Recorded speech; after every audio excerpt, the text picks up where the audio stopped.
Live from Washington, this is BBC News. President Trump joins NATO leaders in the Netherlands for a two-day summit. The Israel-Iran conflict and the war in Ukraine likely to dominate the talks. A fragile ceasefire between Israel and Iran appears to be in place still, as new information comes in about how much damage US strikes on Iran at the weekend actually did.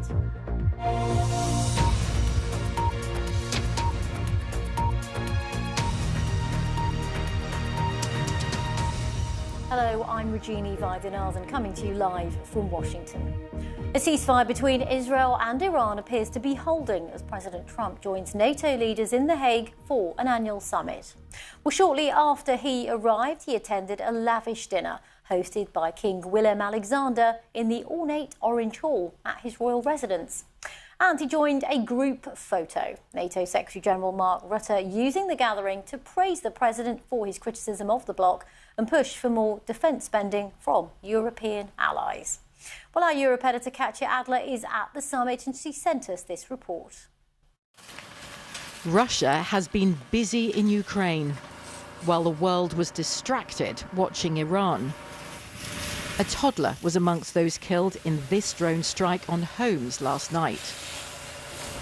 War in Europe, turmoil in the Middle East. The Prime Minister met Germany's Chancellor and France's President today to talk big boosts in defence spending, the focus of this NATO summit. It is simply unthinkable that Russia, with an economy 25 times smaller than NATO's, should be able to outproduce and outgun us. We must spend more to prevent war. This is the man who holds peace in his hands, he says. Europe relies heavily on US troops and US military capabilities. Leaders worry Donald Trump could pull them out of the continent. He's a known NATO skeptic.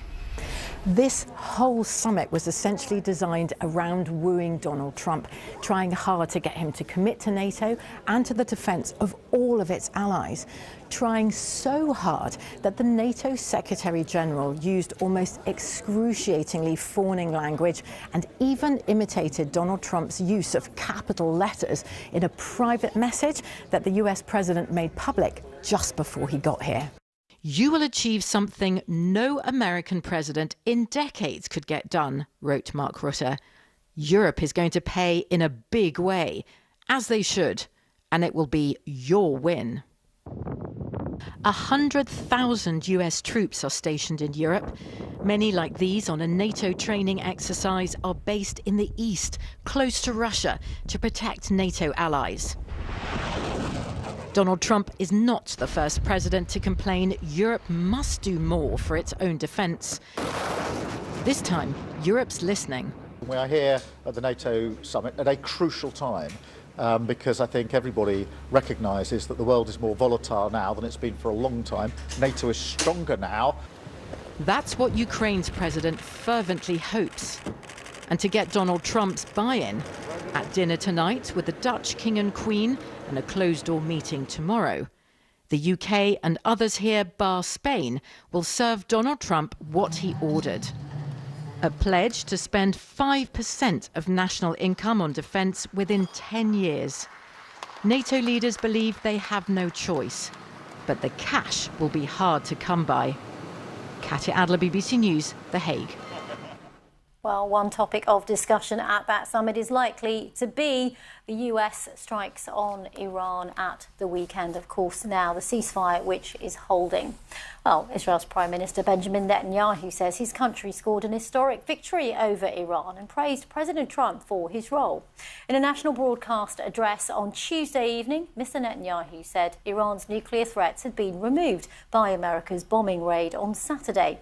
But it's still unclear how effective that attack actually was. Citing two officials familiar with an after-action briefing, CNN said the Pentagon's preliminary assessment was that Iran's stockpile of enriched uranium was not destroyed and that centrifuges are largely intact. Well, the CNN report quotes one official saying the US set them back maybe a few months tops. The White House isn't denying that such an assessment was made, but it's certainly in stark contrast with the proclamation made by the president on Saturday night. Tonight, I can report to the world that the strikes were a spectacular military success. Iran's key nuclear enrichment facilities have been completely and totally obliterated. Well, joining me here in the studio is our correspondent, John Donnison. So first of all, what are we hearing tonight that seems to contradict what the president said just then? Well, this is intelligence officials who spoke initially to CNN, but then other networks have been reporting it too. And the top line really was that although Iran's nuclear facilities were damaged, they didn't completely disable them. So they say they've set back the ambition to build a nuclear bomb, which is what America and Israel think Iran wants to do, set it back by just 3 months. So before America's strike, the assessment by the Americans was that the Iranians at a push could get a bomb made in 3 months. They're saying that's only been pushed back to 6 months, so that 500 kilos or so of enriched uranium, that has not been destroyed. And the centrifuges underneath that Fordo mountain, they apparently have been damaged, but not significantly. The White House disagrees. Yeah, we've heard from the Secretary of Defence, haven't we, pushing back on these reports tonight. Yeah, and he used that word again, obliterated. He said that those nuclear facilities had been completely obliterated, and he accused these officials of trying to undermine the president. Interesting, we had heard from Prime Minister Netanyahu also saying, as you might expect him to do, because he was trying to sell this to his public as a victory, he's saying, look, we have crushed these nuclear ambitions of Iran. I think the truth is, if we don't know now, the Israelis will do soon, because they have so infiltrated the security establishment in Iran that they will know what the state of play is pretty quickly, I think. OK, John Donnison, thank you very much. Well, I'm joined now by Alan Eyre, former senior US diplomat and distinguished diplomatic fellow at the Middle East Institute. Welcome to BBC News, Alan. Is it too early to tell, or can we say that Iran's nuclear capabilities have been obliterated? It's not too early for me to say, Regina. Iran's nuclear capabilities have not been eliminated, and rather than eliminating their ambition, their nuclear ambitions, this could well have stoked it. I find, to an extent, the discussion on how long the nuclear program was set back is of secondary importance, because the key fact is military strikes did not and could not eliminate the nuclear infrastructure that Iran has if it decides to build a nuclear weapon. Alan, what gives you the confidence to say that? It's just logic. The Iranian nuclear program is well dispersed geographically. There are redundancies. Yes, it could, even if the U.S. attack and the Israeli attacks had totally eliminated Fordo, totally eliminated Natanz, Esfahan, wiped out all the existing centrifuges, Iran could rebuild, and they don't need to rebuild their whole nuclear infrastructure.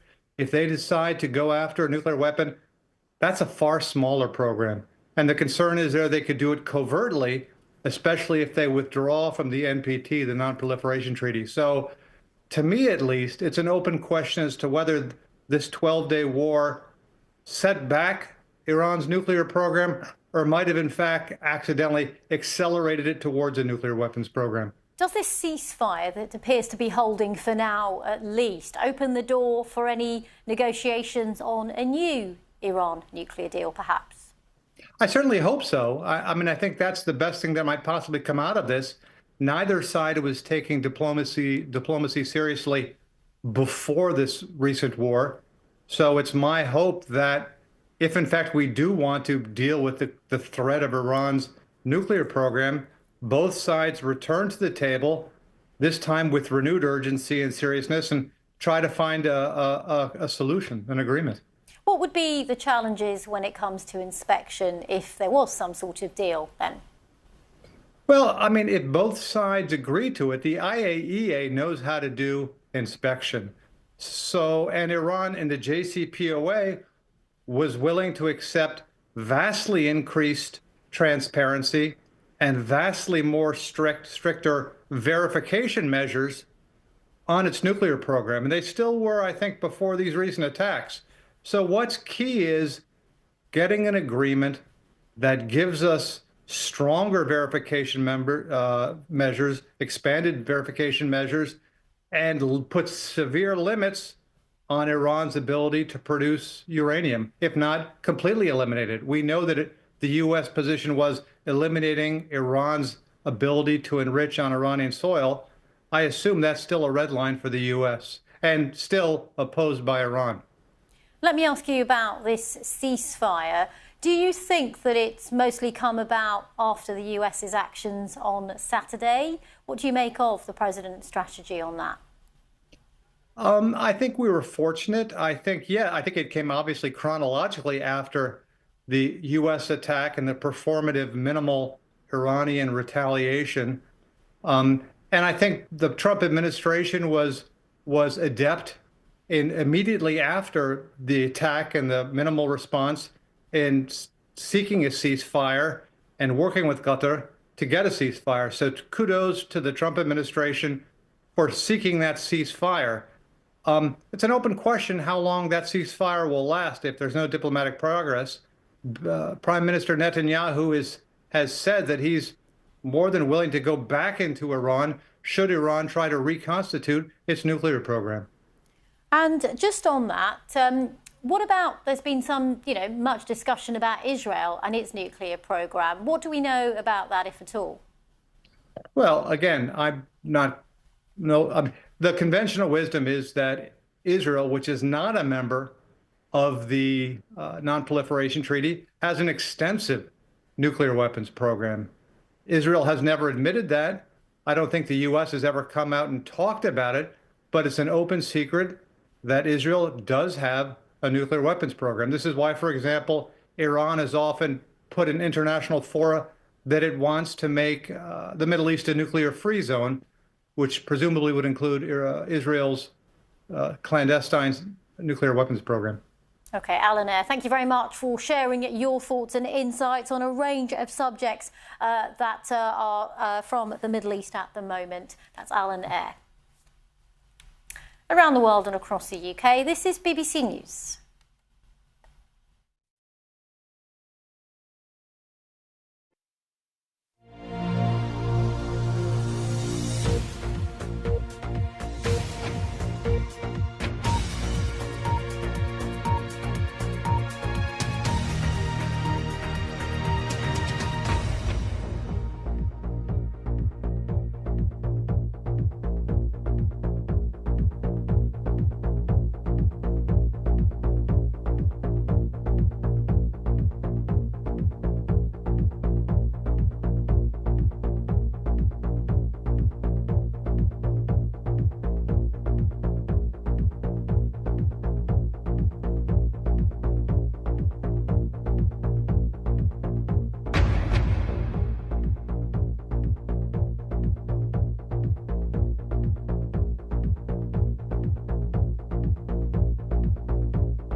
You're live with BBC News, coming to you live from Washington.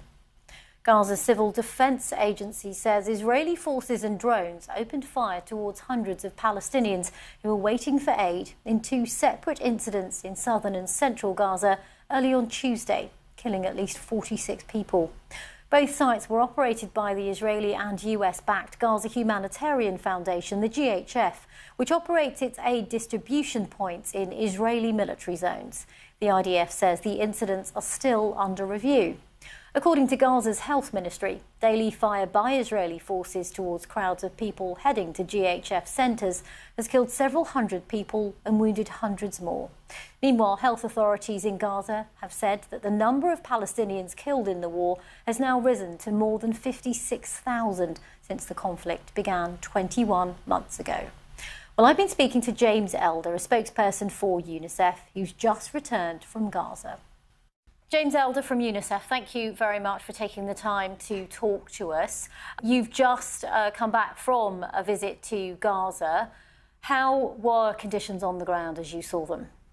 catastrophic, worse than ever. It's so hard to articulate to people that, Regina, that they keep getting worse. But two things struck me here. Now, the obvious one is, of course, people's coping capacity has been smashed with a relentless bombardment, consistent denials of humanitarian aid, and the only thing for long periods getting in is bombs. Two more things struck me here. One is water. We are now looking at a man-made drought. If fuel which supplies and distributes water across the Gaza Strip is not allowed in, then we start to see children dying of thirst. And we're talking about a couple of weeks. Fuel has not been allowed in for 100 days. This is not logistical, this is political. This is entirely man-made and it's fixed very quickly. But the level of stress, Regina, on people because of that lack of access to water is critical. The other thing, I've spent too much time in hospitals, too much time seeing little girls and boys with these horrendous wounds of war because the bombardments have not stopped.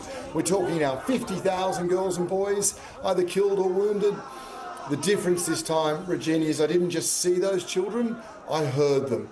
It's a sense of hearing the screams of little girls and boys because of a sheer lack of painkillers as doctors and nurses try to treat, amputations or shrapnel or gunshot wounds. So those are the two things I think that struck me most vividly this time.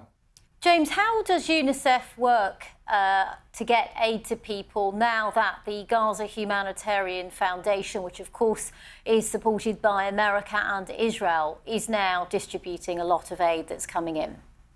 So UNICEF is fortunate in one sense. Our mandate is so broad, okay? So we know right now the deep lack of nutritional supplies, for example, for malnourished children, because there are denials on so much coming in, baby formula, so many things. Now, we do a lot of trauma work, we do education work, we do cash grants for 750,000 people.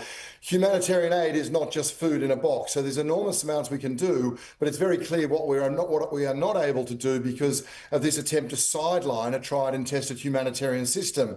Now, remembering that during the ceasefire, when malnutrition decreased, Regina, when disease decreased, there were 400 distribution points. That's humanitarian aid. You go to where need is. This system has 4 sites. We see mass casualty events almost every single one. There is a reason for that. When you deprive a population of food and force them to go to a certain area, but it is a combat site, designated a combat site, then the justification is when anything happens and 20, 30, 40, 50 people are killed or wounded, the explanation is it's a combat site. This is ludicrous. It's the most ludicrous catch-22 that I think I can possibly imagine. So there's no need to replace a tried and tested humanitarian system, Regina. It's something that's worked in multiple war zones and conflict sites since World War II. It worked 2 months ago, but the very real risk is that there is a push to sideline it, to try and push a population to the south and have these militarized sites. But today we saw another mass casualty event at these. We won't see a decrease in these, unfortunately, because there's no way to get a system right as long as you deprive food to a majority of population and force them, the only place they can go is into a combat site. You will keep seeing these mass casualty events. It's abhorrent. And James, you mentioned the one today, the Civil Defence Agency in Gaza saying that at least 46 people shot dead by Israeli forces as they waited for food to be distributed in 2 separate incidents. Have you witnessed any of these incidents yourself in your time in Gaza? Well, here's the great irony, Regina. We can't see them because these are in combat sites. So to move anywhere in Israel, you need deconfliction from the authorities to know it's safe. Now, these are combat sites, so we don't get the approval to go to these places, and yet civilians are expected to go to these places. What I can say is, because I made an effort to talk to civilians everywhere I possibly could, and it's the same stories. Old women in tears. How can I go to these places? Men in their 30s having been there 7 times and never receiving aid. A grandfather saying it's the same people, it's people with knives. I met a little boy, a 13-year-old boy, Regina, who got money given by his father to go and buy bread. That's all the family had. He saw people going to one of these sites. This is my chance. I'm not going to see my mum starve. I'm going to bring her back a box of food. Chaos ensued, firing. He got hit with shrapnel from a tank shell. When I met him in hospital, he had injuries to his pancreas, to his stomach. Bravest little boy, wanted to sit up with me while we tried to tell his story to get a medical evacuation. After 2 weeks on the day I left Gaza, he died. Now, little Abdullah Rahman, 13 years old, died of those wounds. He died while trying to get food for his family. This is not an isolated incident. It's hard to hear stories like that, isn't it, James? We talked so many times after you've been in and out of Gaza. What is your message to world leaders about what desperately needs to be done? It's really simply, it's the application of international humanitarian law. It's allowing aid agencies to flood the Gaza Strip with humanitarian aid. It's stopping indiscriminate attacks. The sad thing is, Regina, that Palestinians have said to me, we understand that international humanitarian law doesn't apply to us. You know, I had a fourth-year English literature graduate student say, James, it's so humiliating to starve. A medical student say, it's dangerous to dream. This cannot become a norm for Palestinians who seem more aware of some international humanitarian law than those who are meant to implement it. James Elder from UNICEF. A reminder, of course, that the conflict in Gaza continues on. Now, there's less than an hour for people in New York to vote for the Democratic candidate to run to be the city's next mayor. Well, the front runners are former New York Governor Andrew Cuomo and Zohran Mamdani, who at 33 years old is half Mr. Cuomo's age. Well, the winner will then proceed to the general mayoral election in November. Mr. Cuomo is seeking a political comeback 4 years after he resigned as governor in the wake of a scandal. Meanwhile, Mr. Mamdani was largely unknown among the wider public, but in recent weeks he's gained traction with younger voters. New York, of course, is America's biggest city, where registered Democrats outnumber Republicans 3-1. Neda Tawfiq reports. In the race to be New York City's mayor, Zohran Mamdani has catapulted himself out of relative obscurity to become a front runner. It's just one glimpse into what it means to be an immigrant in Trump's America. The 33-year-old Muslim Democratic Socialist has been compared to the progressive superstar Alexandria Ocasio-Cortez, who has endorsed him. And I'm running for mayor to freeze the rent for every rent-stabilized town. He's cut through by reaching voters with a vibrant social media campaign that's gone viral. He's made big promises. Rent freeze, free buses, universal childcare. And in this diverse city, he's leaning into his own immigrant roots. Once 40 points behind his main challenger, he's now neck and neck. I think it's because I'm actually listening to New Yorkers, and when you ask them what is the issue you're facing, you hear affordability. This is the most expensive city in the United States of America. This is a city where 1 in 4 of its people are living in poverty. I will make it affordable. And that's what gives me the confidence in this race, is that is a message that has struck a chord with every New Yorker I've spoken to. He's managed to excite some disillusioned with politics. I'm going to go to the ballot box. I'm not going to hold my nose for the first time in a long time that I can remember to vote for a candidate. He understands us. He belongs to us. He's from our community. But will it be enough to beat a well-known veteran political powerhouse? Andrew Cuomo, the former New York State governor, does better with older and, crucially, black voters. He's attacked Mamdani, a junior assemblyman, as inexperienced. Knowing how to do the job, knowing how to deal with Trump, knowing how to deal with Washington, knowing how to deal with the state legislature. These are basics. And I believe in on-the-job training, but not as mayor of New York. Despite resigning 4 years ago in an explosive sexual harassment scandal, it appears some no longer find it disqualifying. Your union called on him to resign as governor. Well, no comment on that, but we support Cuomo. He's done good for us before. You know what I'm saying? You know what I mean? Unfortunately, you know, a backslide, whatever happened, but we forgive him. 9 Democrats are on the ballot to take a seat here and run America's biggest city. But the race has largely come down to these 2 very different candidates. National Democrats will be eager to dissect the outcome and what it says about the best way to take on President Donald Trump. Neda Tawfiq, BBC News, New York. Now let's take a look at some of the other stories making the news. A US Marine stationed at the American base in Okinawa has been sentenced to 7 years in prison after a court found him guilty of sexual assault. The court ruled that 22-year-old Jamel Clayton was guilty of choking a woman from behind and attempting to have sexual intercourse with her. Mr. Clayton denied all allegations. In the last year alone, there have been 4 sexual assault cases involving US service members in Okinawa.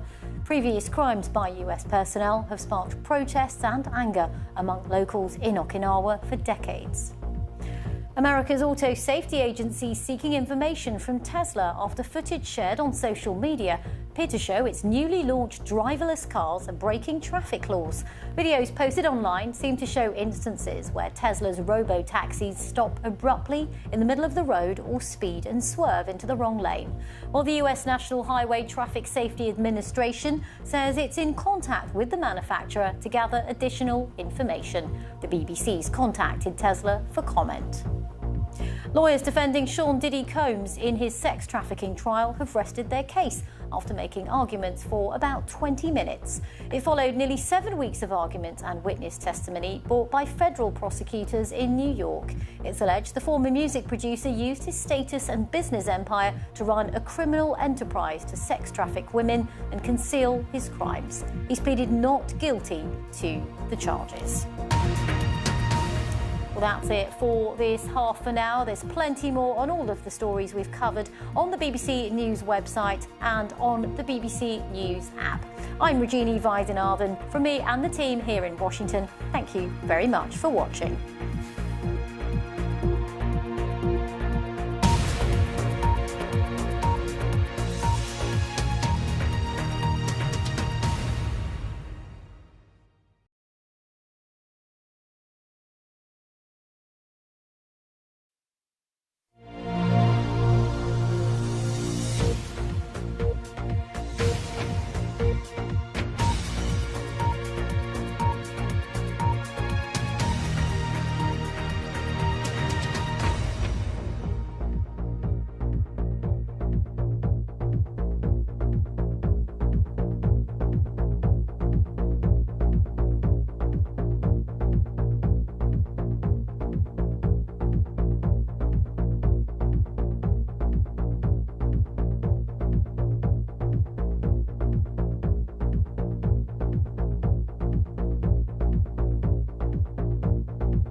BBC News exploring the latest innovation and technology shaping our lives, and with the inside track on global trends and advancements in the tech space today.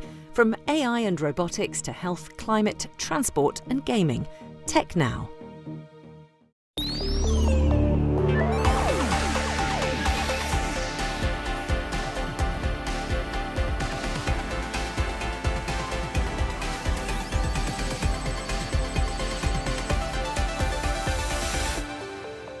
The reader pits their wits against the detective, and we shall see who comes out on top. The on-screen action will alter depending on how I feel. Okay, I'm going to make a run for it. Smash the door. Open, open, open! I'm brilliant, but I'm a nervous wreck speaking. I can clone myself and have my clone be a layer between me and the real person.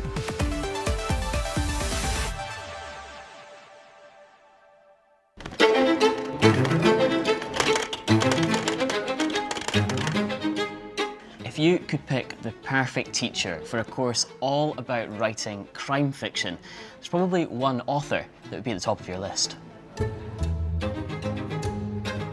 She is the most successful novelist in the history of planet Earth.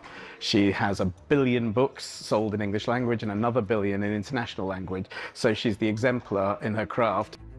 But of course, there's an obvious challenge. The world's best-selling fiction writer died nearly 50 years ago. So the team at BBC Maestro, a subscription-based online learning platform, have turned to new technology to take the performance of a real actor to a whole new level. I am Agatha Christie, and I...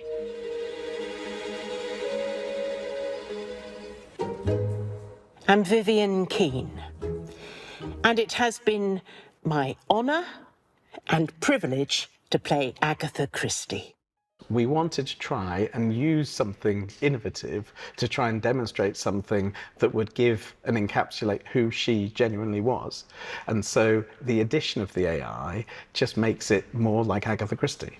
There are many different kinds of crime fiction, ranging from the light-hearted thrillers to violent, sordid tales, and from murder mysteries to novels with strong social messages. The script Vivian reads has been written by a team of researchers based on Agatha's own writing and private letters. But artificial intelligence was used to map a reconstructed face onto Vivian's and create an even more realistic sounding voice. It is not merely a case of who is the least likely culprit, but how we get there. This is quite new science, but also there is an unfortunate truth that there's only about 1.5 minutes of Agatha in footage, in moving footage, and you need to train these AI models and you need data to train them on, and in this case the most moving footage you can get, the better. Do you think it's the best play you've written? I don't know, other people seem to at any rate. Fortunately, we got very lucky that we had Agatha reading her own autobiography, so there was plenty of audio data to train from. But what you get when you put those two together is an incredibly realistic, acted performance of Agatha Christie. The production of this course still involved nearly 100 people, but recreating figures from the past in this way divides opinion. This project involved Agatha Christie's great-grandson. The first thing was to get the script right. Now, the script is not developed by AI technology. The script is developed by old-fashioned humans, pouring through papers and books. The second sort of prerequisite was that the image you see and the voice you hear had to look and sound like her. And the main test of that was my father, who obviously, definitely of all people alive, knew her best. What do you think Agatha Christie would have made of it? Well, I have a sort of golden rule that I never try and second guess my great-grandmother. We, as a business, as a family, try and do justice to her work, to try and look after her reputation, look after everything. And, I hope we will have done that, and we have done that. And that's as good as I can get on that one. Because with this kind of technology and these kind of things, a lot of people would say, was that what she would have wanted? Would she have wanted to have been recreated in this way? We are now almost 50 years after her death. I try and look after her reputation. I try, particularly to share her stories with as many people as we can in as many interesting and different ways. This is sort of the sort of background to that, which is how she worked, how she came up with it. And I think that is interesting, and I hope other people will find it interesting. Much of the technology that made this project possible wasn't even created when the project first started 2 years ago. But in this space, there are constant developments, and with it concerns about how the tech could be used in the wrong way to deceive people. The word that's often used to describe these kinds of AI is deepfake. You must have had to really consider if you were helping to develop technology that could be used for wrong reasons. Yeah, I mean, you know, we have to create things for ourselves in the most ethical way that we can do that. Things that are important for how this technology is used. And I've always believed if you demonstrate the appropriate way to do things, then you set an example. We're not going to be able to stop this technology from proliferating. That is not our role. It will come out in all its different guises. What we have to do is show people how it can be done ethically, how it can be done to benefit people's work, and how it can be done as an opportunity. And that's the best thing we can do. I have often been asked about my technique.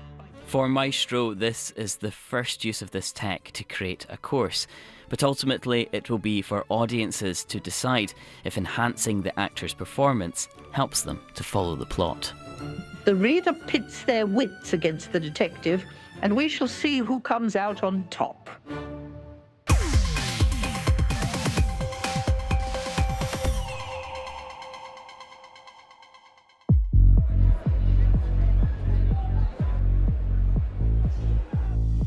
We're here at the Mobile World Congress, MWC in Barcelona. Now, with the entire phone ecosystem now valued into the trillions, this is a prime location for big companies to make deals and show us their latest products.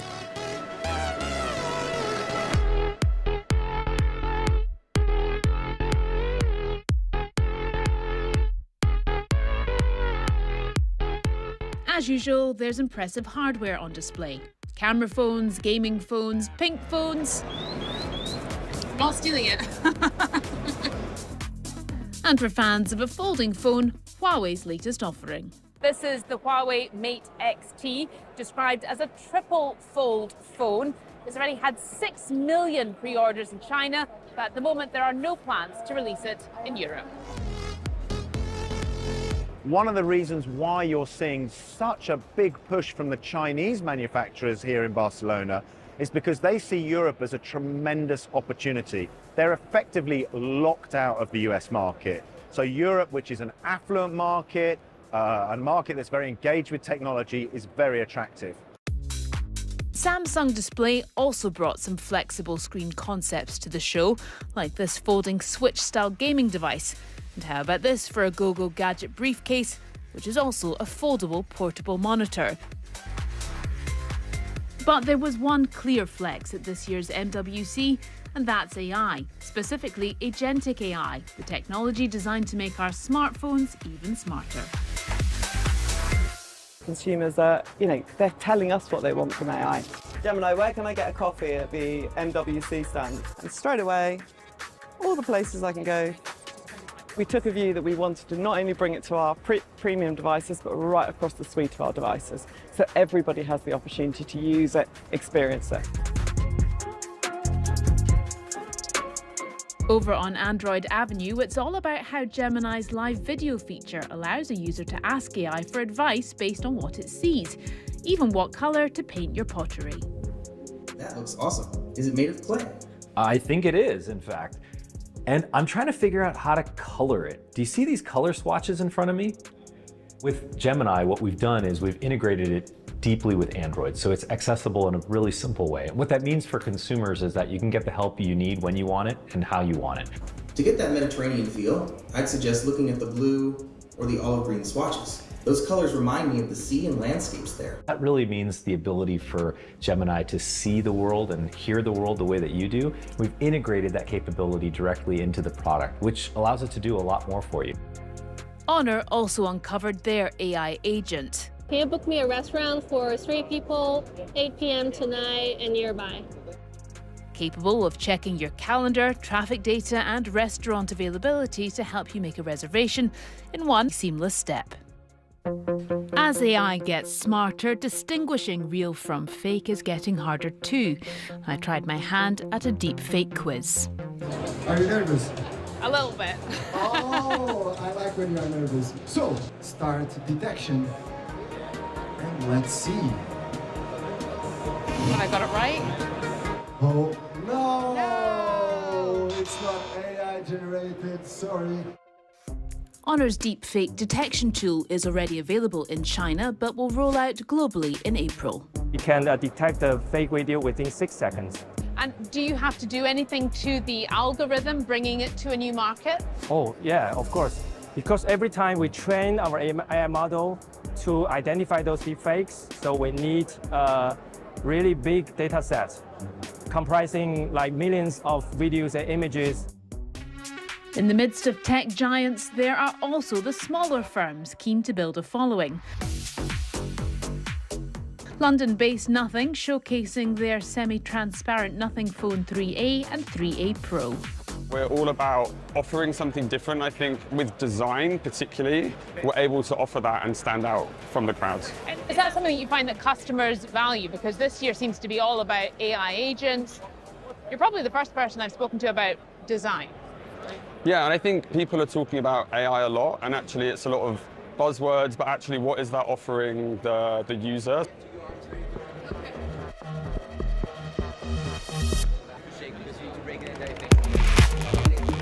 And so ends another MWC, and while much of it might look like fun and games, events like this can give an indication of what tech companies think is the next big thing.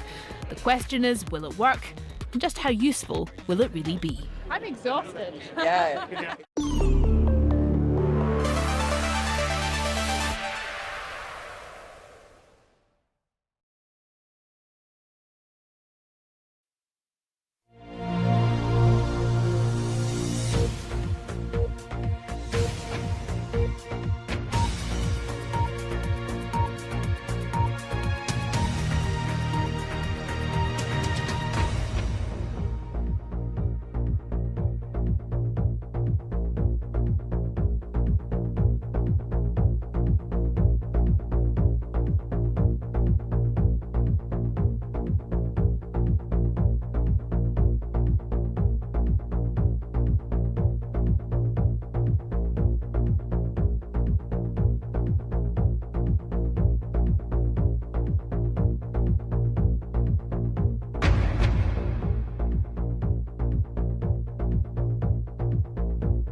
Today I'm meeting a tech boss with an intriguing product, a virtual clone of himself. No, not at all. Wayne's digital twin looks and talks just like him, answering potential customer questions at a conference. Hello Wayne, how are you? Hey there, I'm doing great. What's your favourite food? And he's staying on message. Choosing a favorite is tough. But if I had to pick, I'd say the ability to create hyper-realistic avatars for real-time interaction is a real game changer. I asked him to try to sell himself as a product, so... Not your standard reply. HeyGen is an AI video generator valued at $500 million. It creates AI-powered versions of you to act on your behalf online. I can basically make a digital clone of myself and have him to do whatever I maybe don't have time, but I know just how it should be done. I just give him the knowledge and the goal and just go do it. It's like telling an intern what to do. He actually looks like he's delivering it quite convincingly, like a human would. Yeah. How have you done that? So it's basically based on like a real recording of myself, and we feed it to HeyGen AI to train an avatar that can talk in real time, like this. So he knows what I look like, how I talk, when I move, what kind of facial expression, and also my sound. Clones, digital twins and AI agents are all products from the surge of startups promising to alleviate boring workloads and make you money whilst you sleep. It's only trained on data that I've given it, no other data. So it can have these autonomous agentic conversations, but in a kind of very controlled manner. But we know that AI can hallucinate and make things up despite recent improvements. What I like to focus on is AI twins that are based on a real human being that's tied to that real human being and scale and augment and enrich the value of that real human being in order to kind of create more returns to that human. So that's what I'm a proponent of. There's lots of sort of ancillary things to this which are a little murky and potentially quite damaging. If we give our digital clones such agency, what if it makes the wrong decision? It can trap you into sort of, in this sort of, we call it effective echo chamber, where it's just, giving back what you want to hear, right? Unlike human, we disagree all the time, we ask questions, we challenge each other. If you're always interacting with AI, it means that you can kind of get stuck in this. So, and the empathy that AI have is a pretend empathy because it doesn't have real understanding of the human experience, right? It's learned from, written text, video, images, and all of that, but it doesn't have real human experience. It doesn't feel pain, it doesn't feel love in the way that human does. It can pretend to understand it, but I think once you take the pretend for the real, that's when there is like issue that come up.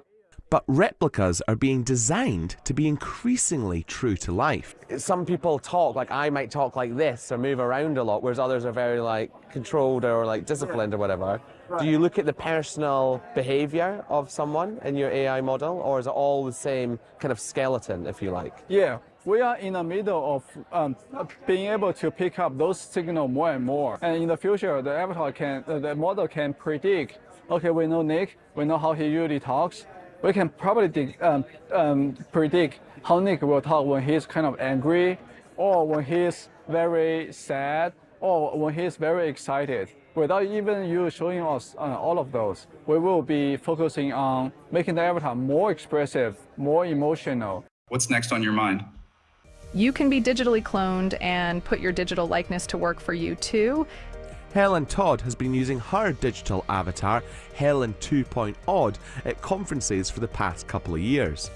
I love getting people's reactions. It's either like, oh my God, or like, I want one, or somewhere in the middle. But if I needed to add like communication layer, or if I'm just not comfortable being on camera, like I can clone myself, or if I'm brilliant, but I'm a nervous wreck speaking, I can clone myself and have my clone be a layer between me and the real person. But I think in the near future, everyone is going to have more hyper-realistic clones. There's a lot of people here trying to sell digital clones as a product or a service. What would you say to the consumer here? I really love this book. I think it came from Princeton, called AI Snake Oil. And it's really captured the essence of it, that people are trying to sell things that is like magical, amazing. But if you look at sort of the economic impact of AI, like the work from Darren Acemoglu, who just won Nobel Prize in economic science, he showed that the impact of AI on the economy is actually very little. And people can feel like, well, the AI can give them answer, but they should not forget that Google had also done something similar. Maybe not give you a full essay, but can already give people information at their fingertip, right? But you see people watch cat video rather than go and trying to understand quantum mechanics or whatever. Right, so having information, having intelligence at the fingertip doesn't always lead to sort of better life. Like them or not, AI agents have arrived. What they mean for work, our relationships, and our identity, we'll soon see.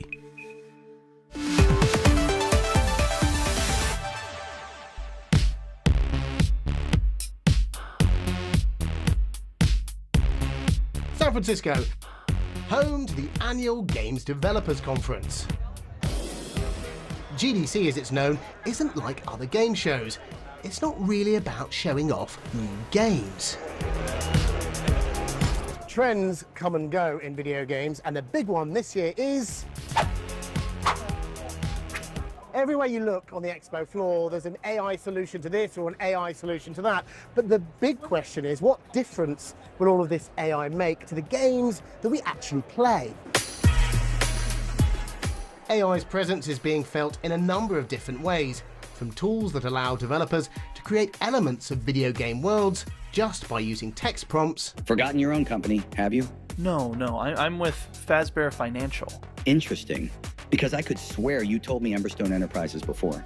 To in-game characters that react in a more realistic way with the player. Bloom says you're the one to help us tweak the plan. And AI in gaming particularly rates to how AI could improve gamers' experience by helping them play the games, or how it could enable developers to make games faster and cheaper. There's definitely a tension, and firstly it's around jobs, where AI could take developers' jobs, and secondly around training data. Where is the AI getting all the stuff that it uses to be able to generate, say, a new skin or a new character outfit? And if you imagine the traditional game developer in the middle, they're squeezed by AI on one side, the robots making stuff, and user-generated content on the other, the people making stuff. So this traditional game development is going through a very challenging time. Bravo 2, lead the way. Copy. One company embracing AI is Chinese tech behemoth Tencent. It's introduced an in-game assistant called Fakul, or first FPS AI companion who understands human language. That trips off the tongue. In position.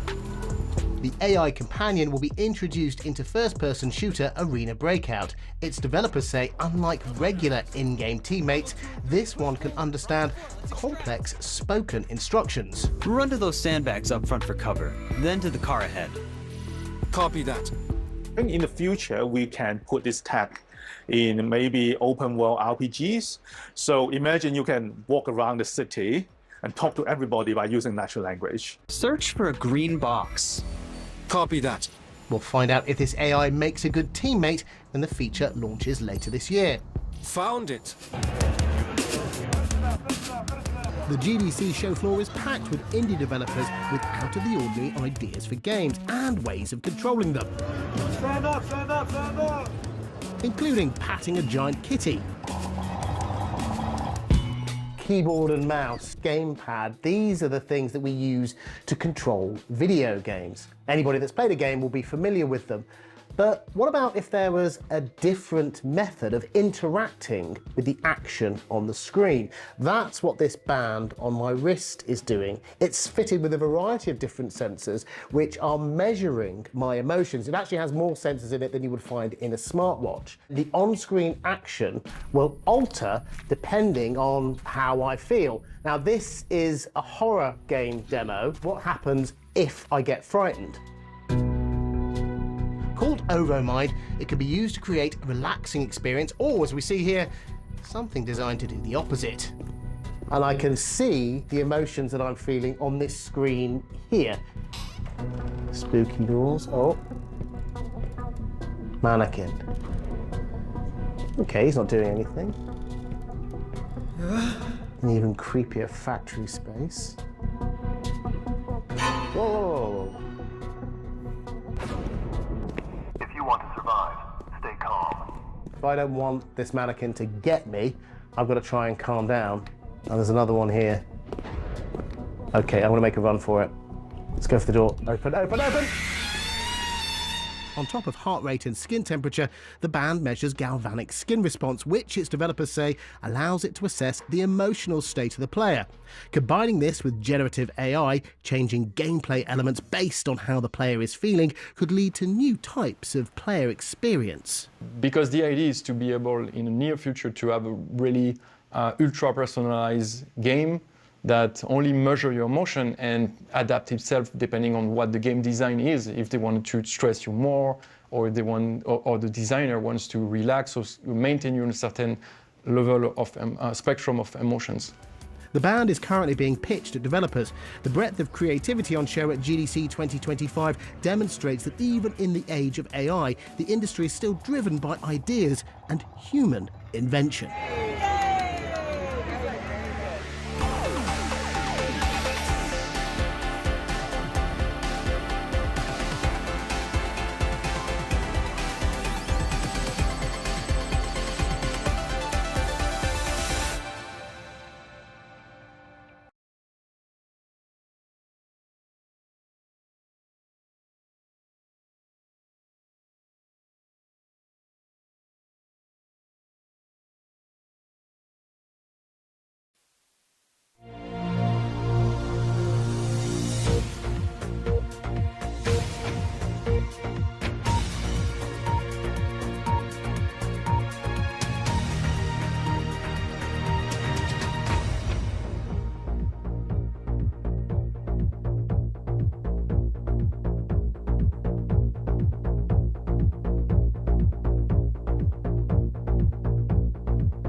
In nearly 20 years of being a journalist, I think one thing I can say which is true of this region is that it's become much harder to be a journalist. There's barely any journalism in here holding the government to account. It's really important to be on the ground, and if that means you've got to go to hostile, remote places, then we have to do that. That's the opium resin. There's a very pungent smell of it in the air right now. The Delta wave of COVID devastated India, and I think it was the coverage that we did for the BBC at the time which brought international attention. What's happening here could affect the world's ability to recover from the pandemic. When I'm reporting from a region or a country where women's rights are being eroded, what we're most focused on is ensuring that there is a spotlight on that story. Should women be educated or not? We've met with families who've had to do the unthinkable. Another person came up and asked if we'd like to buy their child. The desperation is hard to put in words. It's really important that we tell the story in a sensitive way and maintain the dignity of the people who are talking to us. Many of the stories we've had to tell are distressing, they're difficult, but that's usually an indicator that they're really important stories to tell.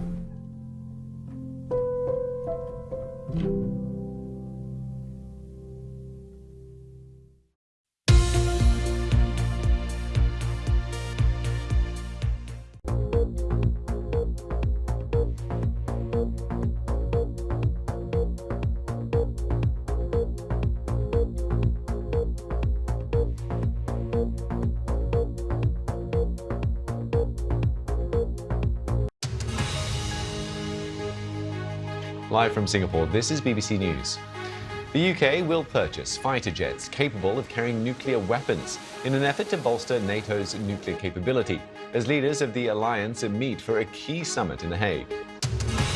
A preliminary assessment seen by our US media partner reveals US strikes on Iran's nuclear sites may have only set the program back by months. Plus, the commander of a British aircraft carrier on a rare Pacific deployment tells the BBC he expects the warship to be closely monitored by the Chinese military. And coming up on Business Today, we hear from the managing director of the World Economic Forum, who says despite geopolitical tensions, there are reasons to be hopeful about global growth.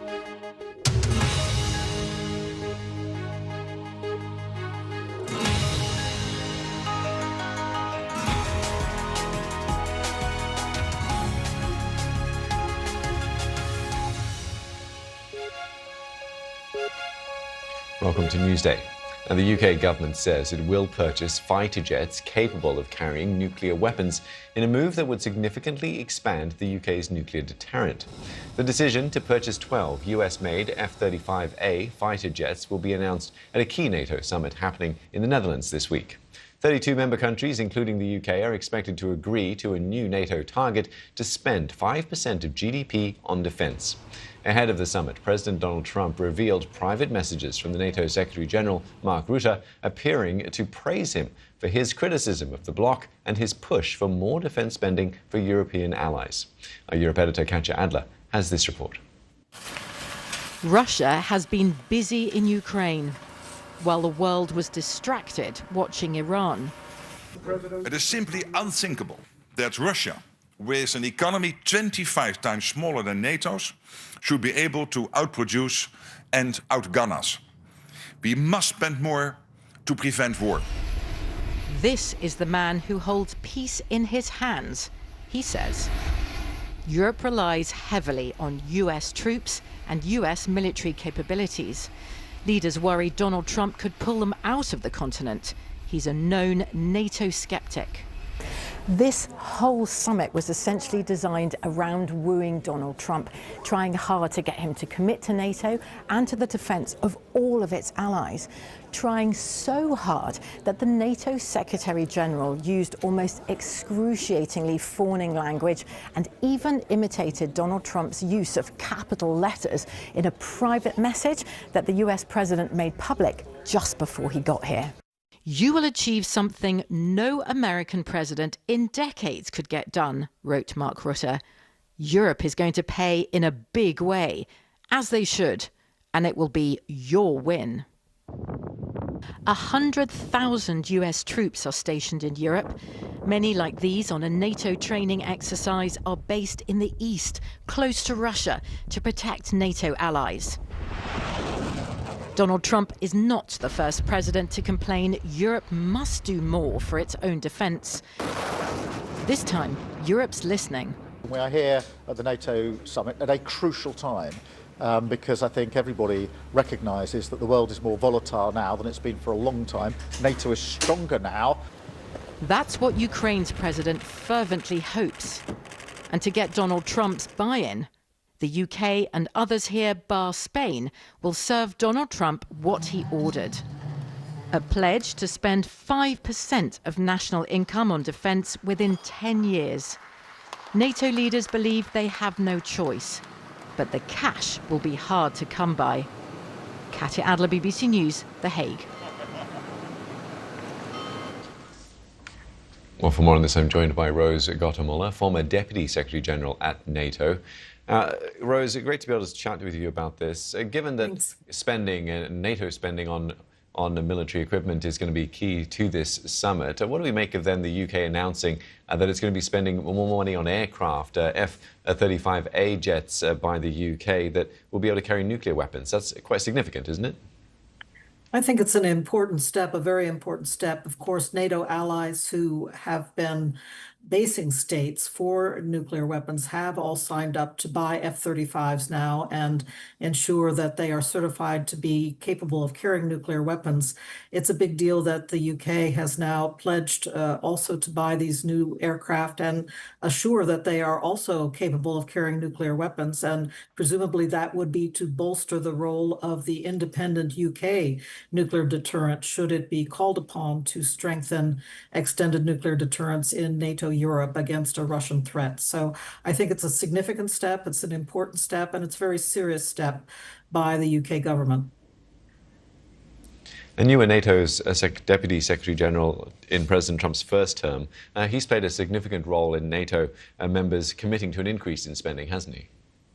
He has indeed, and I very well remember his first visit to NATO in May 2017 when he shocked the entire NATO alliance at that time by threatening not to live up to the so-called Article 5 commitment to defend NATO member states should they be attacked.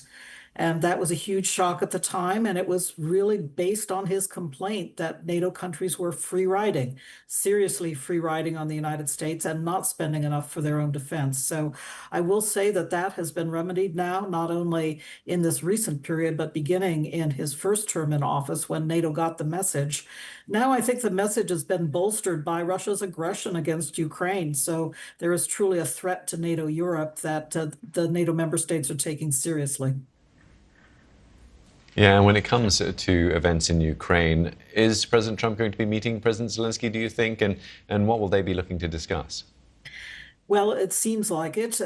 Both President Zelensky and Trump said on his flight over to The Hague that he hoped the meeting could take place. So I hope it will take place. It will be not a big formal session, but more of a, we call them pull aside. And I think of it similar to what we saw when Zelensky and Trump got together on the margins of the funeral for Pope Francis a couple of months ago. There was a photo of them very seriously talking together in the Vatican. So I hope that we'll see a serious meeting this time, but it will be brief and it will be rather informal, I would think. And before departing for the summit, President Trump was asked whether the United States remains committed to NATO's Article 5 clause. He said it depends on your definition and that he would share that definition at the summit. Should NATO members be concerned? Well, what else is new? I mentioned that he already raised doubts back in May of 2017. So he's been raising them right along. And frankly, it'd be a huge headline if suddenly Trump embraced Article 5 and said he was fully committed to it. It's not the way he's talked about that important treaty commitment of the United States of America.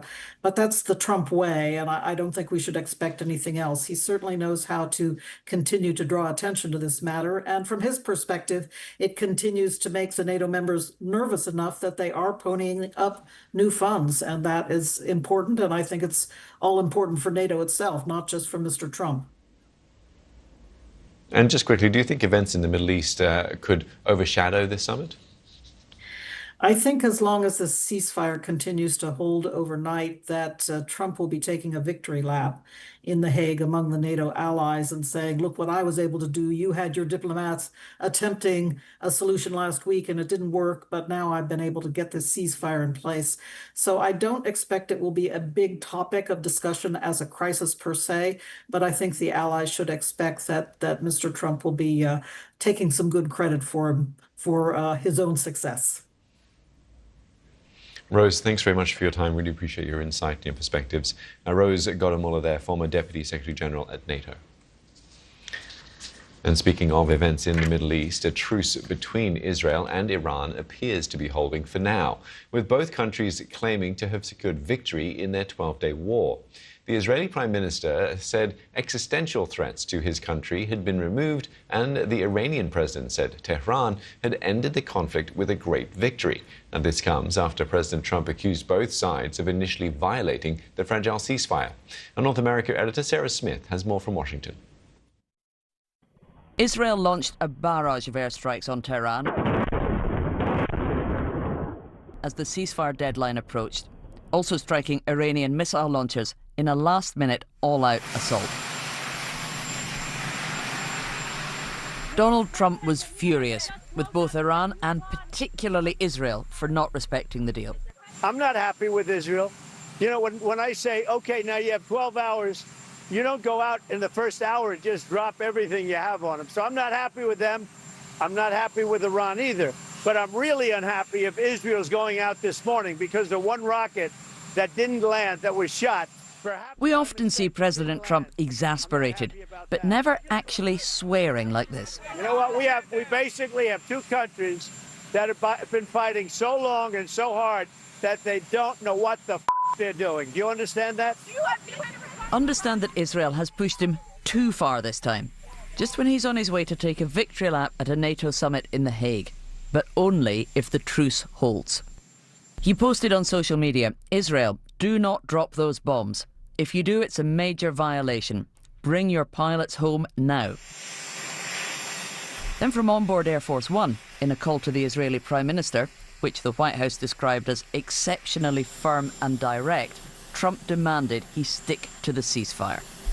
And then posted again saying, Israel is not going to attack Iran. All planes will turn around and head home while doing a friendly plane wave to Iran. Nobody will be hurt. The ceasefire is in effect. Hello, everybody. It's great to be with a friend of mine. The NATO Secretary General, Mark Rutte, is hosting Donald Trump in The Hague. They get on well, but he might be very surprised to find the text messages he sent praising the president posted on social media. He wrote, Mr. President, dear Donald, congratulations and thank you for your decisive action in Iran. That was truly extraordinary, something no one else dared to do. It makes us all safer. About aggression by On Air Force One, Mr. Trump is already talking about his desire to agree a ceasefire in Ukraine. You know, I'd like to see a deal with Russia. As you know, Vladimir called me up. He said, can I help you with Iran? I said, no, I don't need help with Iran. I need help with you. Sarah Smith, BBC News, Washington. The Pentagon has dismissed as false US media reports that the bombing of Iran's nuclear facilities had only destroyed core components of the country's atomic program and only set it back by a few months. Several media outlets were quoting a preliminary assessment of the US Defense Intelligence Agency. Well, for more on this, I'm joined from Washington by our North America correspondent, John Donnison. John, tell us more about what these reports detail. Well, this was three intelligence officials who spoke initially to CNN and also to the New York Times. They spoke anonymously, but they were referring to a preliminary report, as you were saying, into the level of damage suffered by these nuclear facilities in that attack on Saturday in the early hours of Sunday morning.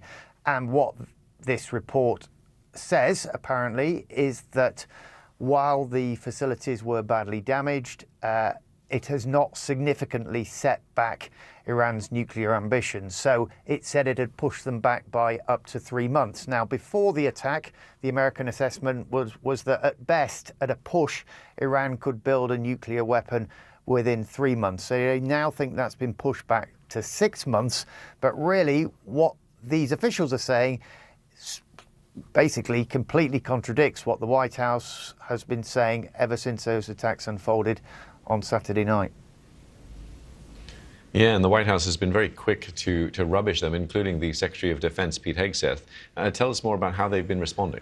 Yes, he did. He's basically outright rubbished them. He said that the nuclear facilities had been completely obliterated. The White House press secretary said you can't drop 14, 30,000-pound bombs onto some facilities and not have them completely destroyed. So the truth is, I just think we don't actually know at the moment the extent of the damage, but I do think over time we will know, and that is because the Israelis, well, their intelligence services, they have infiltrated Iran's security system so successfully, and they will no doubt be trying to find out to what extent those ambitions have been set back. Now, Israel's Prime Minister on Tuesday evening, in an address to the nation on TV, well, he said that they had been completely destroyed, but he's trying to sell his actions over the past 12 days as a victory to the Israeli public. So I think it's going to take time to see the extent of the damage, but certainly there are concerns amongst intelligence officials here in the US that it hasn't really been a significant setback, and where that leaves us in terms of future relations between Iran and Israel and where this might go in the coming months and years, well, it leaves a lot of questions to be answered. Yeah, John, it certainly seems like the battle for the narrative as well is just as contentious as the battle, the physical battle as well. Is there any way to independently verify, besides relying on Israel and besides relying on the Pentagon, what has actually happened?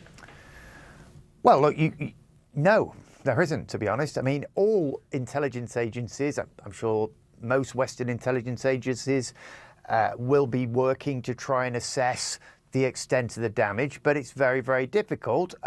Iran is not going to be allowing the IAEA inspectors in to inspect these sites, so it is very, very difficult to know, and Iran is probably going to want to keep secret the extent of the damage. But what these officials were saying, that crucially those 500 kilos or so of enriched uranium, which is what is essential in order to build a nuclear weapon, well, they had been moved from the key sites before the attack happened. John, thanks very much. I appreciate that context from you, a North American correspondent there, John Donison. Around the world and across the UK, this is BBC News.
Now, at the top of the hour, we're telling you about that NATO summit that's beginning in The Hague. And while that's underway, a British aircraft carrier has docked here in Singapore as part of a rare deployment in the Asia-Pacific. The presence of the HMS Prince of Wales is part of an 8-month deployment involving other UK allies and comes just a week after China criticised the passage of another British warship through the Taiwan Strait. I spoke with the Carrier Strike Group's commander and began by asking him what the deployment signals to regional powers. So to our partners and allies, it's about reassurance, it's about our commitment to the region as well, and about our absolute commitment to uphold a rules-based international order. £286 billion worth of trade between the UK and the Indo-Pacific, represents about 20% of it. Maritime trade routes are so important, and therefore part of our reason to be here is to demonstrate our commitment to maintaining a free and open Indo-Pacific. China might take a very different view of the presence here in the region. How do you think, or how are you looking to manage that potential interaction? We're operating in international waters with a strike group in the same way that China has every right to sail its ships in international sea space. I almost expect they'll come and want to watch what we're doing. This is a highly capable 5th generation carrier strike group, and lots of other parties will wish to witness what we're doing. So, but I do recognise it'll be safe and professional. That's the way we operate in the maritime. It's really clear, and we'll respect each other and observe what each other do. And in practical terms, are there communication lines? Is there information being shared about your movements, about what you'll be doing, to avoid any potential No, I mean, not specifically about what our mission is, but do you know what, at a really basic level, between ships, bridge-to-bridge communication, we always make sure that we offer a hello to each other and just make it really clear what our intentions are to avoid any kind of misunderstanding. This sort of operation was carried out in 2021. Yes. The world has significantly changed since then. As we've seen from wars in Ukraine and the Middle East, warfare itself has changed.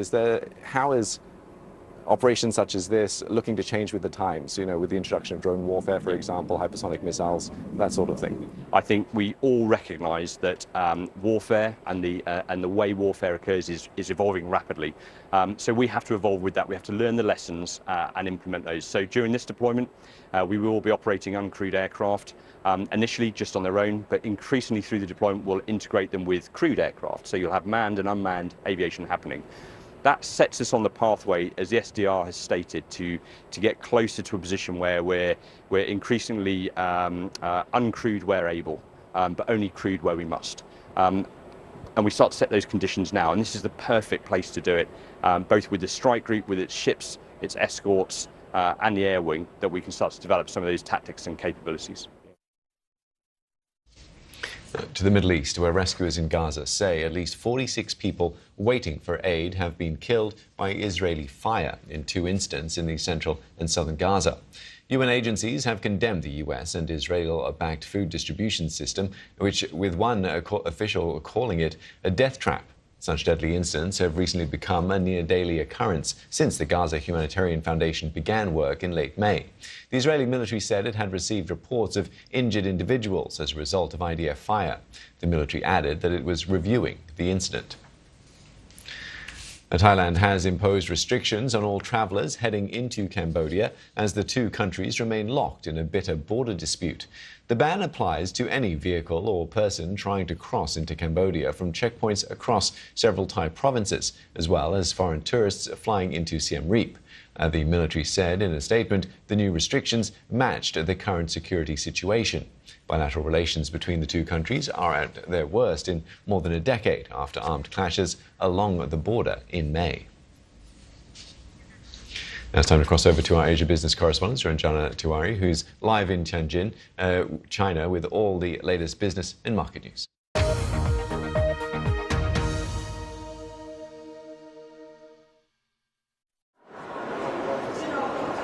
Hello and welcome to this special edition of Business Today from Tianjin, China. I'm at the World Economic Forum, a key economic meeting which is also known as Summer Davos. What we're seeing on the markets is a second straight day of climbs on Wall Street.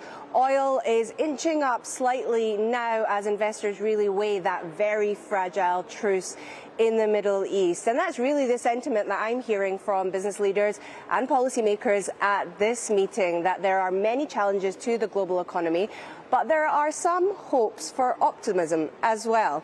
I've been speaking to the managing director of the World Economic Forum, Mirek Dusek, and he told me more.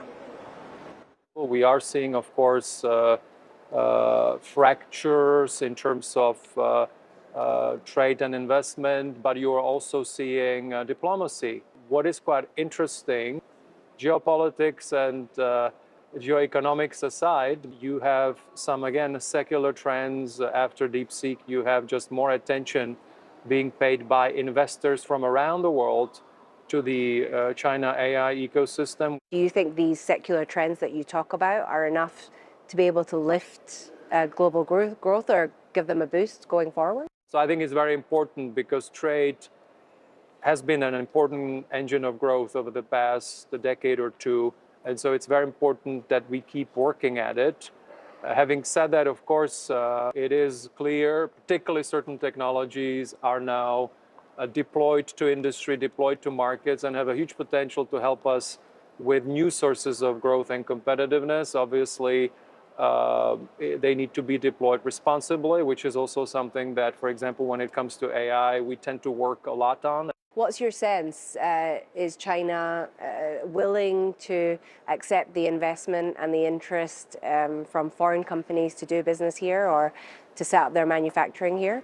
At this summit, which is a global summit, but there has always been a section where people just come here from around the world to also understand what's going on with the Chinese economy. Obviously, there is a move toward an innovation-driven trajectory, and for example, in the field of the energy transition, if you look at the different technologies, batteries, solar, it's well known. There are leaders on the commercial side that are global leaders in those technologies. But there's been also, of course, discussions around then how do you particularly make consumption and the demand-driven part of the economy better. Well, Mirek Dusek there. Well, one of the biggest challenges to the global economy is inflation, because if inflation doesn't come down, central banks around the world cannot lower interest rates. And in the US, Federal Reserve Chair Jerome Powell has been testifying in Congress, and it doesn't look like interest rates are going to come down there either. Here's Michelle Fleury with more. There are growing divisions inside America's central bank. Two Fed officials, both appointed by President Trump, are calling for a rate cut as early as next month. But 7 others say there is no need to move this year. On Capitol Hill, Fed Chair Jerome Powell pushed back on the idea of a July rate cut. I wouldn't want to point to a particular meeting. I don't think we need to be in any rush because the economy is still strong. Mr. Powell defended that stance, saying the Fed needs more time to understand how prices are reacting to the president's trade policies. Still, lawmakers pressed him on why the Fed remains so focused on tariffs, especially with inflation looking modest. I've heard for months now that the sky is falling, but it seems at this point at least that the inflation rate is pretty steady. And how many months of steadiness do you need? That testimony came as Donald Trump once again lashed out at the Fed chair, writing on social media, "I hope Congress really works this very dumb, hard-headed person over." The president argues that other central banks are already lowering rates and the Fed should follow suit. Mr. Powell returns to Capitol Hill on Wednesday morning to face more questions, this time from the Senate Banking Committee. We'll have plenty more from Tianjin in China and the state of the global economy throughout the day. For now, that's all. Thanks very much for watching.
global business news from the boardroom or grassroots, BBC News cuts through the jargon to add colour, depth and context. With live reaction from Wall Street and Asia, studio interviews with top CEOs and the latest innovations in technology. Talking Business. Hello and welcome to Talking Business with me, Mark Lobel. On this show, the uneasy alliance between freedom and firepower. Another conflict rages in the world and defence spending is shooting up across the globe. In America, Donald Trump has announced plans for America's first $1 trillion military budget. And he's not alone. Nearly every country in the world is ratcheting up the money they spend on security. On this programme, we're heading right to the cutting edge of the new technology, where drones meet artificial intelligence and talk to the companies hoping to reap a profit from the billions flying into the sector. From Denmark, we'll hear from our reporter on the ground at one of the biggest industry gatherings of this new sector. And I'll be talking to the boss of the UK startup Visgard. He's just raised $2 million. How is he going to spend it? Plus, one of the world's leading experts from the Stockholm International Peace Research Institute on the new questions being asked about how humans and weapons work together in the age of AI. And later in the programme, I'll hear from the boss of one of the companies changing how payments are being made across the whole of Africa and beyond, Olugbega Agboola, the founder of Flutterwave.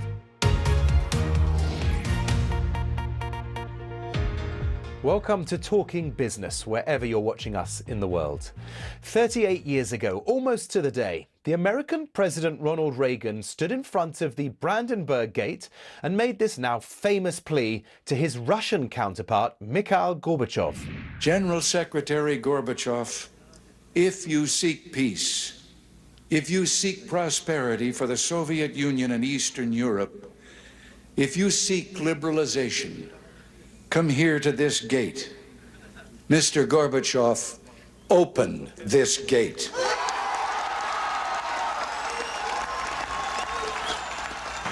Mr. Gorbachev, tear down this wall. A few months later, before the year was through, Reagan and Gorbachev signed the landmark Intermediate Range Nuclear Forces Treaty, ridding 4,000 nuclear warheads from the world and signalling the start of the end of the Cold War, the fall of the Berlin Wall, and an end to an arms race that had spanned decades. Now, the race seems to be back on. Last year, global military spending grew at the fastest rate since the end of the Cold War, almost 40 years ago. Around the world, around $2.7 trillion was spent on defence, up nearly 10% from 2023. The countries spending the most were the United States, China and Russia, followed by Germany and India. While the vast majority of the money is going to the established defence companies, called primes in the sector, there's also a new generation seeing billions flow in, especially into the area of drones, which are defining the current conflicts in Ukraine and Iran. The BBC's Adrian Murray has travelled to the drone show in Denmark's third city, Odense. Taking to the skies over Denmark, these drones are high-flying and high-tech. For many companies at this international drone show, it's the defence and security applications of their technology that are now sharply in demand. Among the homegrown companies is QuadSat.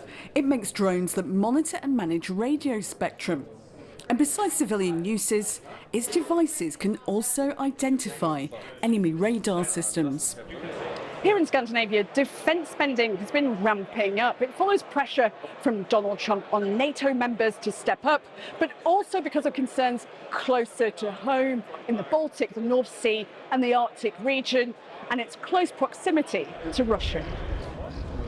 This airfield and drone port are a hub for tech startups.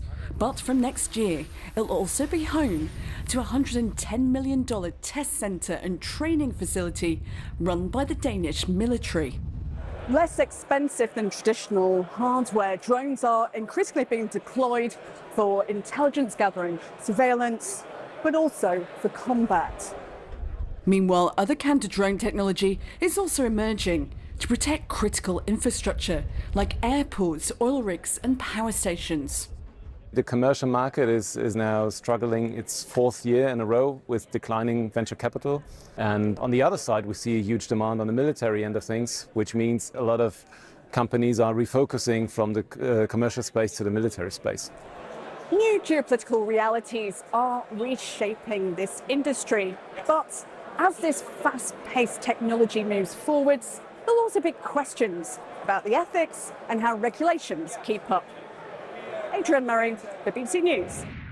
As we've been hearing, the war in Ukraine has changed the way wars are fought. Drones are very much at the heart of the conflict. Earlier, I spoke to my first guest, who was in the UK's Royal Marines as a submariner. And after leaving 4 years ago, he set up Vizguard, which makes AI-based software which can be used to control drones and other long-range security applications. He's also just raised $2 million worth of investment funding. Alex Kehoe, founder and CEO of Vizguard, welcome to the programme. Thank you very much. All wars seem to spawn a new era in defence technology. How has the war in Ukraine changed technology, and specifically the area of drones in which you work? The pace of innovation in Ukraine is unheard of. So they're working on, it's said, a kind of 3 to 4 development life cycle where they'll deploy some equipment.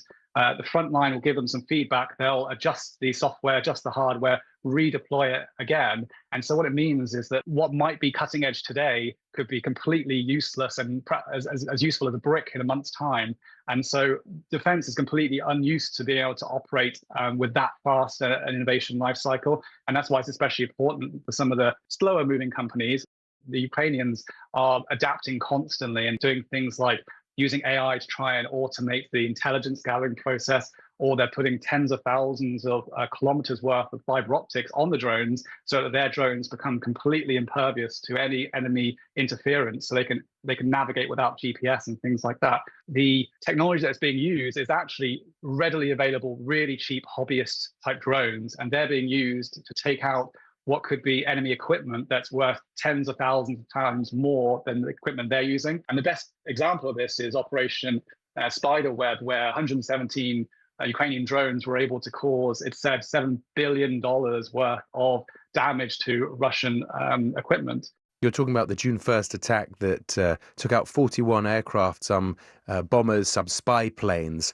When you read that news, did you understand the technology that had been used, or were you surprised that it existed? I'd say the whole attack was immensely impressive in terms of kind of how it'd never been done before, as in to actually have all these drones smuggled in on trucks, to be able to kind of remotely launch them, have sort of the top of the trucks open up, launch them, and actually have them deliver the successful kind of missions.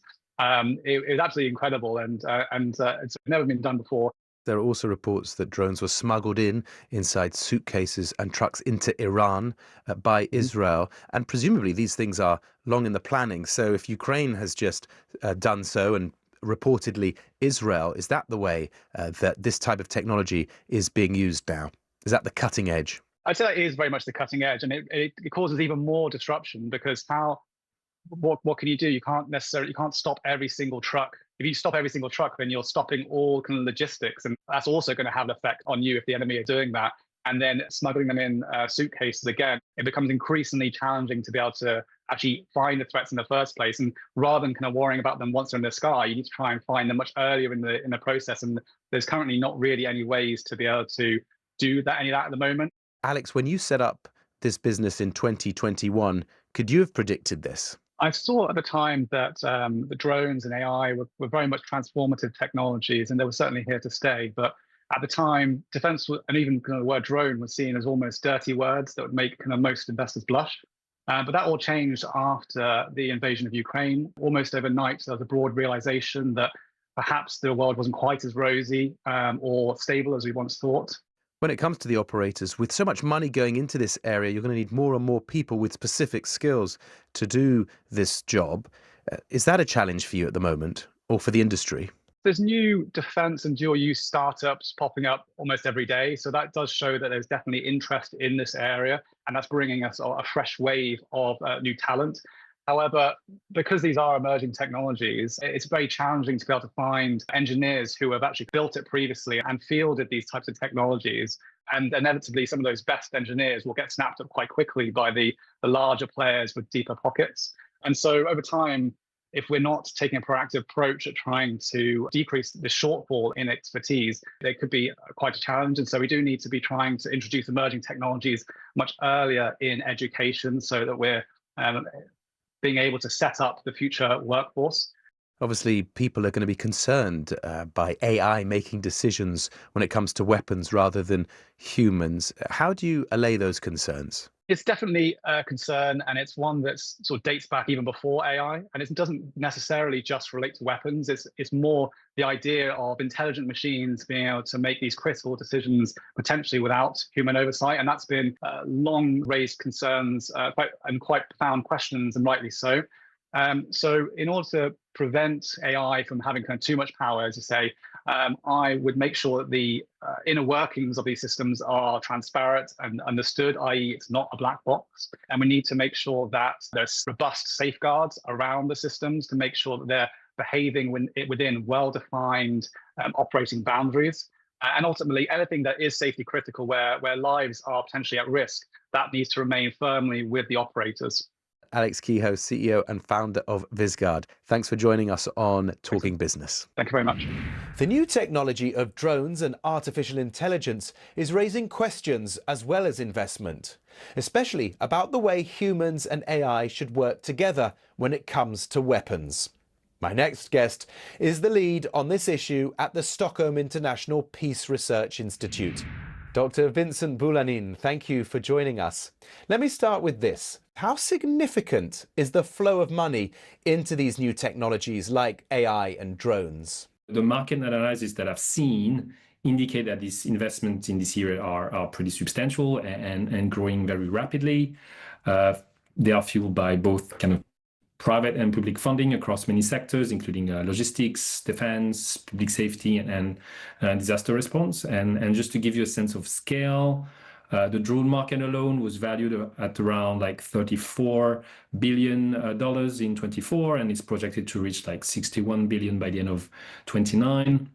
And if we just look at the AI specifically within the drone market, it was estimated to roughly like $13 billion in 25, and it's projected to be around like $55 billion by 32. The AI market is much broader. And estimates for the market in 24 fell between like 230 billion to 280 billion. And it's, according to some forecasts, it should be at the impressive amount of like 1.9 trillion by 2030. And I think one caveat is that the figures also include like, it's not just like AI solution or services. It also includes like, markets for like AI components like computer chips and various type of like software platform. Just to put things in perspective, our latest estimate for the world military expenditures was around 2.7 trillion in 24, which means like the global, military market is like 10 times larger than the global AI market. Drones were massively deployed in Iraq and Afghanistan as well a while ago. Why is it different now? I guess the key difference is in the type of drones that are being used. So in the conflict in Iraq and Afghanistan were characterized by the use of large, long-range military-grade drones. While in Ukraine, we have seen a massive deployment of smaller quadcopter drones that are actually based often on commercial designs. Dr. Vincent, we've seen that defense, like almost every other part of life, could be changed by artificial intelligence. This is one of your specialist areas. Is there cause for concern here? In the military domain, AI, present both kind of opportunity and challenges. And in terms of opportunities, obviously, like, AI offer a lot of like substantial kind of operational benefit. They can help militaries kind of process battlefield information and make decisions much more quickly. They can be leveraged to make weapons more autonomous, which make them more resilient to electronic warfare. They also have like economic benefits. AI can help militaries kind of overcome like manpower issues, for instance, by reducing the need of human analysts to process intelligence information. but they also have they also create a number of concerns, right? And typically, I would say there are two broad set of concerns. The first revolve around how the current kind of rapid adoption of military AI can disrupt peace and security at the global or regional level. The second set of concerns focus much more on how AI is used in arms conflict, how it might impact warfare itself. And here the discussion centers mainly around how the increasing reliance on AI tools might actually undermine the ability of the armed forces to kind of fulfill their legal obligations, like distinguishing between combatants and civilians, but also how they may be able to manage escalatory dynamics. And some fear that basically the use of AI could kind of lead to some kind of erosion of human control or human responsibility over the use of force. So that's why a lot of the kind of diplomatic talks that we see today on the topic are focused on how humans can continue to exercise judgment and control in a paradigm where we increasingly rely on algorithm for decision making. Dr. Vincent Boulanin, it's been great to chat to you on the show. Thank you. Thank you so much for having me. Coming up after the break, I'll talk to the boss taking the digital payment revolution across borders throughout Africa. See you then.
Welcome back to Talking Business with me, Mark Lobel.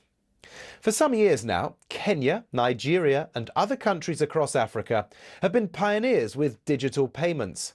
Now, one company is changing how those payments can be made, not just within countries, but across the continent and beyond. Olugbenga Agboola, CEO and founder of Flutterwave, welcome to Talking Business. Let me start with this. What inspired you to start Flutterwave, and how did you see a need to improve payments in Africa? Thanks for having me. Great to be here. So I saw firsthand the friction an African business will have when they're trying to pay or get paid. It wasn't just broken, it was non-existent in my opinion, right? When a Nigerian business based in Lagos is getting paid by a customer in Dallas in the US, that requires a wire transfer. That takes 4 or 5 days. And the point is, how can we make that better? How can we make that quicker? The infrastructure is there. It is just not connected, not interoperable. How do you build an infrastructure that connects the payer and the receiver and the business via one simple layer? And it's just a trust layer, right? And that's what Flutterwave. So we built that because we saw that problem. I want to solve that to make it easy, to expand the opportunity for trade for Africans and globally. I'm really interested in how you've changed people's lives with Flutterwave. So can you describe for us your typical customer? That's one thing I love talking about a lot, which is basically how we empower our businesses. I'll give you an example.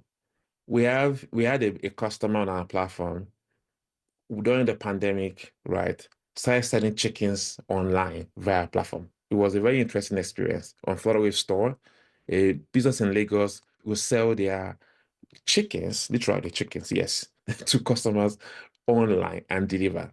That was unparalleled. And she's been online ever since. We saw, for example, Air Peace Airline fly to London from Lagos for the very first time, right? That was possible because we powered the payment layer. That's impact. We're laying, in my opinion, the pipes for the new African digital economy growth. What access or functionality did you give to that chicken seller that they didn't have to be able to sell online? Could they not get a bank account, or could they not make the transition for online sales? What was unique about your product that got them selling chickens online? So prior to us, to make that happen, they had to get an engineer, build an e-commerce shop, manage it, integrate the payment system, go through the entire system. That can take them maybe months to build. With Flutterwave Store, it takes them just 1 minute. Go online, sign up, use them, take a picture of the chicken, upload it, set a price, launch the store, and that's it. And share the store link to family and friends and customers via WhatsApp, email, SMS, whatnot. And that's it. And the customers can then buy from them online. Your company is yet to make a profit, and you say it will go public when it does. So what are the timelines and targets for those two things? So we're not rushed to go public at all, right? We will list when the business is ready. And for us, it's really just about, we were building to last, not just to impress, in my opinion, right? We're trying to understand that what we're trying to build here is pretty important for the future of how payments will work across the continent. So for us, it's about long-term being sustainable, long-term being profitable, scaling properly, having the right impact. Right now, we are the most licensed non-bank entity in Africa. And that's a testament to the work we're doing to be sustainable. For us, compliance isn't just what you do to keep governance, it's how you become over time sustainable as a company and to grow and scale your business. So for us, those are the key points. We want to be here for a long time. We want to scale our business. We want to help our customers solve real problems that affect them. Your company was at the center of fraud allegations in Nigeria and Kenya.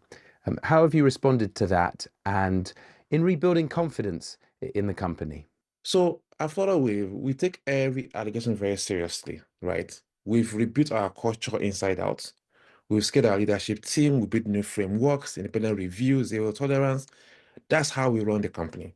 However, every company goes through its crucible, in my opinion, right? We have chosen accountability and growth and facing everything heads on. That's the way a company can grow. We've taken every lesson we've learned in our journey, reapply to where we are to scale the business. And we're also building amazing infrastructure for security. We're putting our customers to understand that this is what they have to stay secure in a fast-moving fintech landscape. The customers sometimes will do things that will not allow them to have a gap in their infrastructure, but we know our responsibility as a company to help our client understand how to use our products so they can scale well for their business and it can make sense for what the goals they have and they came to us for. So at Flutterwave, our goal is accountability and growth, and that for us is key as we continue to scale on the continent. How do you see Flutterwave going forward and its impact on the African economy and global financial inclusion over the next few years? So from day one, we saw the friction African companies were having to get paid, both in Africa and across borders. Like I said earlier, it was very, very broken. We had to build a company that will connect Africa to the global opportunity, right? Our mission is connecting Africa to global payments across everywhere. So we started by fixing payments. But fixing payment is core to a bigger problem. Enabling commerce, remittances, infrastructure, unlocking the actual economic potential for Africa. A small business in Lagos can now sell to customers anywhere in the world because guess what? We exist, right? A global company in the UK or the US can expand to Africa via one API because we exist. A diaspora can send money back home via infrastructure because we exist. That is really the unlocking we're trying to do here. Connecting Africa to the world through seamless payments. Olubenga Agbola, founder and CEO of Flutterwave. It was great to connect with you today. Thanks for joining us here on Talking Business. Thank you. That's it for now. For more updates throughout the week, follow me on social media. I'm at Mark Lobel TV. Thanks for watching. Goodbye.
Thwaites Glacier, it's an incredibly alluring and attractive place to go. I was really excited to visit because every coastline in the world will be changed by what happens in that part of Antarctica. So it's all the more important that we get there with our cameras and show people the changes that are taking place.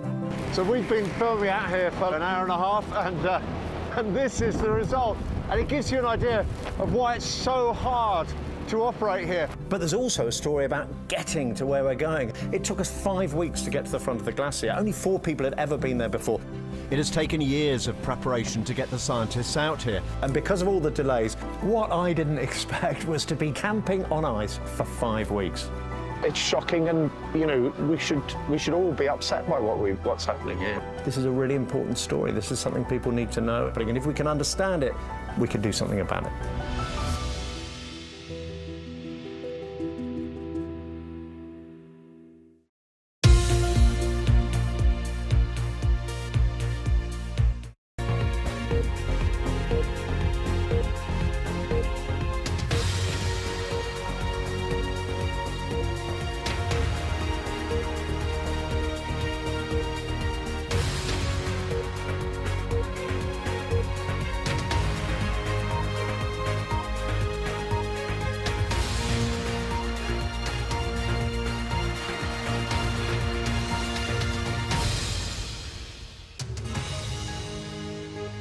This is BBC News.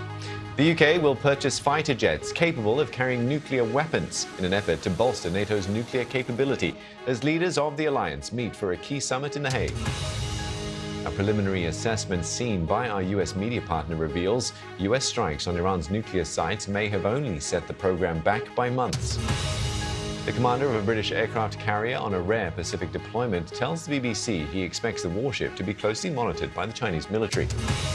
Plus, Thailand imposes restrictions on all travellers heading into Cambodia as the two countries remain locked in a bitter border dispute. I'm Suranjana Tawari with a special edition of Business Today from Tianjin, China. Turmoil in the Middle East and trade tensions continue to weigh on participants of this key economic meeting, but there is some hope for optimism for the global economy.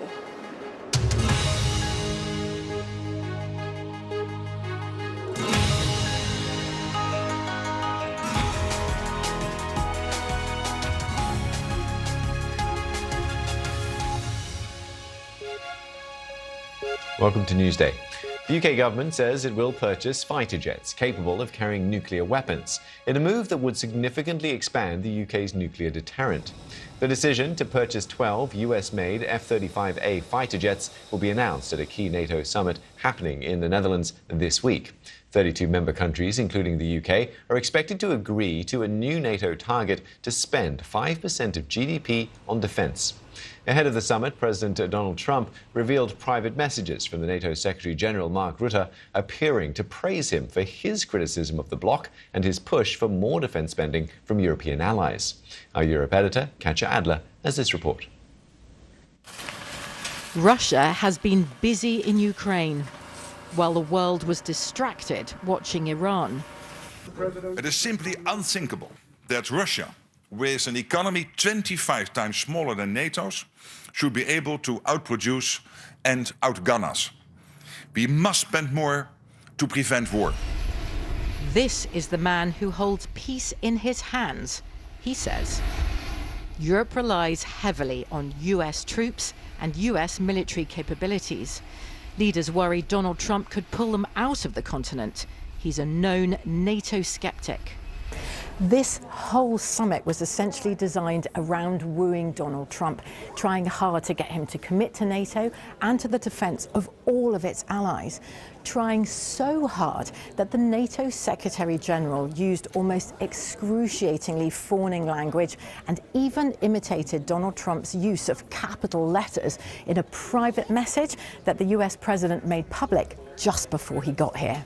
You will achieve something no American president in decades could get done, wrote Mark Rutte. Europe is going to pay in a big way, as they should, and it will be your win. 100,000 US troops are stationed in Europe. Many like these on a NATO training exercise are based in the east, close to Russia, to protect NATO allies. Donald Trump is not the first president to complain Europe must do more for its own defence. This time, Europe's listening. We are here at the NATO summit at a crucial time because I think everybody recognises that the world is more volatile now than it's been for a long time. NATO is stronger now. That's what Ukraine's president fervently hopes. And to get Donald Trump's buy-in, the UK and others here, bar Spain, will serve Donald Trump what he ordered. A pledge to spend 5% of national income on defence within 10 years. NATO leaders believe they have no choice, but the cash will be hard to come by. Katya Adler, BBC News, The Hague.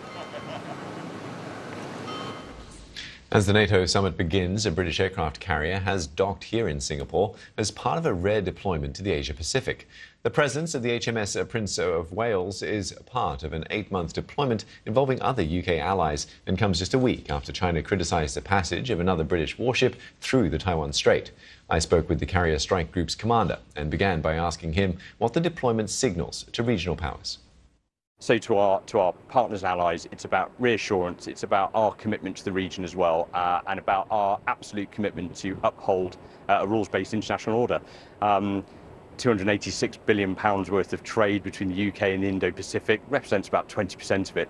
Maritime trade routes are so important, and therefore part of our reason to be here is to demonstrate our commitment to maintaining a free and open Indo-Pacific. China might take a very different view of the presence here in the region. How do you think, how are you looking to manage that potential interaction? We're operating in international waters with a strike group in the same way that China has every right to sail its ships in international sea space. I almost expect they'll come and want to watch what we're doing.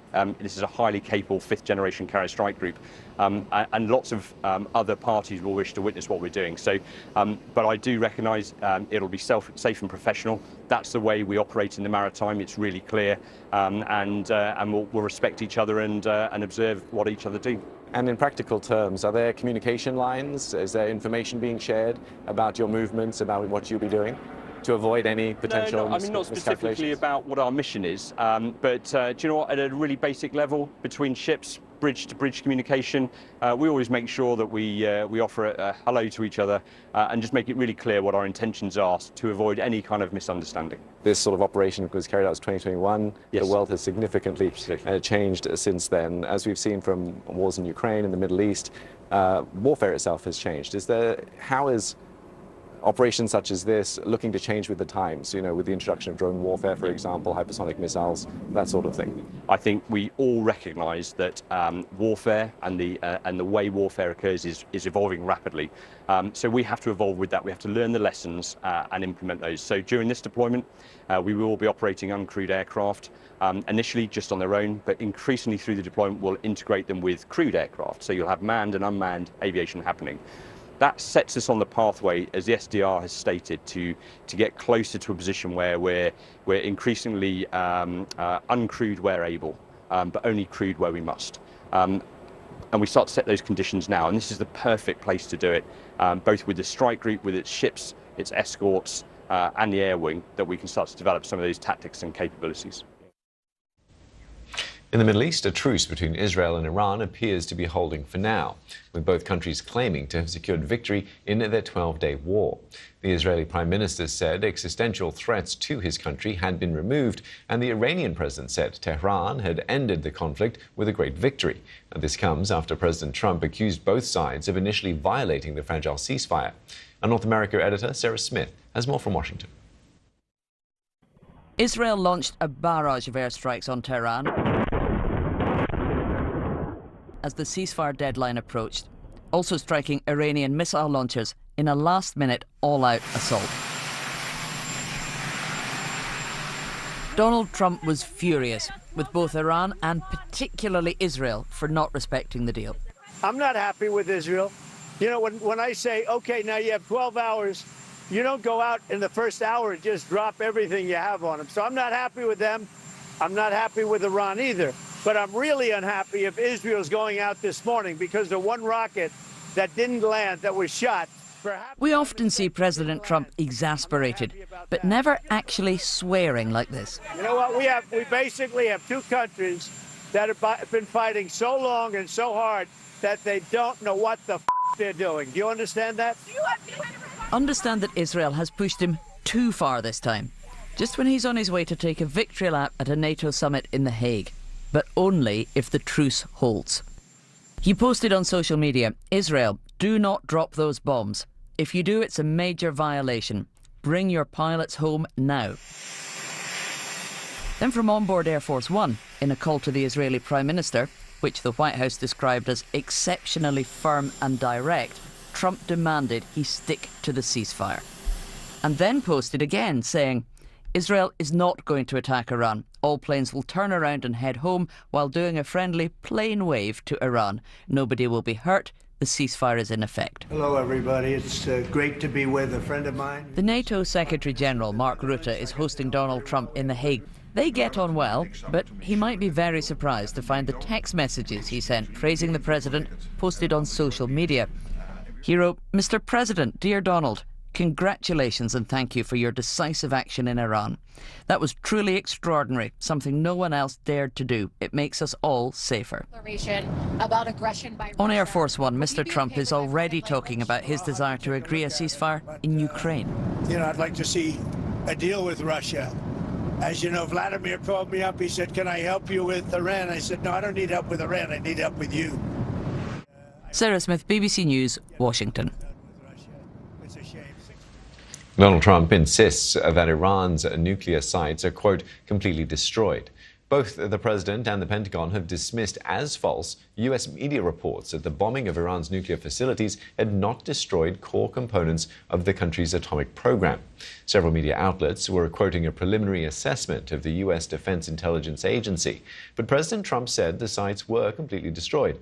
Our North America correspondent John Donaldson has more on what these reports detail. Well, this was three intelligence officials who spoke initially to CNN and also to the New York Times. They spoke anonymously, but they were referring to a preliminary report, as you were saying, into the level of damage suffered by these nuclear facilities in that attack on Saturday in the early hours of Sunday morning. And what this report says, apparently, is that while the facilities were badly damaged, it has not significantly set back Iran's nuclear ambitions. So it said it had pushed them back by up to 3 months. Now, before the attack, the American assessment was that at best, at a push, Iran could build a nuclear weapon within 3 months. So they now think that's been pushed back to 6 months. But really, what these officials are saying basically completely contradicts what the White House has been saying ever since those attacks unfolded on Saturday night. Yeah, and the White House has been very quick to rubbish them, including the Secretary of Defense, Pete Hegseth. Tell us more about how they've been responding. Yes, he did. He's basically outright rubbished them. He said that the nuclear facilities had been completely obliterated. The White House press secretary said you can't drop 30,000-pound bombs onto some facilities and not have them completely destroyed. So the truth is, I just think we don't actually know at the moment the extent of the damage, but I do think over time we will know, and that is because the Israelis, well, their intelligence services, they have infiltrated Iran's security system so successfully, and they will no doubt be trying to find out to what extent those ambitions have been set back. Now, Israel's Prime Minister on Tuesday evening, in an address to the nation on TV, well, he said that they had been completely destroyed. But he's trying to sell his actions over the past 12 days as a victory to the Israeli public. So I think it's going to take time to see the extent of the damage, but certainly there are concerns amongst intelligence officials here in the US that it hasn't really been a significant setback, and where that leaves us in terms of future relations between Iran and Israel and where this might go in the coming months and years, well, it leaves a lot of questions to be answered. Yeah, John, it certainly seems like the battle for the narrative as well is just as contentious as the battle, the physical battle as well. Is there any way to independently verify, besides relying on Israel and besides relying on the Pentagon, what has actually happened? Well, look, no, there isn't, to be honest. I mean, all intelligence agencies, I'm sure most Western intelligence agencies, will be working to try and assess the extent of the damage, but it's very, very difficult. Iran is not going to be allowing the IAEA inspectors in to inspect these sites, so it is very, very difficult to know. And Iran is probably going to want to keep secret the extent of the damage. But what these officials were saying, that crucially, those 500 kilos or so of enriched uranium, which is what is essential in order to build a nuclear weapon, well, they had been moved from the key sites before the attack happened. Around the world and across the UK, this is BBC News.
Thailand has imposed restrictions on all travellers heading into Cambodia as the two countries remain locked in a bitter border dispute. The ban applies to any vehicle or person trying to cross into Cambodia from checkpoints across several Thai provinces, as well as foreign tourists flying into Siem Reap. Let's get more on this with our reporter Katie Silva here in our Singapore newsroom. Katie, tell us more about this growing feud between these two neighbours. Sure, Steve. So it dates back actually to the French occupation of Indochina in the 20th century when the borders were drawn. And there since then has been some ambiguity, some discussion about exactly whether or not these borders are in the right place. Now, we've seen just since these borders were closed, scenes of dozens of tourists and workers stranded. These crossing points are closed across 7 different border provinces. The exceptions for those who can cross are students or those seeking medical treatment. There are stories, many reporters there citing, for example, Cambodian workers who are unable to return home for the night, having to sleep at checkpoints there. We heard stories as well of families stranded there, one father having to change their child's nappy, having to sleep the night because they were unable to cross into their country. Foreign tourists being stranded as well. We're also hearing about that they are having to deploy riot police on this border. Now, as I say, it dates back a long time. It has been a contested border for a long time. Between 2008 until now, we have seen 28 deaths across this border due to this conflict. But it was quiet for a number of years until May, where we saw a soldier killed in clashes on this border. And as a result of this, or in recent weeks, we've seen Cambodia, for example, banning the importing of any Thai fuel, oil, fruit, vegetable, even Thai movies, Steve. So it has well and truly leaked out across and had economic implications as well. Yeah, and Thai Prime Minister Paetongtarn Shinawatra, she's not just having problems with her neighbour. Domestically, Prime Minister Paetongtarn is also under pressure. Yeah, and a lot of this actually stems from a leaked phone call that was had between Paetongtarn and Hun Sen, which is a family member and, of course, former leader of Cambodia. Now, in this leaked 17-minute phone call, she calls him uncle, which is a term of reverence and deference and indeed respect. She also says that she accuses one of the senior commanders from the Thai military of trying to look cool, and says that she is going to work to make her uncle happy. Now, this clip was actually leaked by Hun Sen himself to about a short version to about 80 different parliamentarians in Phnom Penh. He then placed the entire 17-minute clip on his Facebook. Now, this has basically caused a huge political storm for Paetong Tarn. She already held a very weak 11-party coalition, and she saw the second member of that party, the BJT, basically quitting the alliance, leaving. She's since had to engage in a cabinet reshuffle. Now, she has said that this is settled, although the BJT has said that it's going to seek a no-confidence vote in Parliament next Tuesday when it reopens. Now, we've heard from Pheu Thai's tourism minister, that is the party in power, saying that they're not worried that seeking this no-confidence vote is the job of an opposition. But she is also facing pressure from a number of senators who have petitioned for her to be investigated by an anti-corruption body. All of this, coupled with the fact that we're expecting to see mass protests planned this Saturday demanding her resignation across the streets of Bangkok, Steve. So, well and truly a time of high pressure for her indeed.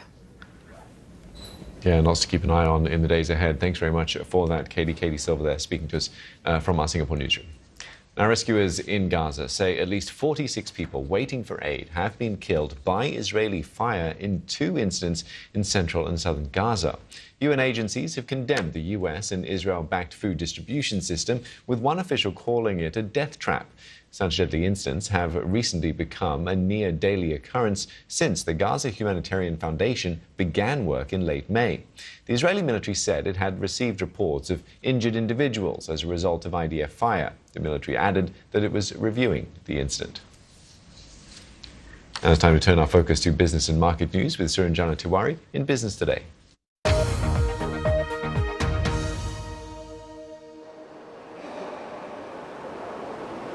Hello and welcome to a special edition of Business Today from Tianjin, China, at the World Economic Forum. A second day of climbs on the markets in the US. Oil prices are just about inching up now because of the turmoil in the Middle East and trade tensions, which continue to weigh on leaders and policymakers who are here. But there are some reasons for optimism. I've been speaking to Mirek Dusak, who's Managing Director of the World Economic Forum. Well, we are seeing, of course, fractures in terms of trade and investment, but you are also seeing diplomacy. What is quite interesting, geopolitics and geoeconomics aside, you have some, again, secular trends. After DeepSeek, you have just more attention being paid by investors from around the world to the China AI ecosystem. Do you think these secular trends that you talk about are enough to be able to lift global growth or give them a boost going forward? So I think it's very important because trade has been an important engine of growth over the past decade or two. And so it's very important that we keep working at it. Having said that, of course, it is clear, particularly certain technologies are now deployed to industry, deployed to markets, and have a huge potential to help us with new sources of growth and competitiveness. Obviously, they need to be deployed responsibly, which is also something that, for example, when it comes to AI, we tend to work a lot on. What's your sense? Is China willing to accept the investment and the interest from foreign companies to do business here or to set up their manufacturing here? At this summit, which is a global summit, but there has always been a section where people just come here from around the world to also understand what's going on with the Chinese economy. Obviously, there is a move toward an innovation-driven trajectory, and for example, in the field of the energy transition, if you look at the different technologies, batteries, solar, it's well known. There are leaders on the commercial side that are global leaders in those technologies. But there's been also, of course, discussions around then how do you particularly make consumption and the demand-driven part of the economy better. Well, despite that optimism, inflation continues to weigh on global business. And as long as those figures remain high, central banks around the world cannot bring down interest rates. And many people are looking to the US Federal Reserve now to find out when the next rate cut will be. The Federal Reserve Chairman, Jerome Powell, has been testifying in Congress, and it isn't looking good for interest rates coming down in the US. Here's Michelle Fleury with more.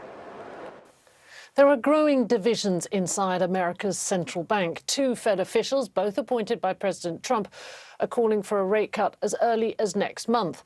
But 7 others say there is no need to move this year. On Capitol Hill, Fed Chair Jerome Powell pushed back on the idea of a July rate cut.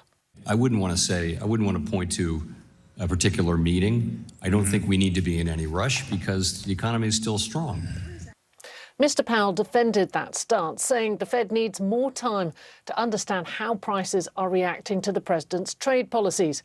Still, lawmakers pressed him on why the Fed remains so focused on tariffs, especially with inflation looking modest. I've heard for months now that the sky is falling, but it seems at this point at least that the inflation rate is pretty steady. And how many months of steadiness do you need? That testimony came as Donald Trump once again lashed out at the Fed chair, writing on social media, "I hope Congress really works this very dumb, hard-headed person over." The president argues that other central banks are already lowering rates and the Fed should follow suit. Mr. Powell returns to Capitol Hill on Wednesday morning to face more questions, this time from the Senate Banking Committee. Okay, I think we can bring you some live pictures from the World Economic Forum here in Tianjin, China. Li Qiang is speaking at the moment, China's premier, and it's a very rare opportunity to hear from China's leaders. They have got a lot riding on this event. It's got a record participation. More than 1,800 people are attending. They're trying to navigate ways to deal with tariffs, those tensions in the Middle East, and also how to use AI to boost global growth. That's something that China is really investing in. So far, Li Qiang has said that the trade system has become more diverse and that all countries, economies will have to adjust to deal with the global scenario. China, of course, is facing a slowdown as well and really needs something to boost the economy. And so there's a lot riding on this event. We'll have plenty more from Tianjin in China throughout the day. Do stay with BBC News, more on our website as well. Thanks for watching.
Global business leaders and policymakers are gathering here in the Chinese port city of Tianjin this week. Tariffs have already upended global trade, and with tensions rising rapidly in the Middle East, the cost of fuel and the price of goods is almost certain to go up.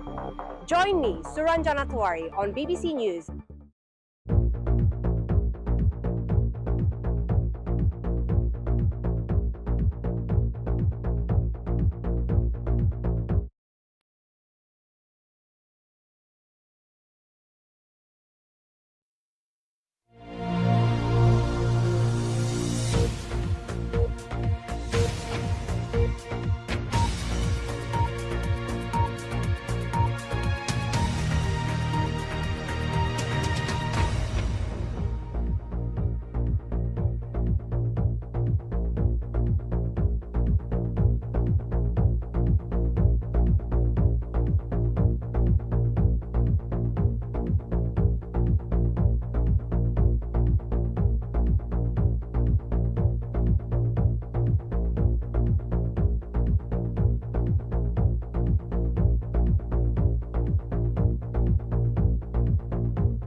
Now on BBC News, a global, topical, weekly show that lifts the hood on the entertainment and news business, exploring the companies and personalities who command our attention and how our perception of the world is shaped by them.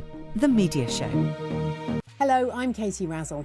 And I'm Ros Atkins. This week on The Media Show, we'll look at how the international media has covered the conflict between Israel and Iran. And as Netflix releases a new documentary about the Grenfell Tower fire in London, we speak to its director. We'll also talk about the social media platform Reddit. It's turning 20, and we're going to learn how its communities moderate themselves and how AI may change that. That's all coming up on The Media Show.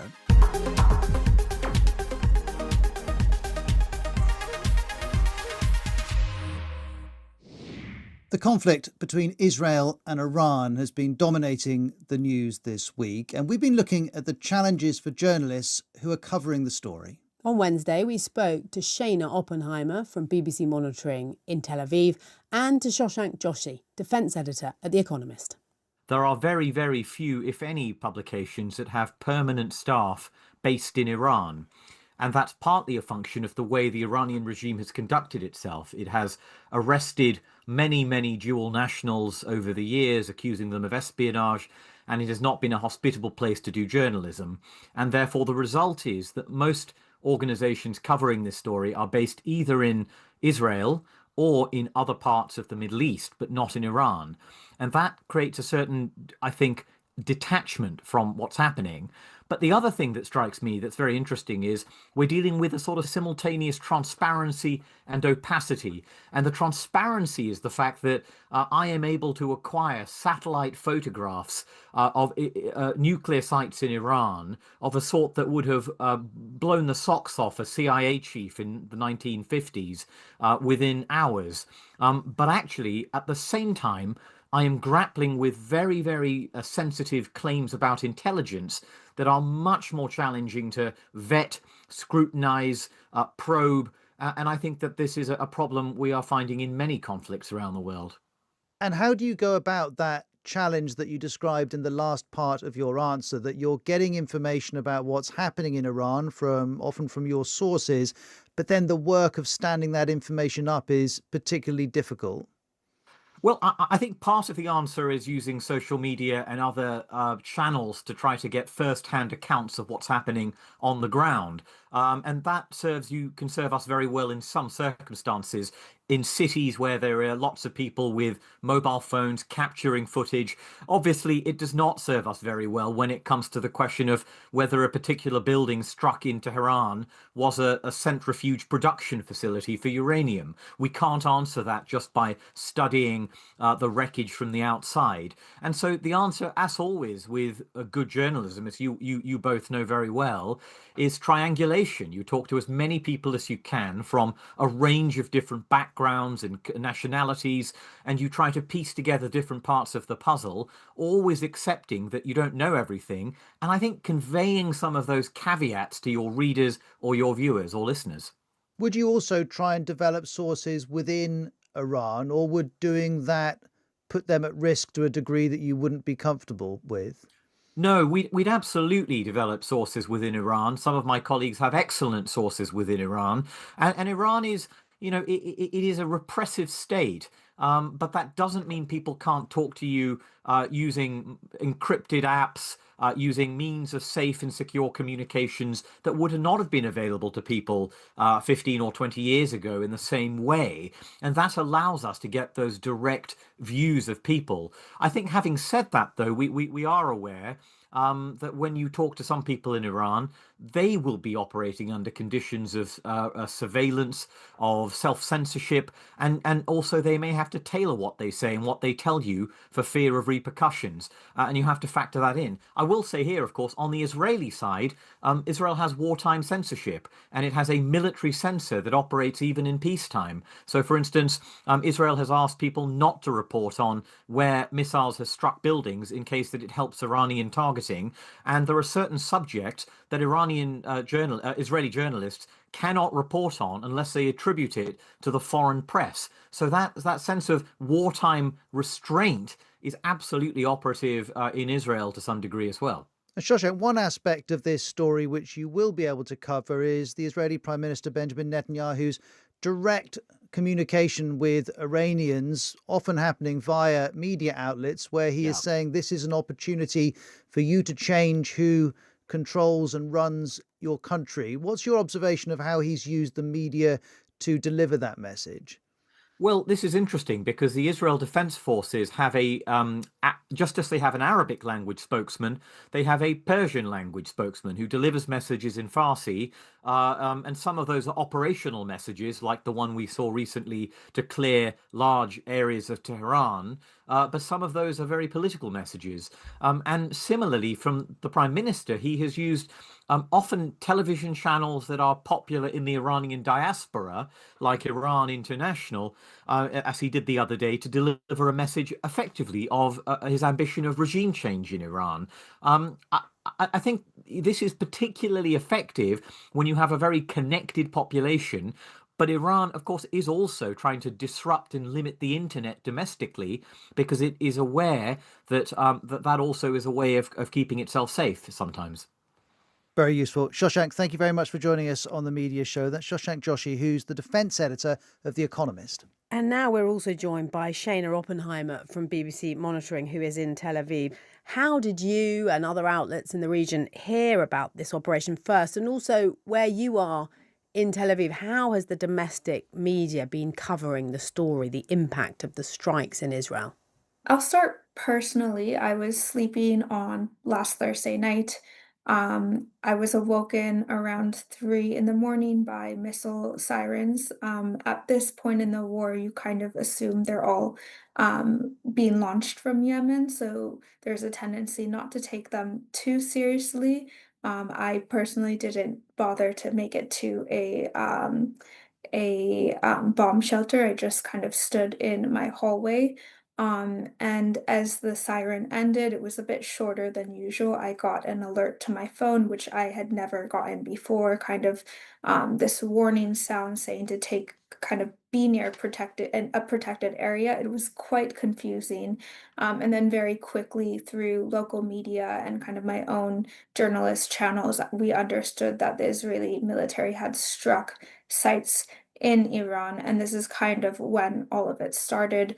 There was a bit of shock and surprise, even though there was a lot of reporting leading up to this that indicated this could happen. And how quickly did you start reporting it, and you and others? And of course, I'm very interested in how the domestic media is covering it.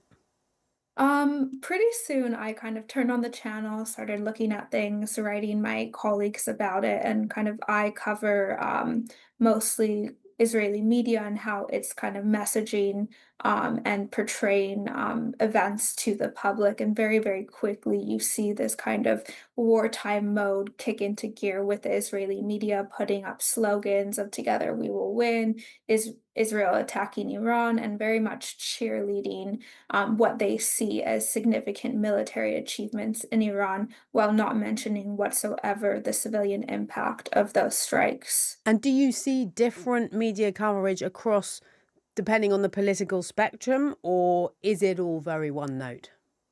I would say what's quite striking about this, though, is a general trend in the Israeli media and the public is on the eve of this attack.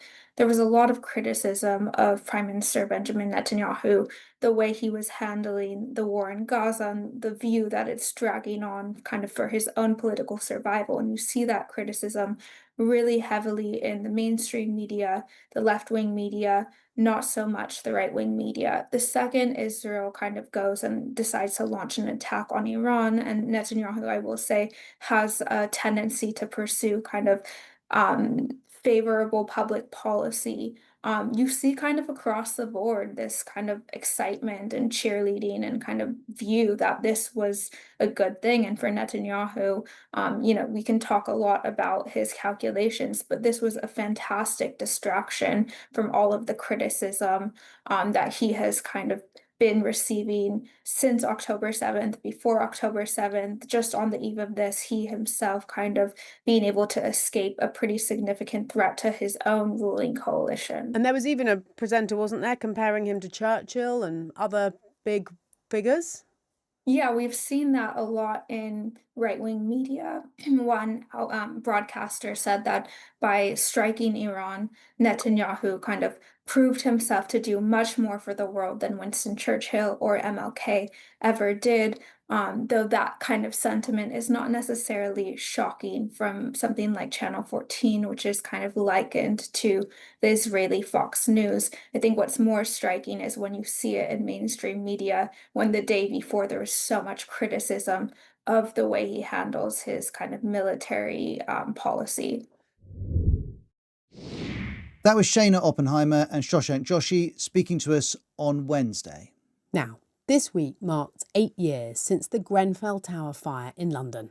It was a high-rise residential building and 72 people lost their lives, including 18 children.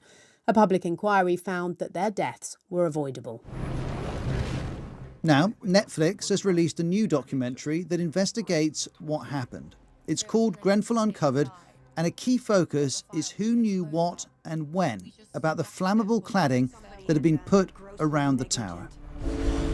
This is described as sticking a petrol tanker to the outside of a building. This was this huge corporate scandal. There's internal emails that say, oops, we are not clean. Sadly, companies were able to find a way around the regulations. Any minister who wants to introduce a regulation has to scrap one. We raised concerns with the council. We were labelled scroungers. We didn't deserve anything, so just shut up. There are thousands of buildings that still have the combustible cladding. Feel free to ask me as many questions as you like, but use your time wisely. Right. We were joined by the director of Grenfell Uncovered, Olaide Sadiq. Obviously, it took some time, and I think it was like making it a safe space for people to want to tell us their story. There are some people who have spoken in this documentary at length, probably for the first time to this degree. Obviously, they've done maybe smaller news pieces and stuff like that. And there are people who are taking part in, not necessarily being survivors, but are taking part for the first time in a Grenfell documentary. So it was about buying into what we were saying we wanted to do and believing us. So it was about building trust and saying that we want to make this different. We want to make this purposeful. We want to make this bold. And we want people to understand what happened and how it happened. And I think, you know, the trust was there, the trust was built, and it allowed people to come to us and tell their stories. And actually, I think they welcomed the opportunity to do so, because a lot of people want to keep speaking, but they haven't had resolve, they haven't had a conclusion. So whilst they haven't had that, the Grenfell story is still very real for them. Now, the Grenfell report, the inquiry report, identified a series of failures by both government and the private sector, rendering the tower a death trap, and the cladding was pinpointed as the principal factor for the rapid spread of the fire. And drilling down into who knew what about the cladding and when is, as we were saying, a key aspect of your documentary. What new evidence did you uncover, and how did you get it? So we obviously combed through the inquiry in fine detail. So there are a lot of things from the inquiry that people may not have seen before that we've brought to light. And we also went through our own endeavours to look into paperwork and different actions that took place in America to understand that one of the companies involved who made the cladding may have known about the dangers of the product, you know, years before the fire. And that's what we wanted to find out, and I think that's what we did find out, and that's what we've brought to the surface in a way that we feel is new and hasn't been done before. And you took legal action, I think, in order to get some internal emails released between staff at this company, the cladding manufacturer in the US, Arconic. What did they reveal? Yeah. How did you do that, and what did they reveal?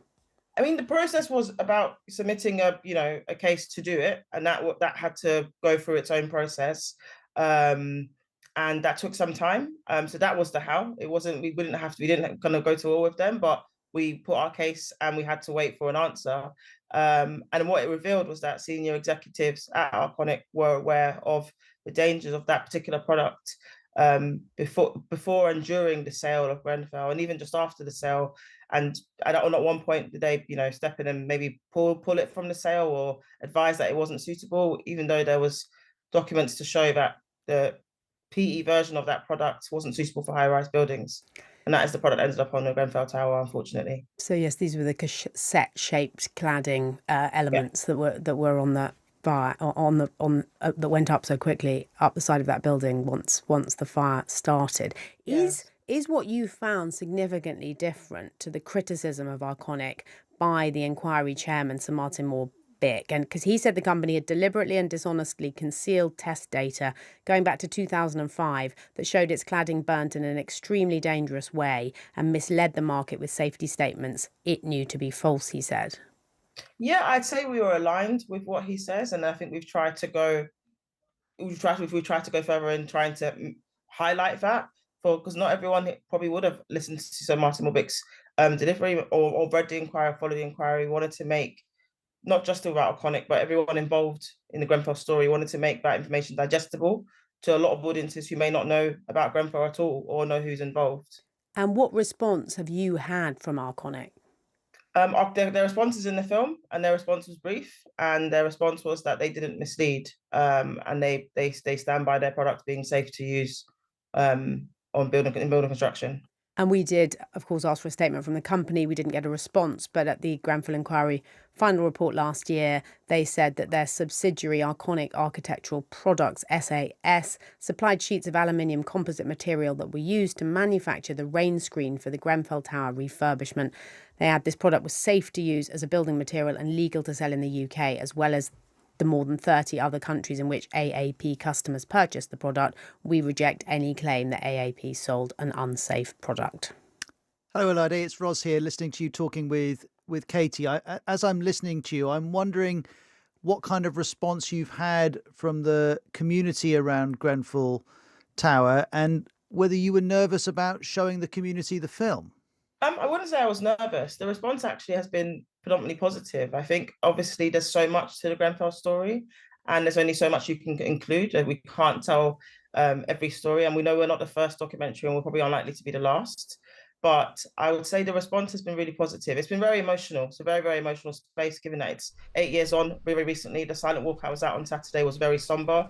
I think with the announcement of the tower coming down, there's a very different feel in the community. So I think people welcomed seeing it, and I think they appreciated the opportunity to see it before it was launched on the platform. And that feedback was very raw, very emotional, but it was very emotionally charged as well. And I think it galvanized a lot of people who feel like this could help push the dial somewhat in their push for change and justice.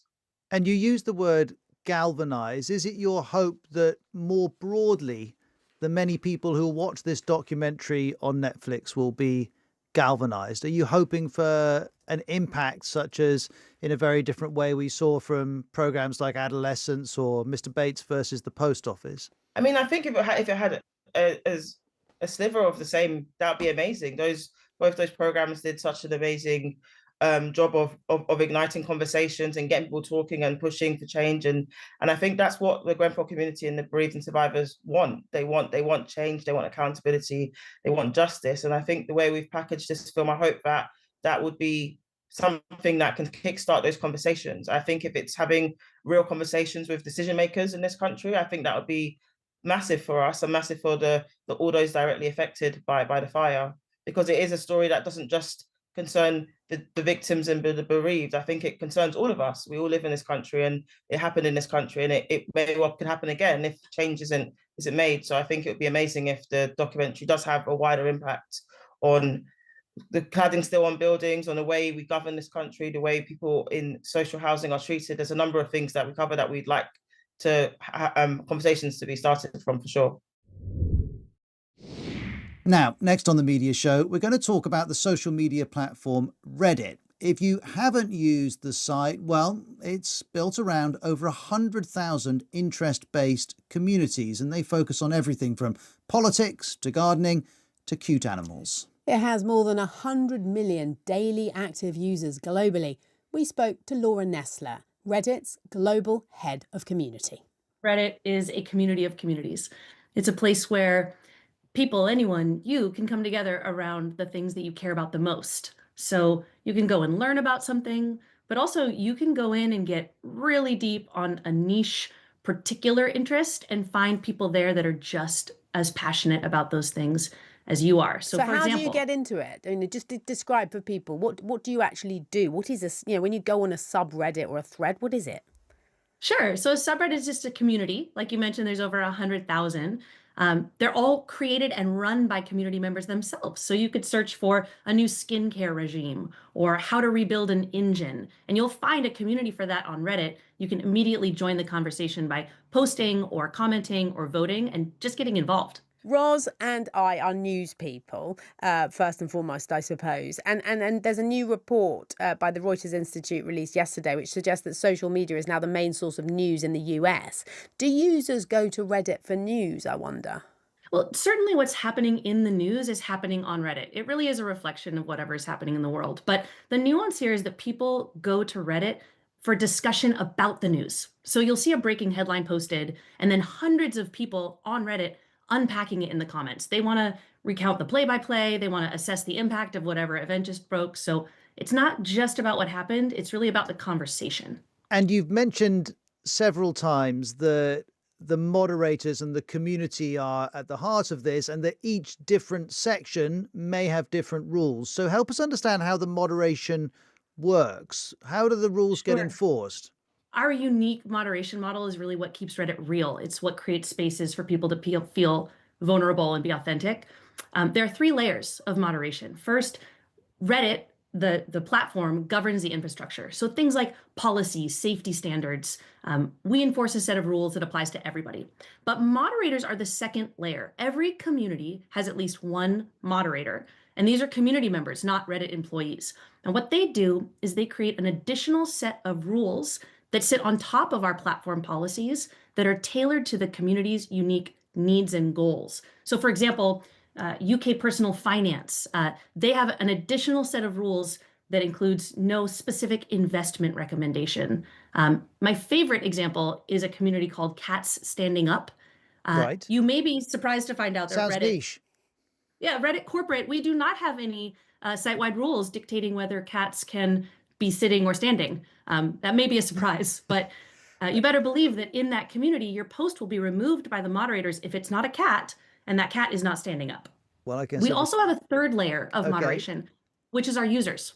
So this is really important because users' participation is what makes Reddit really authentic. It's how content is displayed within the communities.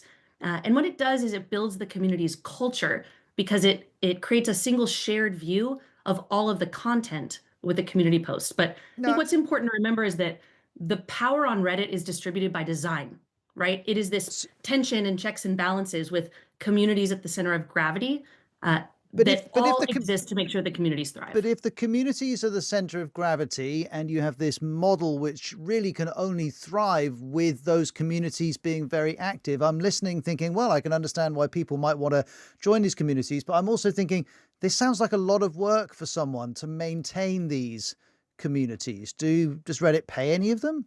We do not pay our moderators. No, moderators, I think what's important to remember is that moderators are here for their communities, right? Not for Reddit. They don't have a specific set of tasks that Reddit is giving them. So our role at Reddit is really to empower our moderators, ensure that they have the tools and the programs to be successful at whatever the goal is for their individual community. And that's what we've been investing in on Reddit side. And I must ask you about AI. Of course, any conversation around any tech product has to feature that. You place a huge emphasis as a company, and you've also done this during the interview on the importance of community and of the individual moderators who make Reddit so special. But surely there is a risk here that as Reddit embraces AI in a range of ways, you won't be such a human company, that actually the technology will become more dominant in shaping the experience. If left unchecked, yes. But I believe that it's as much of a challenge as it is an opportunity. So looking ahead, of course, we're really focused on preserving the humanness of Reddit and the internet in general. People are exhausted by inauthentic information online. Everything is polished, everything is sponsored, everything is AI generated, and that's just not Reddit, right? Reddit is real. So what we're doing to make sure that Reddit stays human is exploring ways to confirm that users are real people without needing their personal information. So we need to know you're a human, but we don't need to know your name. So that helps in terms of the users, but in terms of how the moderation and the site works, if you are, for example, and I think this is correct, Reddit is allowing AI models to train on Reddit content.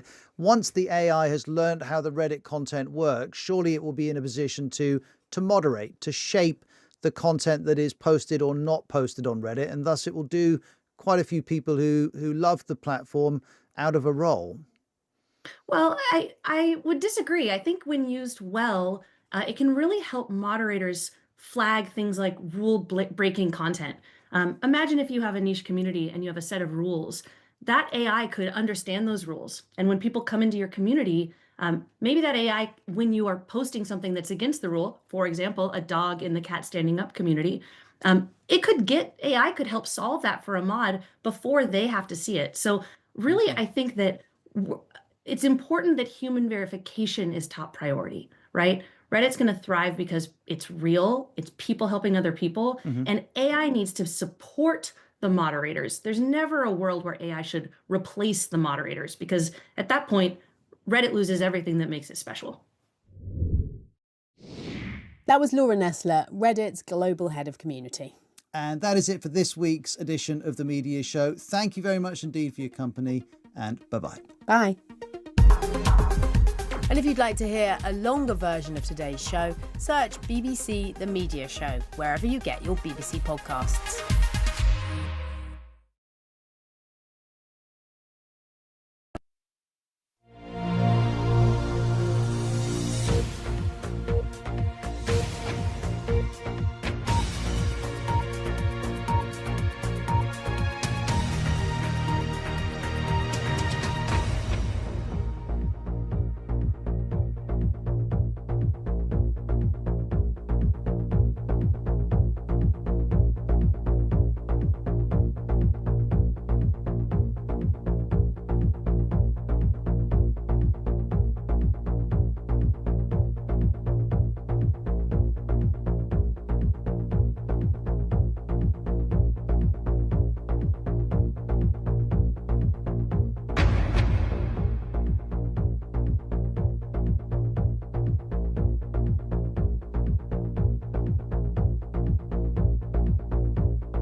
I will give away, the vast majority of my money. It's my full-time focus for the rest of my life. Every time I lost, I just did a deep dive into the reason why we lost. Und wenn Menschen bei uns in Europa angekommen sind, dann finde ich, haben sie ein Recht darauf, menschlich behandelt zu werden. When the big names talk, they talk to us. For me, trust is about presence. About fostering relationships all around the world, over years. It's about patience, not rushing to be the first, but striving to get it right. To get to the truth. We can't just ask the questions. We have to question the answers. Debate, debate, debate. We have to create a space for opposing voices to be heard and challenged. We fight every day to earn your trust. and we never take it for granted. We capture the story. Fact check the story. Break the story. We explore the story. So you can trust us to tell it.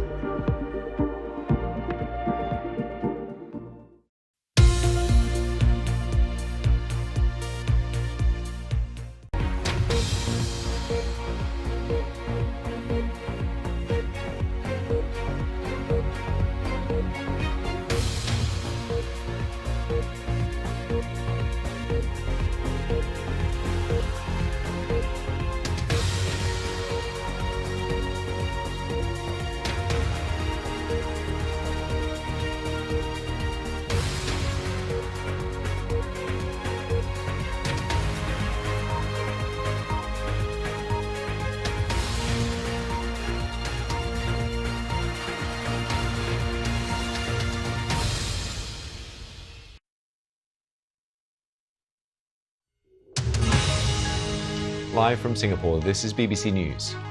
The UK will purchase fighter jets capable of carrying nuclear weapons in an effort to bolster NATO's nuclear capability as leaders of the alliance meet for a key summit in The Hague. The commander of a British aircraft carrier on a rare Pacific deployment tells the BBC he expects the warship to be closely monitored by the Chinese military. A preliminary assessment seen by our US media partner reveals US strikes on Iran's nuclear sites may have only temporarily set the program back. Plus, Thailand imposes restrictions on all travelers heading into Cambodia as the two countries remain locked in a bitter border dispute. And I'm Suranjana Tiwari in Tianjin, China, with a special edition of Business Today. We've just been hearing from China's Premier Li Qiang, who said that the global economy is at a critical turning point and everyone needs to work together to find out what kind of global economic order the world needs.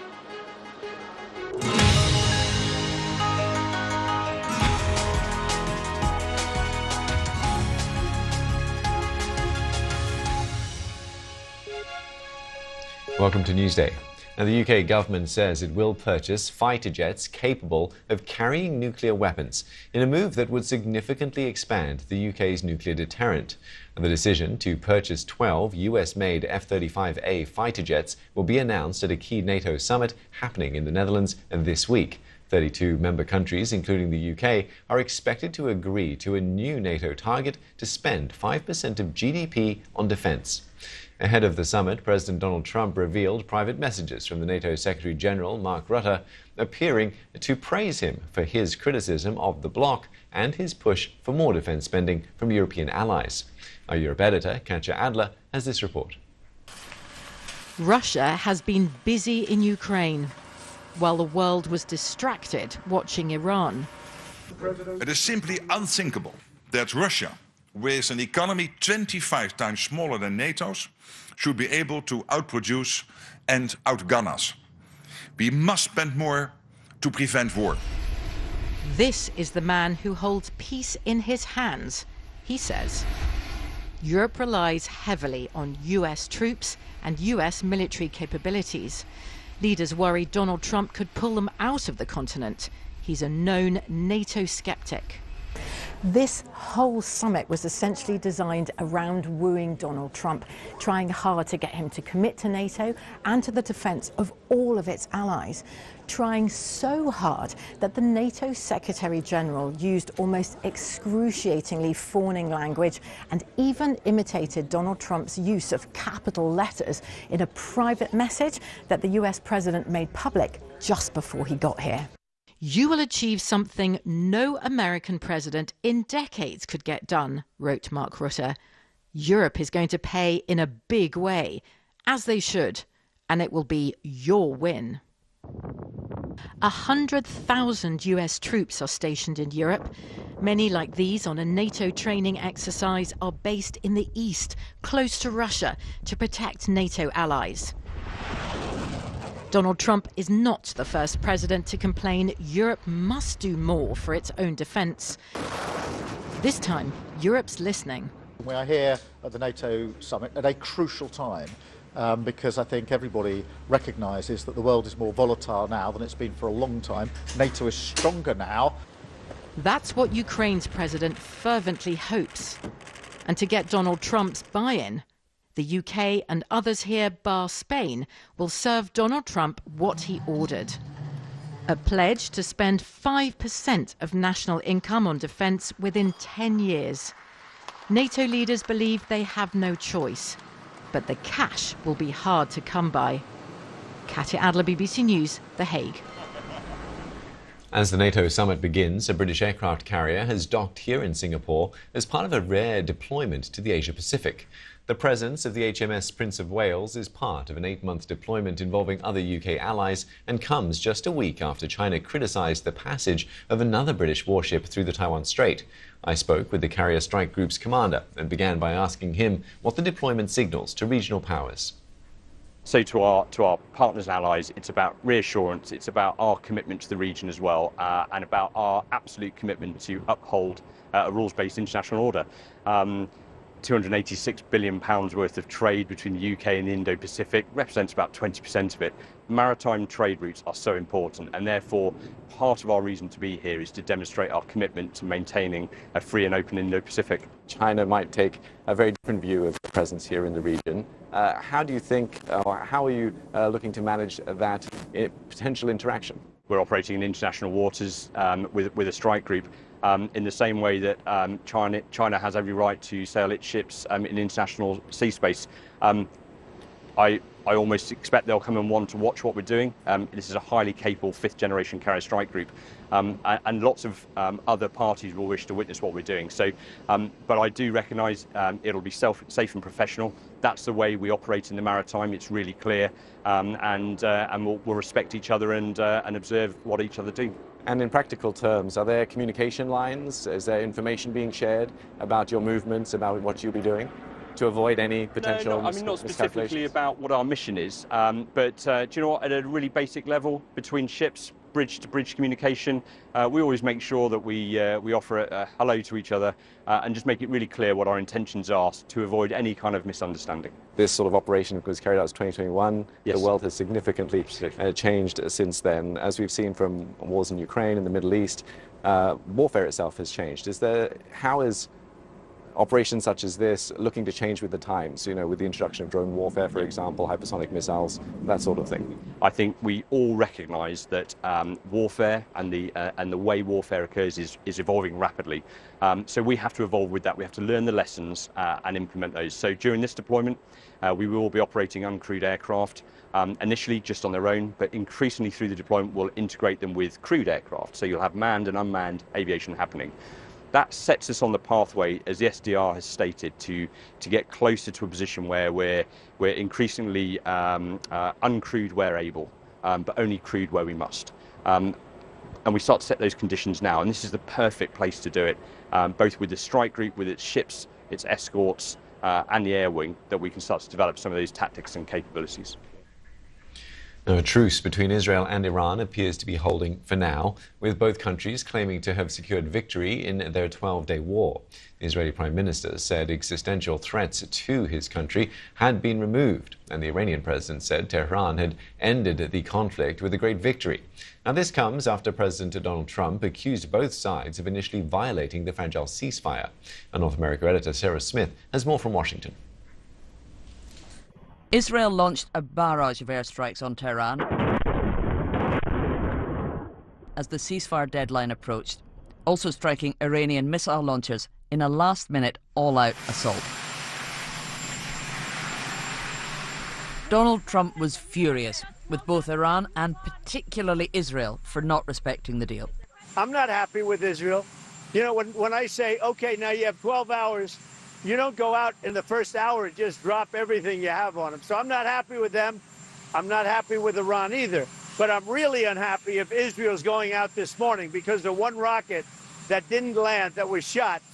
We often see President Trump exasperated, but never actually swearing like this. You know what? We basically have two countries that have been fighting so long and so hard that they don't know what the they're doing. Do you understand that? Understand that Israel has pushed him too far this time, just when he's on his way to take a victory lap at a NATO summit in The Hague, but only if the truce holds. He posted on social media, Israel, do not drop those bombs. If you do, it's a major violation. Bring your pilots home now.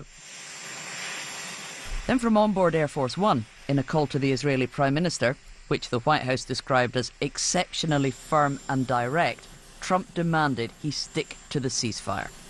And then posted again, saying, Israel is not going to attack Iran. All planes will turn around and head home while doing a friendly plane wave to Iran. Nobody will be hurt. The ceasefire is in effect. Hello, everybody. It's great to be with a friend of mine. The NATO Secretary-General, Mark Rutte, is hosting Donald Trump in The Hague. They get on well, but he might be very surprised to find the text messages he sent praising the president posted on social media. He wrote, Mr. President, dear Donald, congratulations and thank you for your decisive action in Iran. That was truly extraordinary, something no one else dared to do. It makes us all safer. About aggression by On Air Force One, Mr. Trump is already talking about his desire to agree a ceasefire in Ukraine. You know, I'd like to see a deal with Russia. As you know, Vladimir called me up. He said, can I help you with Iran? I said, no, I don't need help with Iran. I need help with you. Sarah Smith, BBC News, Washington. The Pentagon has dismissed as false U.S. media reports that the bombing of Iran's nuclear facilities had not destroyed core components of the country's atomic program and only set it back by a few months. Several media outlets were quoting a preliminary assessment of the U.S. Defense Intelligence Agency. Here's our North America correspondent John Donison with the details. Well, this was three intelligence officials who spoke initially to CNN and also to the New York Times. They spoke anonymously, but they were referring to a preliminary report, as you were saying, into the level of damage suffered by these nuclear facilities in that attack on Saturday in the early hours of Sunday morning.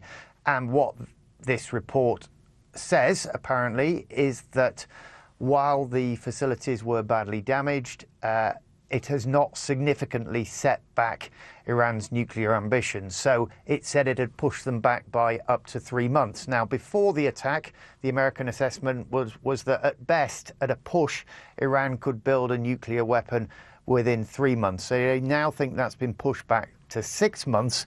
But really, what these officials are saying basically completely contradicts what the White House has been saying ever since those attacks unfolded on Saturday night. Yeah, and the White House has been very quick to rubbish them, including the Secretary of Defense, Pete Hegseth. Tell us more about how they've been responding. Yes, he did. He's basically outright rubbished them. He said that the nuclear facilities had been completely obliterated. The White House press secretary said you can't drop 14, 30,000-pound bombs onto some facilities and not have them completely destroyed. So the truth is, I just think we don't actually know at the moment the extent of the damage, but I do think over time we will know, and that is because the Israelis, well, their intelligence services, they have infiltrated Iran's security system so successfully, and they will no doubt be trying to find out to what extent those ambitions have been set back. Now, Israel's Prime Minister on Tuesday evening in an address to the nation on TV, well, he said that they had been completely destroyed. But he's trying to sell his actions over the past 12 days as a victory to the Israeli public. So I think it's going to take time to see the extent of the damage, but certainly there are concerns amongst intelligence officials here in the US that it hasn't really been a significant setback, and where that leaves us in terms of future relations between Iran and Israel and where this might go in the coming months and years, well, it leaves a lot of questions to be answered. Well, for more on this, let's go to Tehran and speak with Sasan Karimi. He's a former Iranian government advisor. Sasan, thanks for joining us. Now, the Pentagon insists that Iran's nuclear capability has been obliterated, but there are some conflicting reports coming out from US media outlets casting doubt on that claim. What's your assessment on Iran's nuclear program following those strikes by both the US and Israel? Hello, thank you for having me. Actually, if we want to be more, I can hear my own voice. If we want to be more logical, Iran's nuclear program is always has been always a peaceful one, and there was no argument about any divergence to weapon. It has been striked and it has been attacked illegitimately. And now with the bombs on Fordow, we don't know what is happening there. We don't know. Definitely, the administration knows, and it is a very over-demanding position from the United States and the others that bomb some place and then want to check the situation there through the IAEA or other ways. So this discussion is closed, and for future of the nuclear program of Iran, it is up to Iran, and I am positive that Iran will be able to rebuild anything destructed, and they definitely predicted what will be happened, and then that was why maybe they take the material, etc., away from the sensitive and risky Sasan, thanks for persisting with so the they will be audio able problems. We'll try and to sort those rebuild out for any you. facility. But just on that point about Israel's intentions when it comes to nuclear, it has long maintained that it's for peaceful purposes, for energy generation. But Western states say that there's no need to enrich uranium to such a high level as Iran has had under any civilian program, and that no other country has ever done so without producing nuclear weapons. And adding to that, the IAEA just recently found that Iran is in breach of its non-proliferation obligations. Okay, I refer you to the interview of Rafael Grossi with President Imam for CNN after starting the war. After he was one of the with the report he concluded, he was one of the people who built the basis for this war, actually, and he ratified, he approved that there is no divergence to a bomb in Iran. So anyways, but there is no limitation for enrichment level in the NPT.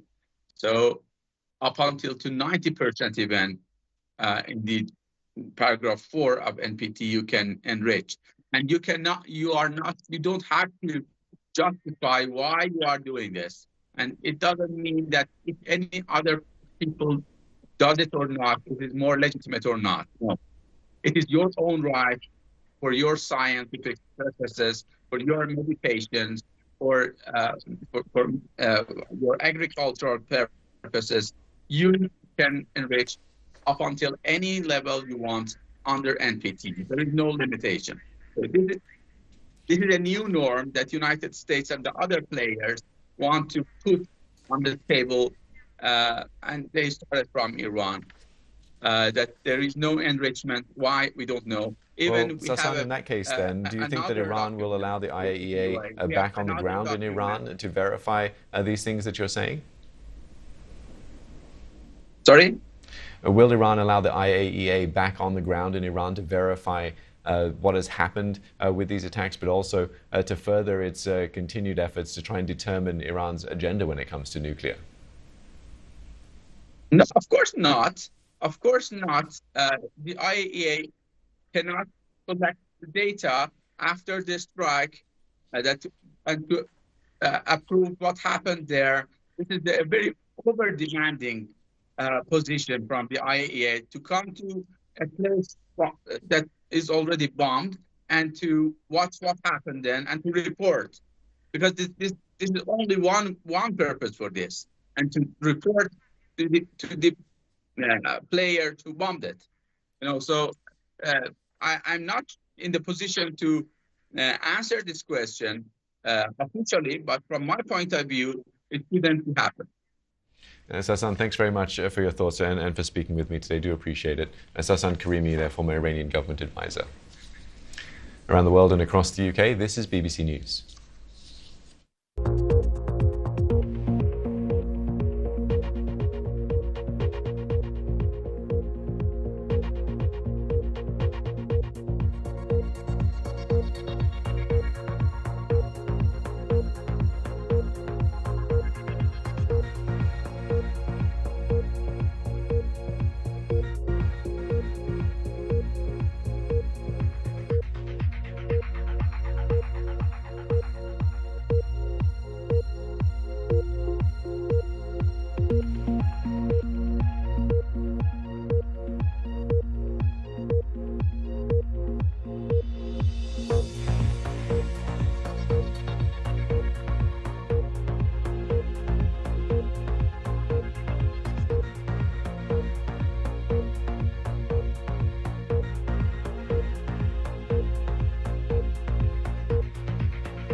Thailand has imposed restrictions on all travellers heading into Cambodia as the two countries remain locked in a bitter border dispute.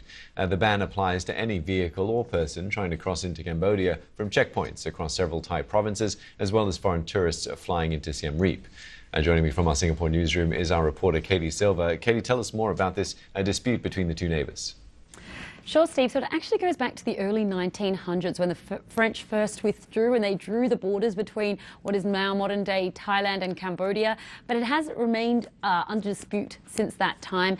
We've seen, for example, dozens of people actually have been killed on the border, about 28 in fact since 2008. But it was really ignited in May when in a very brief clash we saw a Cambodian soldier killed. Since then, bilateral ties between the two countries have been at their lowest point in decades. And now, as you say, we're seeing these border closures. There's scenes of dozens of tourists and workers stranded, crossing points, for example, being closed between 7 different border provinces. Now, there are a couple of exceptions, primarily students and those seeking medical treatment. We're hearing, for example, about Cambodian workers unable to return home for the night, having to sleep at checkpoints. And of course, all of this comes as we're also seeing a huge political storm in Bangkok as well. The current Prime Minister, Paetongtarn, of course, facing accusations of, or in fact, a leaked audio of her having a phone conversation with a long-term family friend, former leader of Cambodia, Hun Sen, in which she was somewhat derogatory of a senior member of the military in Thailand. Now we're hearing calls for her resignation. We've heard as well from one of the major parties that is part of her coalition, basically quitting the alliance and saying that as of next Tuesday, when Parliament reopens, they're going to be seeking a no confidence vote. We also understand, Steve, that there are some mass protests planned for this Saturday on the streets of Bangkok. As for her, Paetongtarn, she has said that the matter is settled, and we have also heard from the party that it is the job of the opposition to call for this, saying that they're not worried. Yeah, thanks very much, Katie. A busy week ahead in Thailand for sure. Katie Silva there in our Singapore newsroom. Well, let's cross over to our Asia business correspondent, Ranjana Tiwari, who's live for us in Tianjin, China, with all the latest business and market news.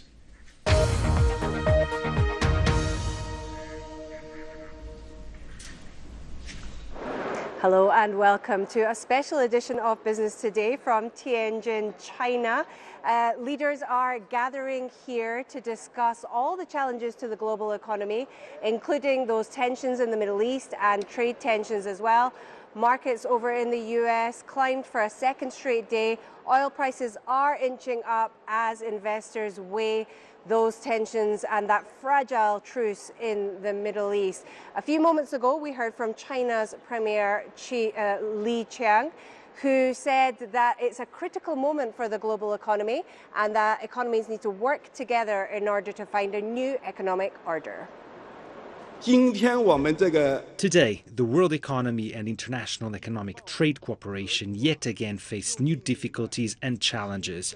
Just as President Xi Jinping has pointed out, we are at a critical turning point. In times like these, we need to take a pause and evaluate how things are ever changing and what sort of order the world needs. Countries need to work together. Well, we can get more on all the things that are being discussed here with Faye Cranmer, Asia Pacific Supply Chain and Operations Lead at Accenture. Really good to have you on the program. Accenture obviously relies a lot on things like data centers and the cloud. How are tariffs likely to impact your business? Well, tariffs are a really interesting kind of inflection point for a lot of our clients, because our clients are suddenly trying to work out exactly what they will do to respond to these sorts of impacts on their business, on their supply chains, what that means for production, for demand, and even for supply. Because in all aspects of the supply chain, there is a consideration that needs to be made around how to adjust for the differing outcomes from the tariffs. And what's your sense at this, very high-profile economic meeting? Are people feeling confident about diversifying their supply chains, or, is it more doom and gloom ahead? No, I think people are. There's been quite a bit of wait and see in a lot of organizations in a lot of countries. I obviously spend my time across a lot of Asia, and some countries have been more impacted by the tariffs than others, but everybody's been, and it's also industry specific. So what's kind of interesting is I think most people are having an approach which says, let's rethink this, and let's actually make sure that we're being resilient, not just against tariffs, but against a range of different impacts that we could be experiencing across our supply chains going forward. And very briefly, if you can, I mean, AI, how bullish are you about the prospect of AI to boost economic growth? Very quickly, if you can. Hugely optimistic. It is essentially data will define how quickly you can pivot to all of these changes. Okay. Faye Cranmer, we'll have to leave it there. Thank you so much. That was Faye Cranmer, Asia Pacific Supply Chain and Operations Lead at Accenture. We'll be here all day in Tianjin, China. We'll be reporting what all the leaders that are speaking later are saying. We're going to hear from the Singapore Prime Minister as well as the Vietnamese Prime Minister. Thanks for watching for now, and do stay with BBC News.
Now on BBC News, Johnny Diamond chairs a diverse panel fielding questions from a passionate audience in Kuala Lumpur as they critique their own laws on freedom of speech.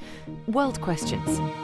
From Kuala Lumpur, Malaysia, this is the BBC World Service. This multi-ethnic, multiracial nation has gone from rural poverty to urban affluence in 2 generations. It trades with China and the US, but as they clash, which way will it turn?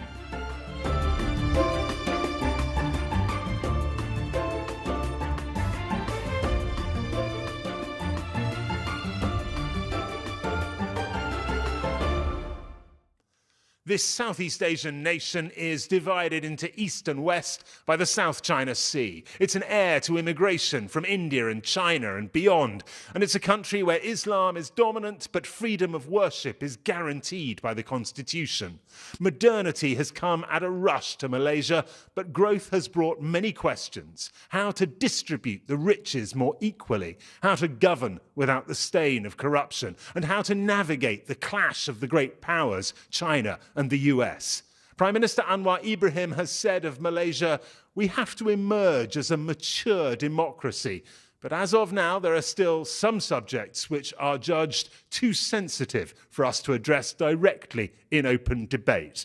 But we have an audience who have freely offered challenging questions on the issues and a panel very ready to address them. Our panel.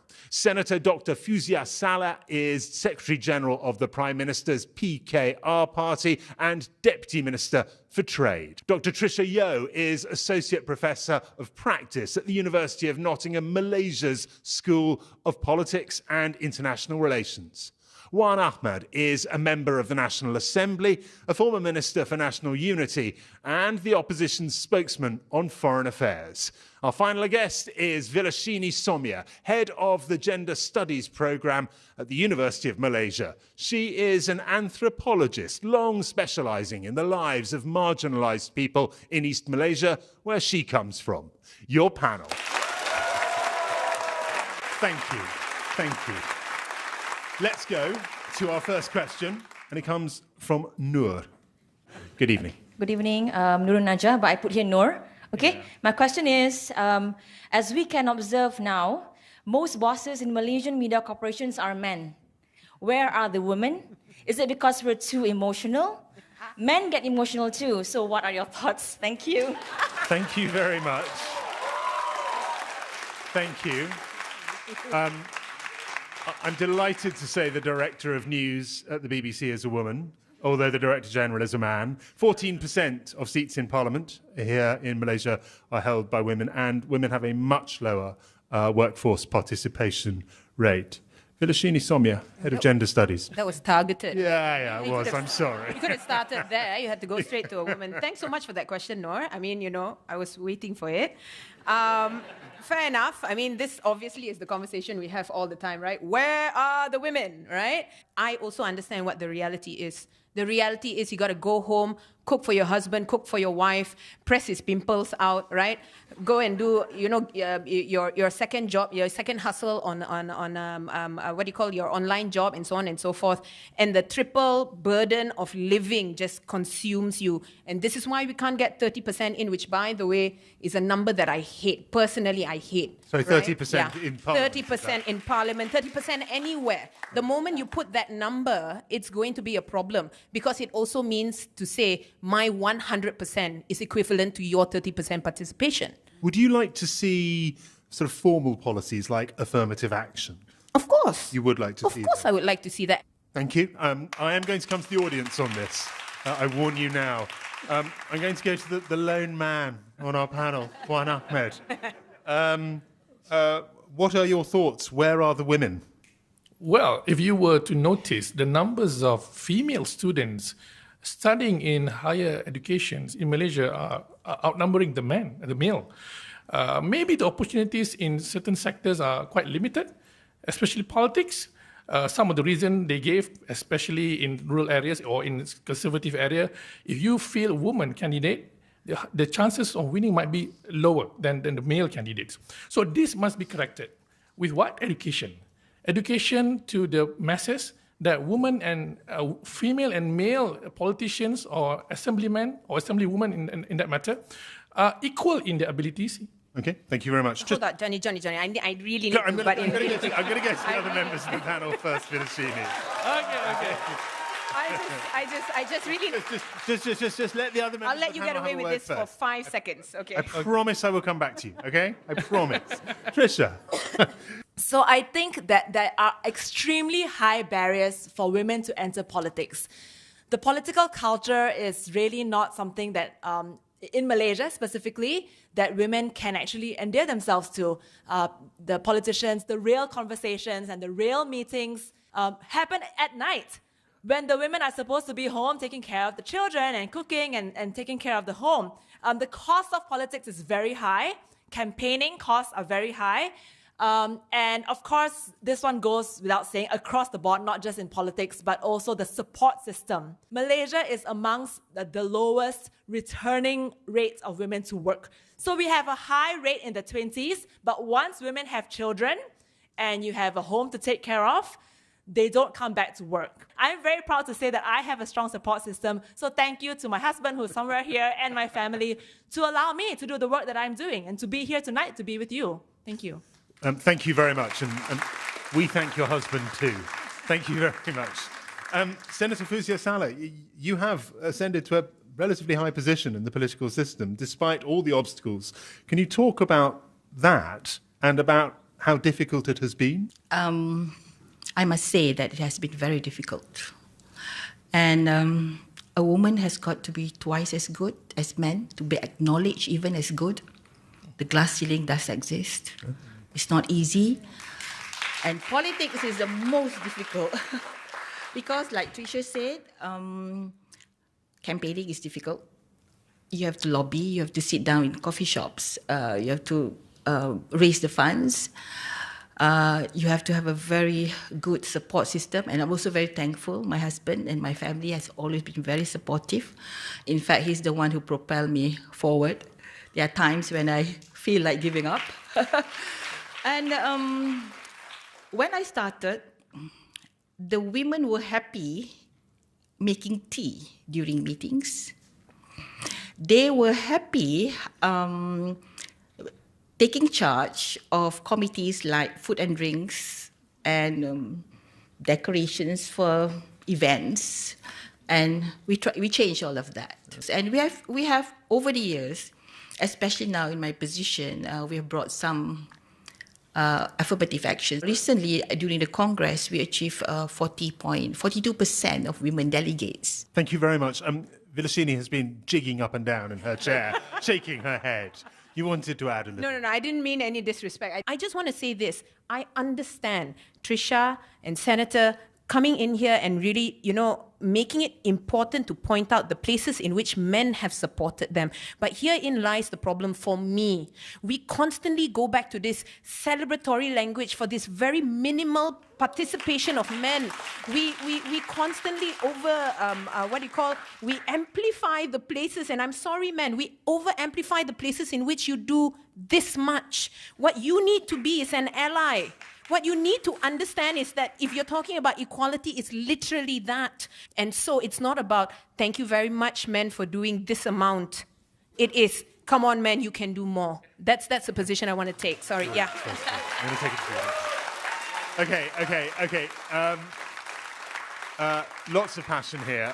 I want to hear, if I could, from the audience. Noor, can I start with you? You asked the question.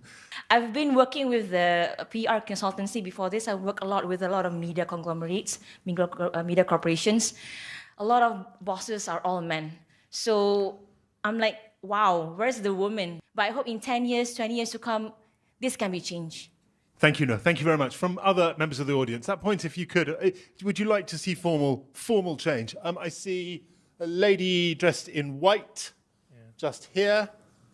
Hi, good evening, everyone. My name is Tamina. I am a woman in media. I feel we need policies that positively state that men need to be involved in raising families, that men also need to be the ones to step up so that we not only encourage the men already doing this, we also acknowledge single fathers, but we also acknowledge fathers who are partners in equitable home partnerships. Thank you very much. Other thoughts on this? I see lady in the front row there. Hello. Hello. Hi, and welcome. my name is Sulin. I'm the editor-in-chief of Code Blue, which is a health news website. And frankly, I'm just disgusted with a lot of women in politics right now. I mean, no offense to YB Fuizia Saleh, I don't really follow your personal politics. Nothing so personal. nothing on you. It's just that across party lines, whether government parties or opposition parties, women behave exactly like men. Okay. You don't do the right thing. Everything you do is just to chase positions of power, and for what? Because you don't care about the people at all. So that's why I feel like there's no point in trying to have affirmative action to get more women in politics if you're going to behave exactly like men. Thank you very much, madam. And sir, thank you. And after him, lady in blue. Sir. I just want to comment on the one Ahmad Faisal's statement saying that women, there are more female students than male students in the university, because I teach at the university. Mm-hmm. It is true. So the reality is that when we have more women graduated from the university and then they go into the workforce, etc., they are paid lower than their male counterpart, and that makes them feel disinterested to pursue working and decided to choose being a housewife and etc. Okay, thank you very much. Lady just there, if you would. I'm Hasween, and I tend to agree with the lady in front of me just now. I'm also in media. I have my own show. My head of current affairs and news is also a woman, very powerful. So I don't think that it's a problem about getting women into the workforce. And I feel that with affirmative action policies, it actually reduces our talents because it feels like we need a lifeline to get ahead. Okay. So I'd rather merit all the way. Thank you very much indeed. That's the way. Thank you. We'll move on to our next question. It comes from Roshini. My name is Roshini Mukaya, and I have a question in regards to Malaysian identity. This is something that I personally I have been struggling with. My question is, how do you reconcile the ideals of Malaysia being a diverse, democratic, secular country versus the reality of Malaysia versus Malaysia's status quo prioritizing Malay Muslim hegemony? Thank you. Thank you, Roshini. And we will come back to you after we've spoken to the panel on this. I should say this is one of the few states in the world where the special position of an ethnic group is named in the constitution and where rights and privileges are entrenched in law for that group, often referred to as the Bumi Putera, forgive me, also translated as the sons of the soil. Vilasini Somya. Oh, so I get to start this first. Yeah, you can start this one. Go on. That's great. I'm sure you've got one or two thoughts. Put the minority on the spot first, why don't you? A low blow. Go on.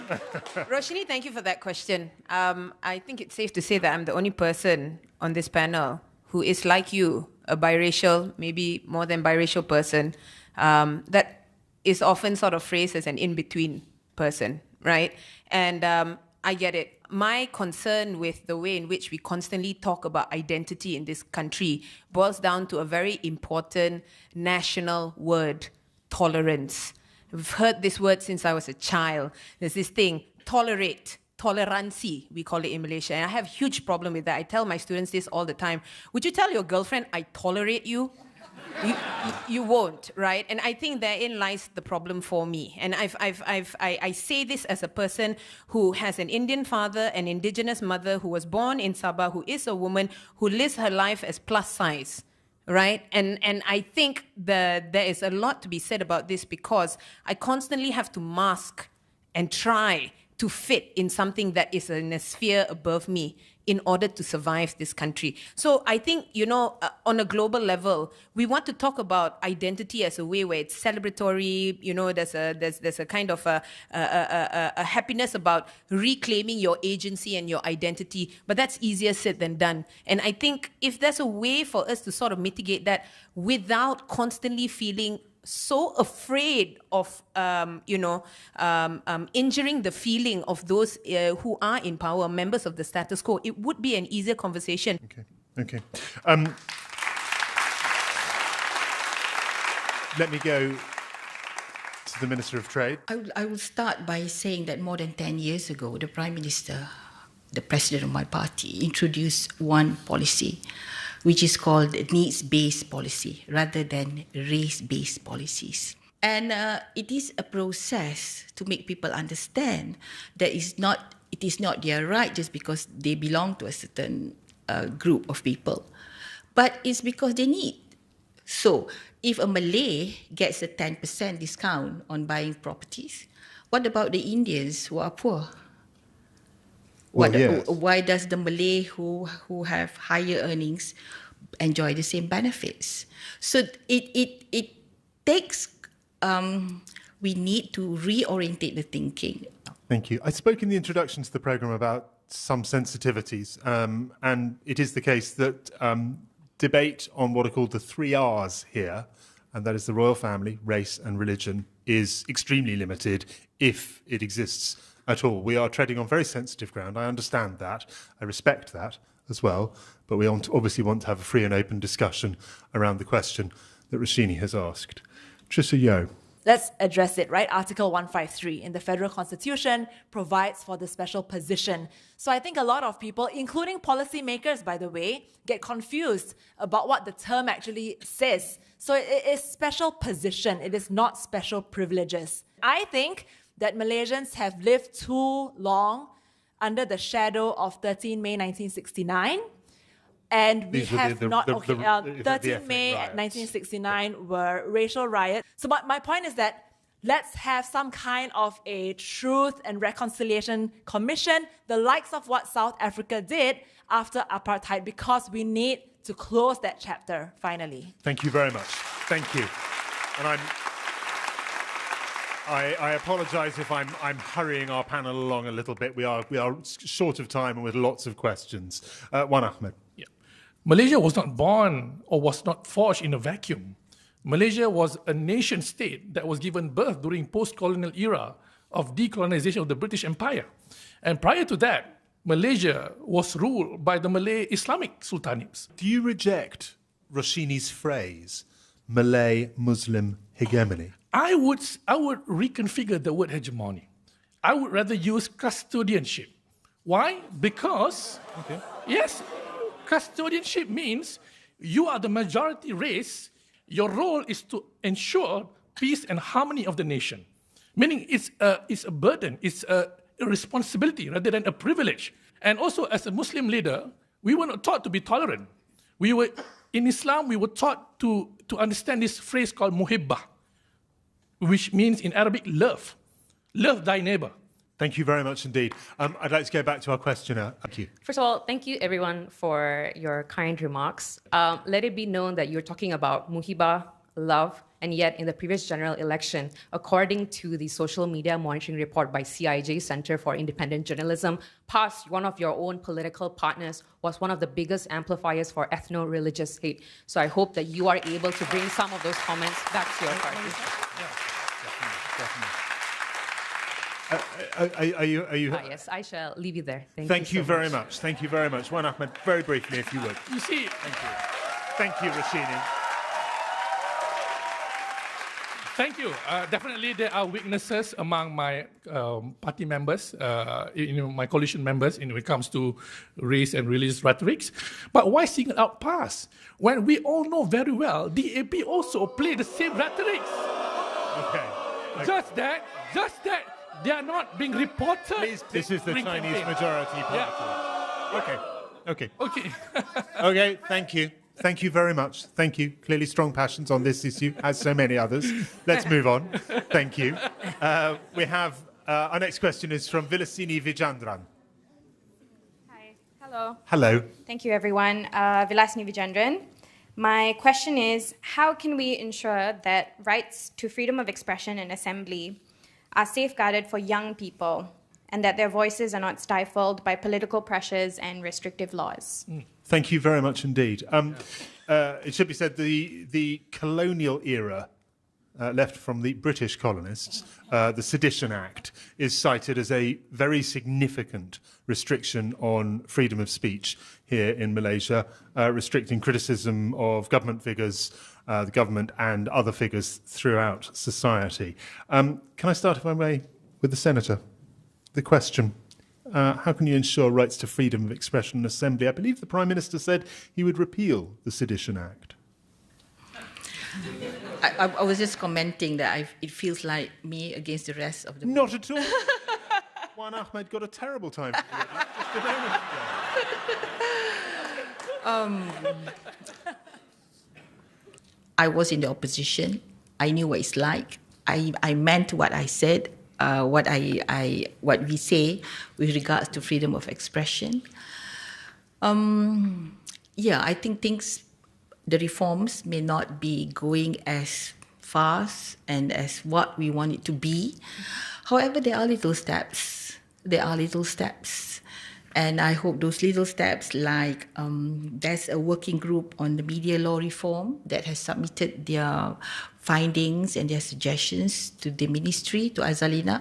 I don't think it is moving fast enough. However, the manifesto from each parties are not necessarily the same. You are in a coalition government. We are in a coalition government. It's the first time Malaysia entered into a coalition government. And reflecting on what we should have done, I think one of the best practice is to learn from the German. When they formed the Grand Coalition in 2017, they took 5 months actually to form a blueprint where they listed all the policies. On hindsight, and I think if it is something that we should have done. Okay, thank you very much indeed. Vilasini Somya. The way I see it is that young people are greatly influenced by things that are happening on a global scale. You know, they get most of their education from TikTok, not university, right? And there is, of course, this new way of understanding the world in which if you don't reclaim and you don't seek your own agency and you don't stand up for what you believe in, then you're going to be buried in the rubble of, all kinds of, post-colonial issues. So this kind of decolonizing approach in wanting to reclaim what is important to them is necessary. And I'm for it. I understand why there is a need for it. So you can't talk about being the ideal person you want to be if you can't secure a job. And you can't talk about securing a job if you can't also talk about not just your gender and your race, but certainly, and I need to put this out there, your sexuality, your gender, right? What if you're a trans person in this country, for example? And I think, I have to agree with Trisha, is that we have not created enough of this concept of safe spaces. Thank you. Thank you very much indeed. Wan Ahmed. I would characterize this government as a government with iron fist in a velvet glove. Stop giving excuses about slow reforms because we are we are in unity government. The fact of the matter is, the Prime Minister is the most powerful person that could affect change that he wants. But does he make the change that he promised to the people? No, nada. Would you like to see the Sedition Act repealed? Definitely, it can be amended to accept the new realities and challenges, to have more freedom and also spaces for people to discuss things that are deemed sensitive. Professor, thank you. There's a whole slate of archaic legislations that really need to go. The Printing Presses and Publications Act, which restrict media from operating freely. The Sedition Act, which has very, very vague clauses, which means, therefore, that anything can be captured by the Sedition Act. Okay, thank you very much. I want to hear from the audience, if I could. But first of all, if I could, from our questioner, Vilasini. Hi, and thank you all again for your responses. I think for me personally, why I feel freedom of expression is so important, especially in our country, is because it underpins our rights and access to all other rights, right? And when we talk about freedom of expression, and specifically the targeting of youth activists and student protests, what we are really doing is sending a very chilling message to say that we are stifling dissent. Madam, in the front here. And in Malaysia, we have many controversial issues that are very sensitive. And we are not allowed to talk about it publicly. We have racial sensitivity and especially religious sensitivity. I would love to have a discussion with a Malay Muslim about his religion and my religion. I mean, we just have a talk, you know. But that is not allowed because the laws in the country say proselytizing. You know, if we can't talk about things that's sensitive, if we have to keep quiet and just tolerate the situation, it's never going to be solved in the end. Thank you very much. Thank you for your question. Thank you for your thoughts. And from our audience, we have to say farewell. I'm afraid that is it for World Questions Malaysia. On behalf of my producer, Charlie Taylor, the BBC World Service, and in particularly from me, a huge thank you to our panel. You have been brilliant. You have been patient. You have given us your time and your experience. Thank you. Thank you also to our questioners. Fantastic questions. To a brilliant audience here in Kuala Lumpur, and of course everyone listening around the world. I'm Johnny Diamond. Thank you very much. Goodbye.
One thing I can say which is true of this region is that it's become harder to be a journalist. It's really important to be on the ground. If that means you've got to go to hostile, remote places, then we have to do that. That's the opium resin.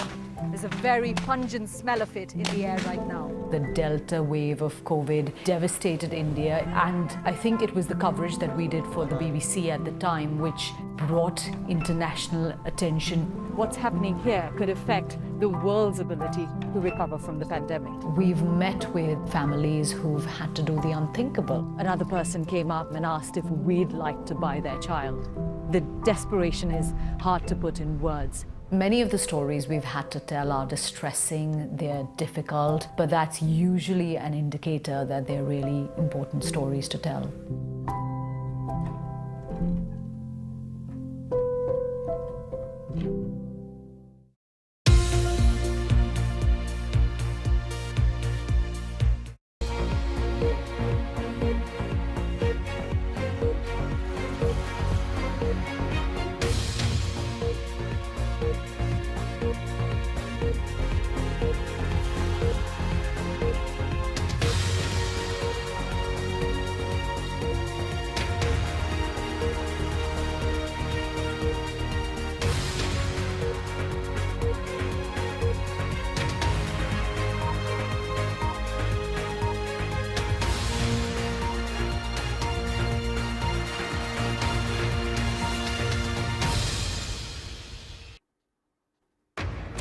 Live from London, this is BBC News.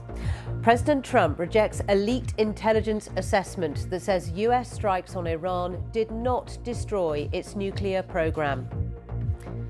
The UK is set to purchase 12 new fighter jets capable of carrying nuclear weapons to bolster NATO's capability as leaders of the military alliance meet for a key summit. A BBC investigation has found evidence of exploitation and abuse in the global webcam industry. And meet Enigma Cursor, the dog-sized dinosaur that ran around the feet of giants. It's just been discovered.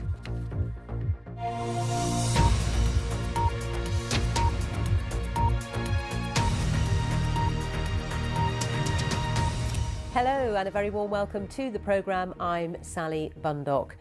President Trump has insisted that Iran's nuclear sites were completely destroyed in the US strikes on Iran. His comments came after a leaked US intelligence assessment concluded that Iran's nuclear program had been set back by just a few months in the attacks. Details of the initial damage assessment were leaked to the BBC's US partner CBS and other media. The briefing was originally reported by CNN. Its preliminary finding is that Iran's stockpile of enriched uranium was not destroyed, and its centrifuges used to enrich the nuclear fuel are largely intact. CNN quoted one official as saying the US set them back maybe a few months tops. Well, President Trump hit out at what he called the fake news, posting on his Truth Social account. He said the reports were an attempt to demean one of the most successful military strikes in history, and the nuclear sites in Iran are completely destroyed. At a meeting of the UN Security Council, Israel's ambassador, Danny Danon, was asked about the damage done by the strikes. Here is what he had to say. Well, I think it's still early to assess all the strikes. We know we were able to push back the program. We were able to remove the imminent threat that we had. Well, Brad Sherman is a Democrat congressman from California and a member of the US House Foreign Affairs Committee. He told us Iran appears to have a nuclear stockpile still in hand. The fact is that there were photographs of trucks going to Fordow the day or two before the raid. Presumably, they moved the stockpile out. And nothing from the Trump administration says they got the stockpile. The stockpile's enough for roughly 9 nuclear weapons. Now, if they destroyed the centrifuges, that diminishes the ability of Iran to create the 10th, 11th, or 12th nuclear weapon. But when you just say the program, well, what does that mean? Does it mean the stockpiles? Does that mean the weaponization capacity? Does that mean the centrifuges? Using vague terms is what you do when you can't make a strong case using specific terms. Our correspondent in Washington, John Donison, has more on what the initial reports of what the intelligence assessment said. Well, several US intelligence officials have spoken to, first of all, to CNN and also the New York Times, but also to other American media. And what these intelligence officials have said is that a preliminary report into the extent of the damage to Iran's nuclear facilities from those attacks over the weekend by the United States show that while those facilities have been damaged, the nuclear program has not been significantly set back. They estimate it's been set back by up to 3 months. Now, before the attack, American intelligence thought that at a push, Iran could build a nuclear weapon within maybe 3 months. So they say they've pushed that back to 6 months. But although there seems to be extensive damage, according to this report, to the exterior of, in particular, the Fordo nuclear facility, that huge facility buried deep underneath the mountain, they say that the centrifuges deep down under the mountain, although damaged, have not been destroyed. And crucially, the 500 or so kilos of enriched uranium, which is what Iran would need to build a weapon, well, that had been shifted out from the site before the attack happened. Now, it should be said that that version of events completely contradicts what the White House has been saying, what President Trump has been saying. And this evening, the White House and the Secretary of Defense, Pete Hegseth, have completely rejected these findings. They say that the facilities were completely obliterated. They say you can't drop such heavy bombs onto facilities without them being completely destroyed.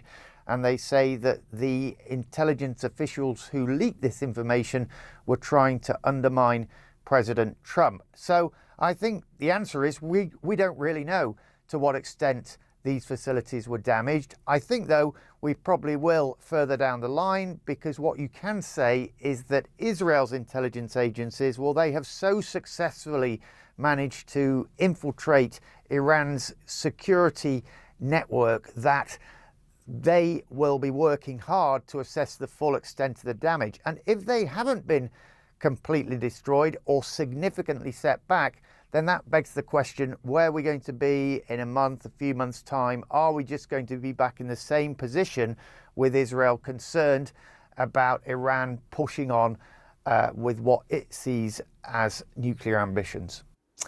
John Donnison. Well, let's get the view now of Andrea Stricker, who is Deputy Director of the Non-Proliferation Programme at the Foundation for Defence of Democracies, which is a group in the US that looks into national security and foreign policy. Andrea, welcome to BBC News.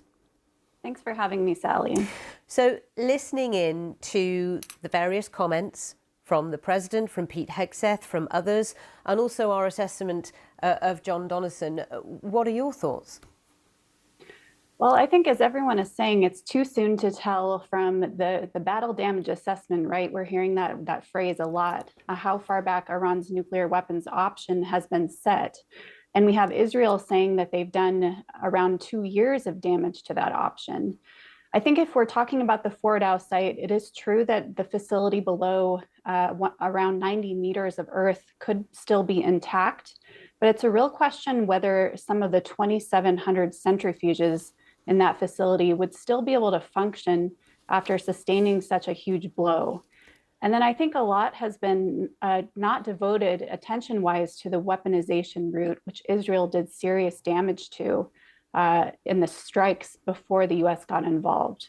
And so even if Iran wanted to go to the bomb in a dash effort, it really would have a difficult time doing so.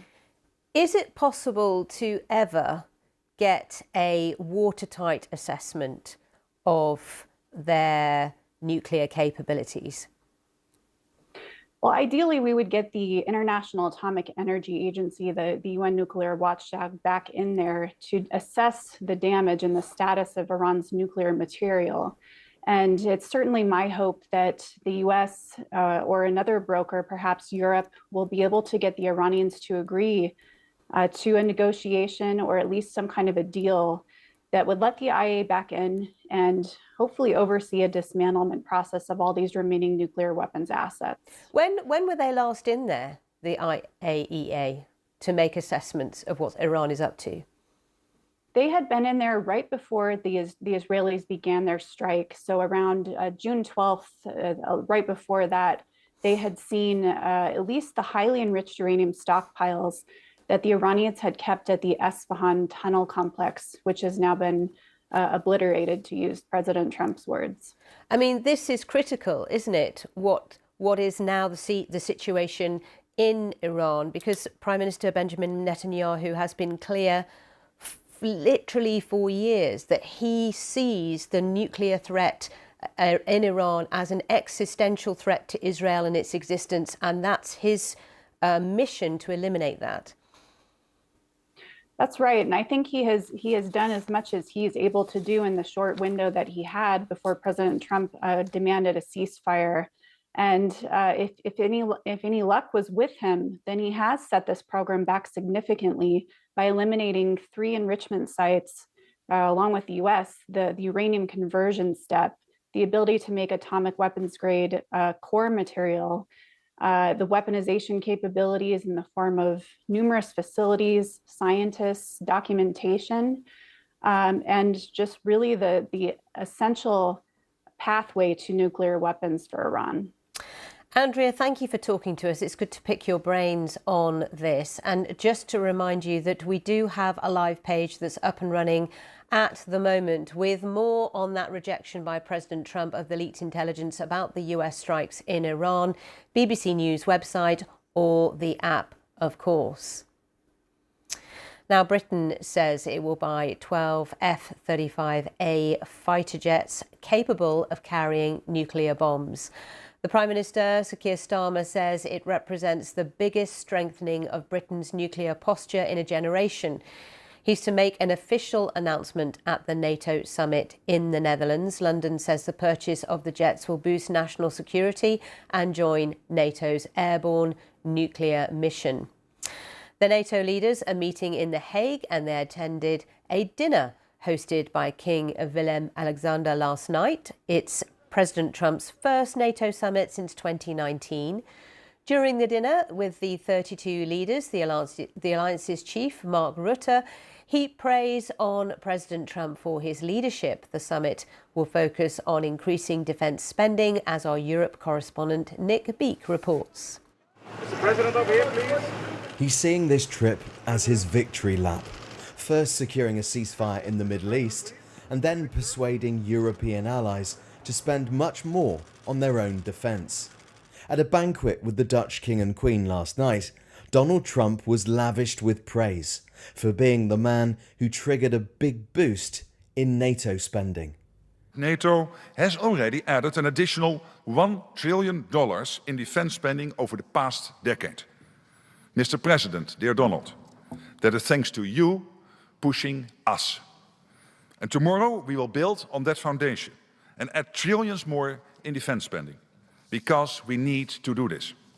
Earlier, President Trump had released a private message from Mr. Rutte telling him, "You will achieve something no other president in decades could get done.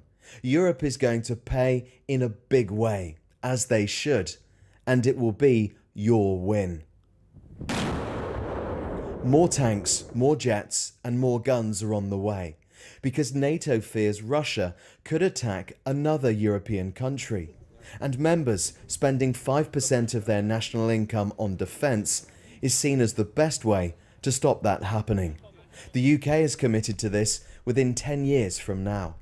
We are here at the NATO summit at a crucial time because I think everybody recognises that the world is more volatile now than it's been for a long time. NATO is stronger now. And it's a time when Moscow is intensifying attacks on Ukraine. A toddler was among those killed in a drone strike on this building. Although President Zelensky has been invited, the war on his country is not at the heart of today's discussions. That's to avoid potential arguments. President Trump has often sided more with Russia than Ukraine in recent months.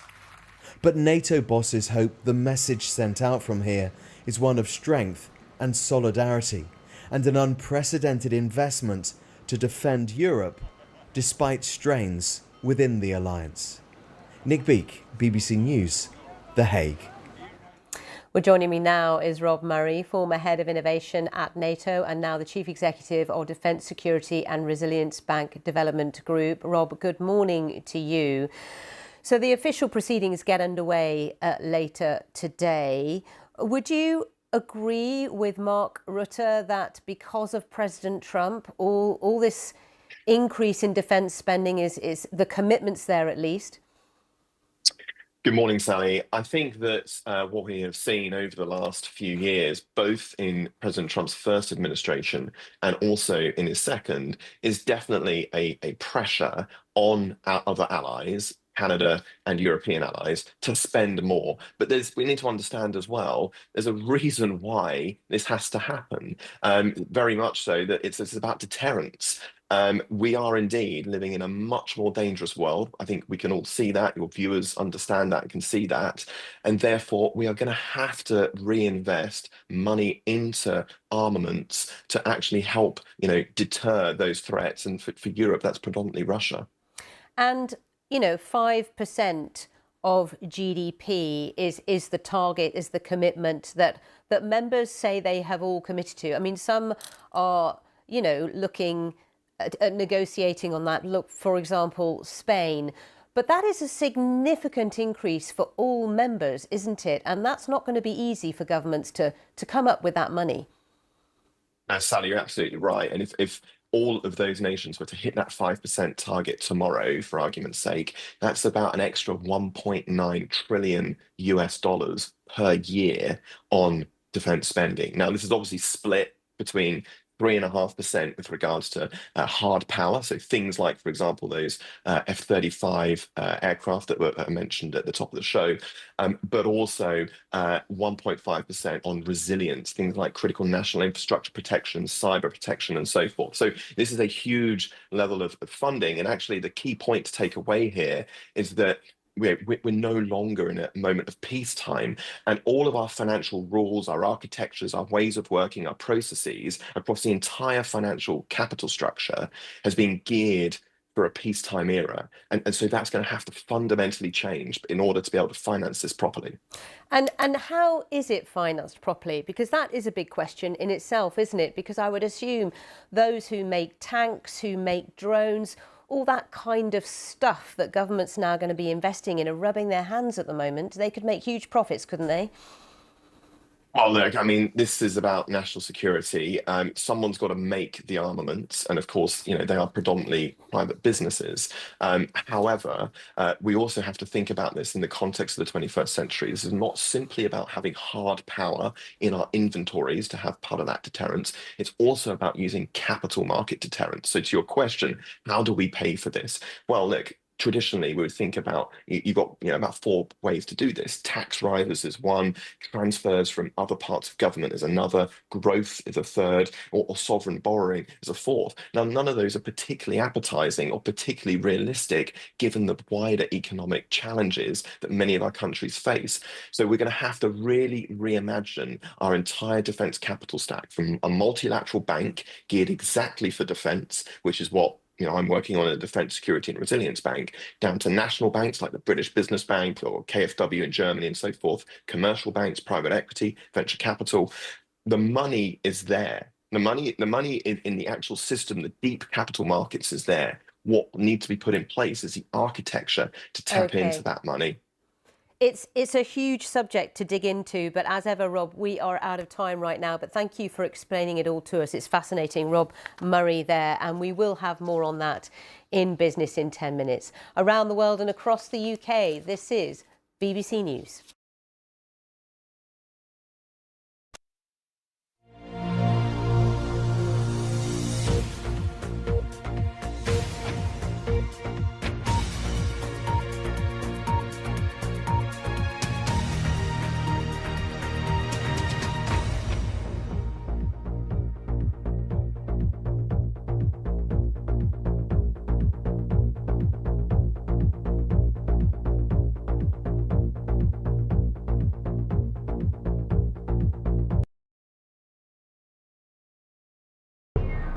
Drone strikes in Ukraine and Russia, prisoner exchanges and occasional rounds of negotiation, but still no sign of a ceasefire. Donald Trump said he could end this conflict, but he hasn't yet. For more on the war in Ukraine, join me, Paul Adams, here on BBC News.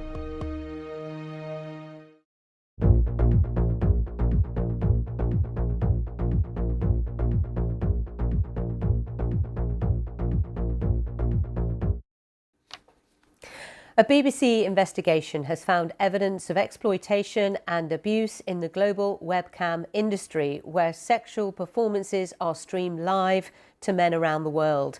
The demand is huge over the last year. The main platforms where this sort of content is broadcast has nearly grown to 15 billion views. Our global health reporter Sofia Batiza has been to the webcam capital of the world, Colombia, where it's estimated 500,000 women are involved in the industry. A warning, her report contains descriptions of sexual exploitation, which you may find upsetting. Hi. Adult webcamming, a booming industry that has transformed how adult content is consumed and monetized. Hi, welcome to my show. Nice to meet you. Here in Colombia, hundreds of thousands of women work in webcam studios like this, live streaming sexual acts to men all over the world. The webcam industry is controlled by a very small number of corporations based in Europe and in the US.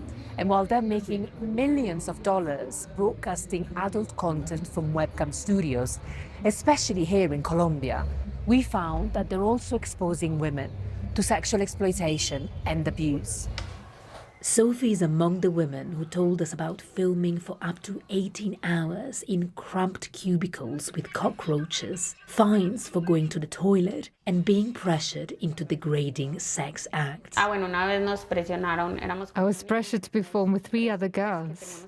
I was forced to do a sex act until I vomited. I said no, no, no, but the manager would accept requests on my behalf. He said the clients already paid, so I had to do it.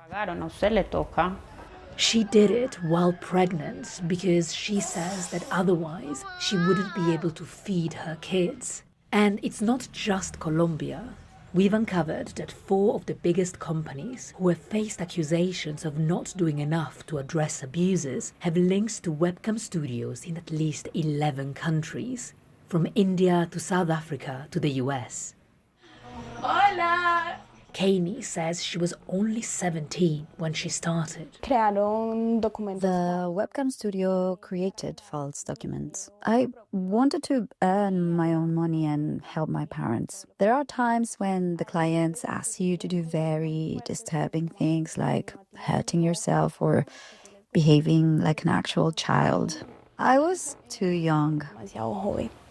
Bongacams, Chaturbate and StripChat told the BBC they uphold strict safety and age verification standards. They also argue they are not direct employers. Live Jasmine did not respond. It's time for a little fun. My heart for you. The demand for this content is enormous. Meanwhile, women all around the world continue to face difficult conditions in an industry that remains, for the most part, unregulated. Sofia Batiza, BBC News, Medellin. And you can watch the full documentary Colombia's Webcam Women on BBC World Service's YouTube channel or listen to it on BBC Sounds. Other news now. UNICEF has sharply criticised the system for distribution of food aid in Gaza by the Israel and US-backed Gaza Humanitarian Foundation. The UNICEF spokesman was speaking after Israeli troops were reported to have killed another 46 Palestinians waiting for food handouts. Officials in Colombia say at least 10 people have been killed in a landslide triggered by heavy rains near the second city of Medellin. More than 15 are missing. Reports in local media say the incident was caused by flooding in a ravine. Progress in vaccinating children against a number of life-threatening diseases has stalled or even gone backwards in the last 2 decades, according to a new study. It found measles vaccinations have declined in nearly half of the world's countries. The report says the COVID pandemic exacerbated the problem.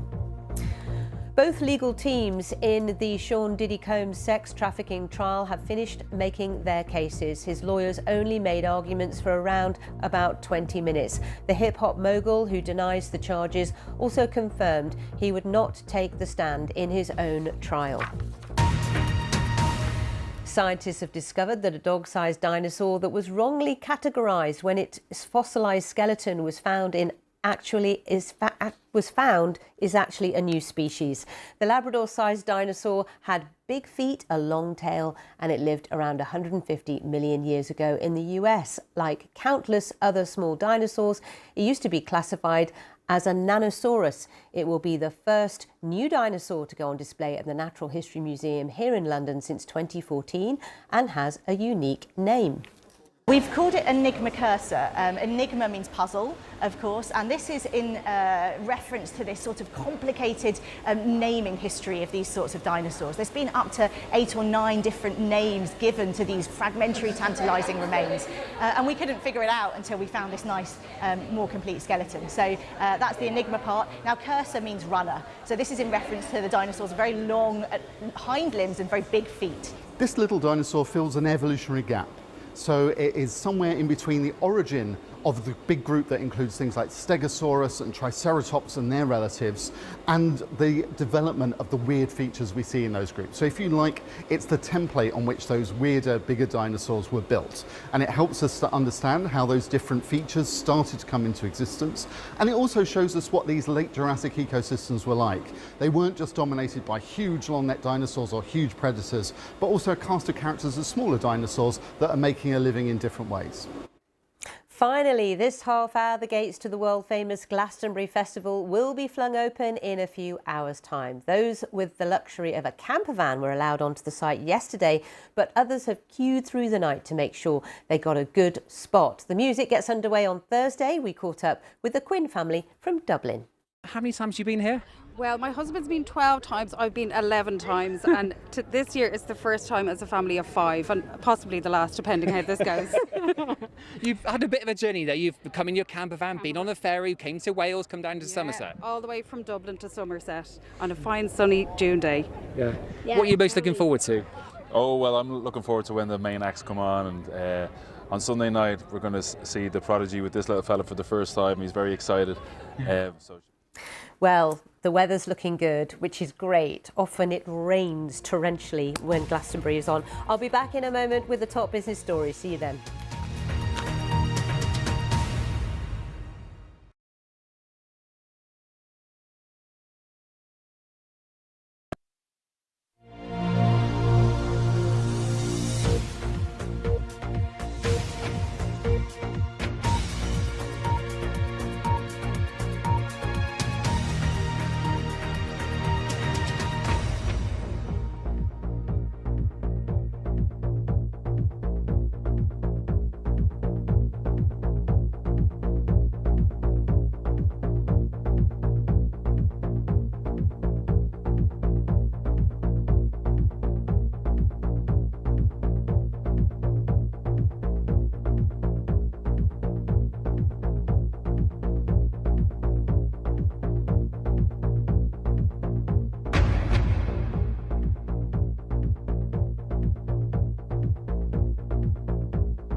Now on BBC News, the latest business news from across the globe.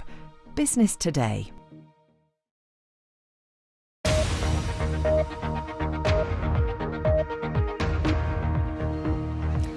NATO leaders gather at The Hague with plans for a big step up in defence spending. President Trump attends his first meeting in over 5 years. We take a look at a Danish drone producer as more and more investment goes into this battlefield technology. Navigating risk on the high seas, maritime security is booming as shipping companies react to changing dynamics in the Gulf. And has the price of oil stabilised? We get the inside track on black gold as traders nervously watch the Israel-Iran ceasefire. I'm Suranjana Tiwari in Tianjin, China, at the economic meeting dubbed Summer Davos. We just heard from China's Premier Li Qiang, who's called for collaboration on trade despite challenges to the global economy. Hello, this is Business Today. I'm Sally Bundock in London. We'll speak to Suranjana in a moment, but let's focus to begin with on what's going on in the Netherlands, where, as you've been hearing, leaders of the 32 members of the NATO alliance are gathered for a 2-day summit, with President Trump attending for the first time since his previous presidency in 2019. He's been highly critical of the alliance, characterising it as a way for Europe to freeload off America rather than pay for its own defence. Over the weekend, leaders agreed to his demands to increase defence spending to 5% of GDP by 2035. And that is much higher than the current NATO guidelines suggest. Defence spending throughout NATO has been stepped up considerably over the past decade, notably since the Russian takeover of Crimea in 2014. According to NATO estimates, in 10 years it rose from $910 billion to nearly $1.2 trillion. That's based on 2015 prices and exchange rates, but the biggest spending increases in that time are by NATO members in Europe and Canada. And 4 new European members have joined the alliance in recent years: Montenegro and North Macedonia. And since Russia's full-scale invasion of Ukraine, Finland and Sweden have also joined. Despite NATO comprising 32 countries, the United States alone covers nearly 2/3 of NATO's defence spending. In 2014 in Europe, only Greece and the United Kingdom spent NATO's guideline 2% of their GDP on defence. By 2024, with an even more serious Ukraine conflict well underway, 20 further countries were meeting that NATO spending commitment. And ahead of this NATO summit, the UK government has announced it's to purchase 12 new fighter jets, which can be equipped with nuclear bombs and join NATO's airborne nuclear mission. Downing Street says the move is the biggest strengthening of the UK's nuclear posture in a generation. Well, let's discuss all of this with Susie Dennison, Senior Director at the European Council on Foreign Relations. Good morning to you, Susie. Good morning. So it would seem that Mark Rutte, Secretary General of NATO, has got all his ducks in a row ahead of this summit, which would be something he's taken great pleasure to tell President Trump. Yes, I think that's right. I think that the strategy that Rutte has chosen for this NATO summit is to focus indeed on the spending figure for NATO and away from some of the more difficult areas, given that NATO allies are coming together at a time where there's now not just one major conflict in the European neighbourhood, but 2.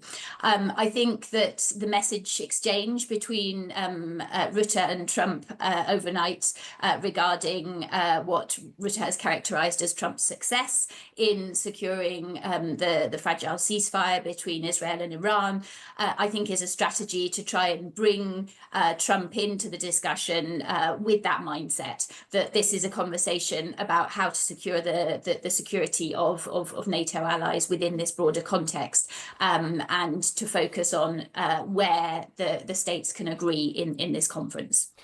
Do you think that we would have got to this point where NATO members are saying we are committed to this huge increase in spend by 2035 without pressure from President Trump? I think it's an interesting question. I think it is undoubtable that that Trump is one of the major factors here. But we've been doing some public opinion polling at the European Council on Foreign Relations in European states about the levels of support for defence spending rising, and what we can see is what I would characterise as an acceptance among the European public that we're living in a new reality now. And it is a wartime reality rather than a peacetime reality. The polling that I'm referring to took place in May, so ahead of the outbreak of the war between Israel and Iran. But I think it shows a clear recognition of the direct threat to Europe from Russia's ongoing war in Ukraine.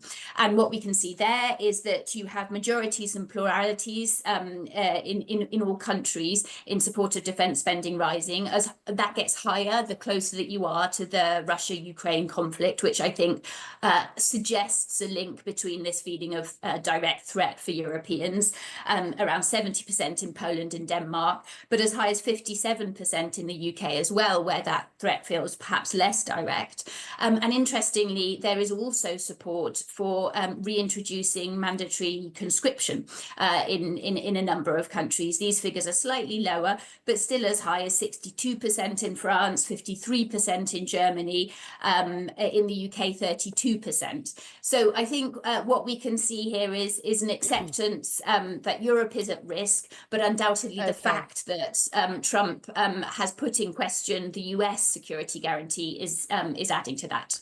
Susie, thank you so much for talking to us. Really interesting to get your take on things. Well, let's turn to Scandinavia, where Finland and Sweden are the latest countries to join NATO, with long-time members Norway and Denmark. The four countries have already committed to higher defence spending due to their growing concerns over Russia, which does border with Finland and Norway. For Denmark's drone sector, this is proving to be very lucrative, as Adrian Murray reports. An audacious mission earlier this month, as low-cost Ukrainian drones destroyed dozens of prized Russian fighter jets in a conflict that's reshaped modern warfare. Now, driven by US pressure and security concerns over Russia, Europe is racing to rearm. And drones are a sought-after technology. This one comes with some quite advanced features. It has a very advanced camera system, day and night, of course, that looks at the thermal image. Danish firm Nordic Wing makes drones for battlefield surveillance and combat. Its customers are NATO countries, but they're mostly destined for Ukraine. Now we have an EU that is looking into what we've learned in Ukraine and realizing the fact that we don't have a drone capability in Europe. At this international drone show outside Denmark's third city, Odense, most of the exhibitors are showing off their drones intended for defence and security. Many European countries have already committed to stepping up their defence budgets. And across this industry, it's expected that more spending will be channeled into the latest technology and hardware. Estimates suggest the global market for military drones is worth over 24 billion and could double by 2030. The Nordics have always been very strong in drone adoption, in drone development. You can definitely see that those countries that have borders with Russia are really stacking up on those technologies. Local company QuadSat makes drones with satellite reading software. Beyond civilian uses, the devices can also identify enemy radar. 5 years back, maybe it was 90% for the SATCOM business. Over the years, we have seen an increasing interest from the defense side, no doubt about that. And that's also where we have a lot of work currently being carried out. With a 2,000-kilometre flying zone, this drone port is a hub for tech startups. But next year, military personnel will also be training here at a new, more than $100 million army facility. Drones for peace! As this fast-paced technology advances, not everyone, however, welcomes the industry's direction. and questions over ethics and regulations are certain to arise. Adrienne Murray, BBC News in Odense. Well, demands for maritime security are increasing due to the conflict between Iran and Israel. The biggest concern has been over the Strait of Hormuz. It plays an essential role for the global economy, with about a fifth of the world's oil and gas passing through it on a daily basis. Iran and Israel are observing a ceasefire for now, but days ago Iran did threaten to close the channel, and this is causing major concerns for shipping companies. Ambre is a global maritime risk consultancy, and its Director of Risk Analytics is Robert Peters, who joins me now. Good morning, Robert. Good morning. So I assume your clients are watching very closely this ceasefire and what happens next. Yes, absolutely. But we assess actually that the risk of a complete closure of the Strait of Hormuz is highly unlikely, given the impact that it would have on the Iranian economy, its neighbours and its partners around the world. If you have that assessment, then what are you telling your clients, those who have to navigate the risk of their vessels going through this passage? We're largely reassuring them for most clients. However, we are performing what we call affiliation checks, which we perform before any vessel enters this region, to assess whether it forms a part of the Iranian target profile at the time, because the Strait of Hormuz might at some point be closed to those. Does it mean the insurance for the vessels has come down in the last sort of 24 hours or so? Yes. So over the last few days, we saw an increase, a doubling of the insurance from, say, 0.15% to 0.3% of a hull's value for a breach of this area. However, we are seeing a small reduction in risk as we price in the changes in political risk. And in terms of the security measures that these companies are putting in place, I assume they have enormously increased their measures for some time because of the war in Gaza. Well, in terms of merchant shipping in this area, we would not put private armed security on board vessels. However, we might engage digital services to ensure that crews mitigate the risk and drill in order to respond quickly in the event of an incident. Okay. That's all. Thank you, Robert. Thank you for your time this morning. Interesting to get your take on things. Well, since the conflict erupted between Iran and Israel, we have been monitoring closely the price of oil. It's been on an intense roller coaster, with the fragile ceasefire between the two countries still holding. Oil prices are settling, it would seem, at least for now. So the price of a barrel of Brent crude is currently hovering at around $68. That's quite a fall from just above $80 a barrel that we saw on Monday. Let's discuss this with Callum McPherson, who's head of commodities at Investec. Good morning to you, Callum. So, good morning. In terms of the intense volatility that we have seen since Israel first attacked Iran directly, and then, of course, the US intervention, do you think we're past that now? Well, it certainly seems that way. Clearly, there's a debate about how effective the US strikes were in in achieving their goals. But certainly for now, the market seemed to be content to accept that Trump's quite clear statements that this matter is over. And hence, as you say, we've seen a dramatic reduction in the risk premium associated with oil prices and gas as well. Yeah, and one of those big risks was the possible closure or disruption to flow of oil and gas through the Strait of Hormuz. But just as Robert Peters was saying moments ago, that seems to have gone away, that risk. Well, I mean, yes. The ceasefire is holding. So far as we can tell, and certainly that has been the market reaction. I mean, if we were trading, we're now back to trading at the same kind of levels we were before all of this blew up. And I think the market is going back to worrying about the things it was worrying about before the conflict started, which is OPEC plus supply, and which is increasing, and demand weakness, which and of course, while everyone's been focused on the Strait of Hormuz, we haven't been so focused on the debate that's still out there on tariffs. And of course, the clock is running down in terms of the limited window Trump gave for negotiations on those. Well, I was just going to ask you about that because, of course, that deadline comes up in a few weeks' time. And as you say, our attention has been off the issue of global trade in recent weeks. But that really is very important, especially for China, which is a huge consumer of oil. That's right. I mean, he does seem to have. He talked about a 53% tariff remaining in place on China. It wasn't clear that that's turned into a sort of firm agreement. But I mean, that is still a pretty hefty tariff. We don't know what's going to happen with the EU and many other trading partners as well. So that's certainly a risk for the global economy and by implication, demand for energy as well. All right, Callum, thank you so much. Thank you. And we'll have more on China later in this programme from Suranjana, who is in Tianjin. Around the world and across the UK, this is BBC News.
In the US, he has been accused of being one of the dumbest and most destructive people in public office. We're talking about the US Federal Reserve Chair, Jerome Powell, who's faced an onslaught of critique from President Trump.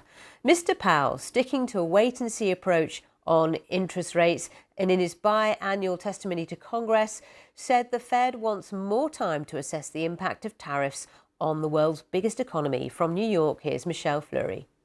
There are growing divisions inside America's central bank. Two Fed officials, both appointed by President Trump, are calling for a rate cut as early as next month. But 7 others say there is no need to move this year. On Capitol Hill, Fed Chair Jerome Powell pushed back on the idea of a July rate cut. I wouldn't want to point to a particular meeting. I don't think we need to be in any rush because the economy is still strong. Mr. Powell defended that stance, saying the Fed needs more time to understand how prices are reacting to the president's trade policies.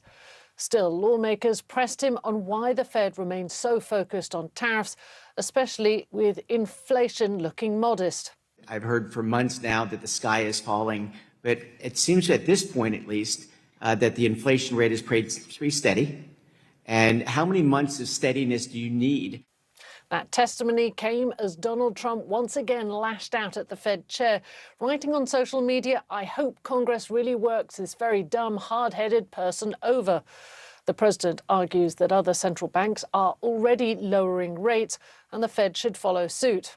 Mr. Powell returns to Capitol Hill on Wednesday morning to face more questions, this time from the Senate Banking Committee. Michelle Fleury there. Well, as promised, we are going to head to Summer Davos in Tianjin, where delegates are gathered to discuss what the risks are to the global economy, but of course those economies in the region. Suranjana Tewari is there for us. Suranjana, so the proceedings are very much underway now, and we understand the Chinese Premier has been addressing the forum. What did he say? That's right, Sally. He opened the plenary today on day 2 of the summit. And it was a pretty positive address, even though he didn't address what was going on in the Middle East or US-China relations directly, but he did have some things to say about the need for all economies and global policymakers, all stakeholders, to collaborate on trade despite rising inflation and trade wars. Let's take a listen to what China's Premier Li Qiang had to say. Today, the world economy and international economic trade cooperation yet again face new difficulties and challenges. Just as President Xi Jinping has pointed out, we are at a critical turning point. In times like these, we need to take a pause and evaluate how things are ever changing and what sort of order the world needs. Countries need to work together. So clearly there, he is calling on countries in that part of the world to work together and cooperate. What are you hearing about that on the ground? Yes, Ali. People I've been speaking to seem to say that is perhaps a nod to an alternative economic order that's emerging because of the chaos that's been created by tariffs from US President Donald Trump and the need for businesses and economies to be able to plan going forward. It's just not been possible when they don't know how much tariffs their goods might be subject to if they are to ship them to the US or even to Mexico and Canada for assembly and then into the US. So China is certainly taking advantage of that opportunity and saying, hey, we're here, we could work together, we have a big economy and we have a lot to offer. Something else that Li Qiang said as well is that he was very bullish about the Chinese economy. Of course, we've had that protracted property crisis, high youth unemployment and low consumption, but he was very positive, saying that they are investing, they are taking the stimulus measures that are needed in order to try and fuel growth and to really boost consumption especially. He said China doesn't have to just be the manufacturer for the world, it can also be the consumer of the world as well. And that will be fall on very happy ears amongst other people at this summit who are looking for new customers as the US-China trade war causes divisions. We're yet to hear from the Singapore Prime Minister and the Vietnamese Prime Minister. Obviously, tariffs are a big problem for those two countries as well, so plenty more to come from here in Tianjin. Sally. Suranjana, thank you so much. We will see you again soon. Now let's head back to the US. The Bank for International Settlements, or BIS, the central bankers' bank, offered up a detailed and highly critical analysis of stablecoins, a monetary project which is favoured by the president. Stablecoins are cryptocurrency assets pegged to the dollar, but as BIS reports, they're not completely stable. There is some variation, and it says they could also be used to support financial transfers for criminals. Well, let's explore this with James Hughes, Chief Analyst at Axie, which is an online trading broker. Good morning to you, James. So just to explain to our viewers that stablecoins are designed to act as a bridge between crypto assets, volatile ones such as Bitcoin, and other traditional monetary systems. So it's a fairly critical part of the process, isn't it? And yet the BIS is questioning it. Yeah, that's right. In essence, what they basically are is a crypto version, if you like, of the US dollar. They're pegged back to the US dollar, and you're right. They're that bridge between the crypto world and the normal world in terms of currencies, which is called fiat. Now, the issue that the BIS has with this is not necessarily anything particularly new. It's the same issues and worries many people have had about cryptocurrencies in general, which is the stability of them, is the whole point that they could be corrupted and used for criminal activities and things like that. But there's one major flaw within here, and the fact is that stable coins are supposed to move with the US dollar. However, because they're not necessarily regulated, I may offer a stable coin and you may offer a stable coin, Sally, but it's up to us as to what we then put those at. Now, they should be pegged to the US dollar, but we can decide that they're maybe a little bit off on our side or maybe a little bit off on your side. And that then brings into question the whole system if they're not pegged to exactly what the dollar's showing. And that's a big problem, isn't it? And yet the president and many within his team at the White House are so pro cryptocurrency. And actually, we've seen the value of Bitcoin and some of its peers rocket since he's been elected. Yeah, absolutely. He's very keen to get these things moving. And of course, it's for a long time we speak about Bitcoin being, a potential worldwide currency. But if these stable coins, which are focused on the US dollar, if they can't already move forward, it makes it very hard for the likes of Bitcoin and anything else which then steps to the next level of cryptocurrency to then do that. Of course, Donald Trump is very pro this. But there is one other point. Whenever we get to a world of financial troubles like the global financial crisis, we had something called quantitative easing, which with a normal currency, you can then just create more currency, basically. You print more money. The stable coins, you just can't do that. No. So there's no way to help the system if you get in trouble.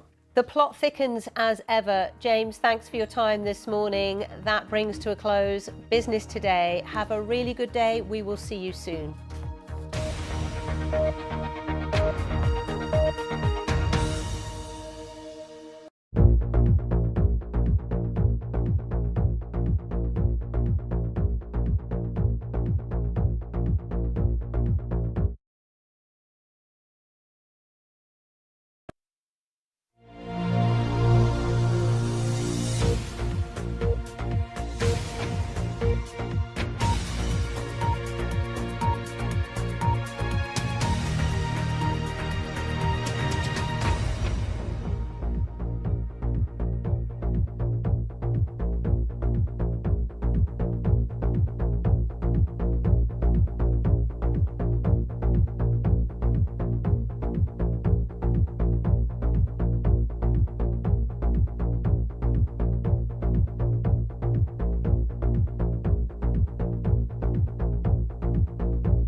I think the first signs that I wanted to be a journalist were, as a kid, I started making pretend reports. I always liked asking a lot of questions. I've had a lot of different jobs in journalism. What I've learned is that it's always about the people. The wildfires was a story I was living through myself. It is really hard to comprehend how life is ever going to get back to normal. Going to bed at night, not really knowing what I was going to wake up to. Fires were burning right around us, so we were having to take split-second decisions about how to gather pictures and tell this story. I knew thousands of people were leaving their homes and were probably never going to get to go back to them. And in the middle of that chaos, I had to find ways to talk to people about what they were experiencing. That was my house. It's all gone. I think hearing one person's story helps viewers trust what they're hearing. because when you can empathise, it helps you get an understanding of the bigger picture.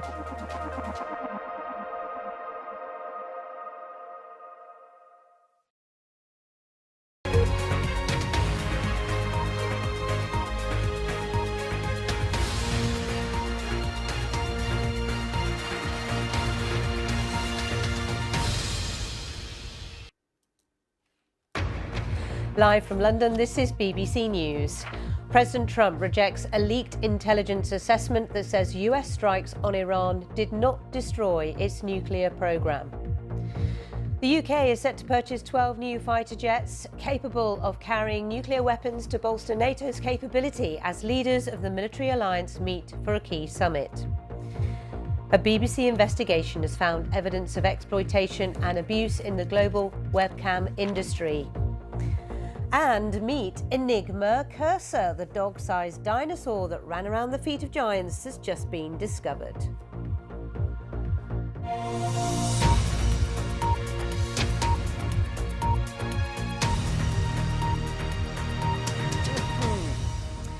Hello and a very warm welcome to the programme. I'm Sally Bundock. President Trump has insisted that Iran's nuclear sites were completely destroyed in the US strikes on Iran. His comments came after a leaked US intelligence assessment concluded that Iran's nuclear program had been set back by just a few months in the attacks. Details of the initial damage assessment were leaked to the BBC's US partner CBS and other media. The briefing was originally reported by CNN. Its preliminary finding is that Iran's stockpile of enriched uranium was not destroyed, and its centrifuges used to enrich the nuclear fuel are largely intact. CNN quoted one official as saying the US set them back maybe a few months tops. Well, President Trump hit out at what he called the fake news. Posting on his Truth Social account, he said the reports were an attempt to demean one of the most successful military strikes in history, and the nuclear sites in Iran are completely destroyed. At a meeting of the UN Security Council, Israel's ambassador, Danny Danon, was asked about the damage done by the strikes. Here's what he had to say. Well, I think it's still early to assess all the strikes. We know we were able to push back the program. We were able to remove the imminent threat that we had. Well, Brad Sherman is a Democrat congressman from California and a member of the US House Foreign Affairs Committee. He told us Iran appears to have a nuclear stockpile still in hand. The fact is that there were photographs of trucks going to Fordo the day or two before the raid. Presumably, they moved the stockpile out. And nothing from the Trump administration says they got the stockpile. The stockpile's enough for roughly 9 nuclear weapons. Now, if they destroyed the centrifuges, that diminishes the ability of Iran to create the 10th, 11th, or 12th nuclear weapon. But when you just say the program, well, what does that mean? Does it mean the stockpiles? Does that mean the weaponization capacity? Does that mean the centrifuges? Using vague terms is what you do when you can't make a strong case using specific terms. Well, our correspondent in Washington, John Donison, has more on what the initial reports of what the intelligence assessment said. Well, several US intelligence officials have spoken to, first of all, to CNN and also the New York Times, but also to other American media. And what these intelligence officials have said is that a preliminary report into the extent of the damage to Iran's nuclear facilities from those attacks over the weekend by the United States show that while those facilities have been damaged, the nuclear program has not been significantly set back. They estimate it's been set back by up to 3 months. Now, before the attack, American intelligence thought that at a push, Iran could build a nuclear weapon within maybe 3 months. So they say they pushed that back to 6 months. But although there seems to be extensive damage, according to this report, to the exterior of, in particular, the Fordo nuclear facility, that huge facility buried deep underneath the mountain, they say that the centrifuges deep down under the mountain, although damaged, have not been destroyed. And crucially, the 500 or so kilos of enriched uranium, which is what Iran would need to build a weapon. Well, that had been shifted out from the site before the attack happened. Now, it should be said that that version of events completely contradicts what the White House has been saying, what President Trump has been saying. And this evening, the White House and the Secretary of Defense, Pete Hegseth, have completely rejected these findings. They say that the facilities were completely obliterated. They say you can't drop such heavy bombs onto facilities without them being completely destroyed. And they say that the intelligence officials who leaked this information were trying to undermine President Trump. So I think the answer is we don't really know to what extent these facilities were damaged. I think, though, we probably will further down the line, because what you can say is that Israel's intelligence agencies, well, they have so successfully managed to infiltrate Iran's security network that they will be working hard to assess the full extent of the damage. And if they haven't been completely destroyed or significantly set back, then that begs the question, where are we going to be in a month, a few months' time? Are we just going to be back in the same position with Israel concerned about Iran pushing on with what it sees as nuclear ambitions? John Donnison, our correspondent in Washington there. Well, Sassan Karimi is a former Iranian government advisor and defended Iran's nuclear program while speaking to us earlier. Iran's nuclear program is always has been always a peaceful one. And there was no argument about any divergence to weapon. It has been striked and it has been attacked illegitimately. And now with the bombs on Fordow, we don't know what is happening there. We don't know. Definitely, the administration knows, and it is a very over-demanding position from the United States and the others that bomb someplace and then want to check the situation there through the IAEA or other ways.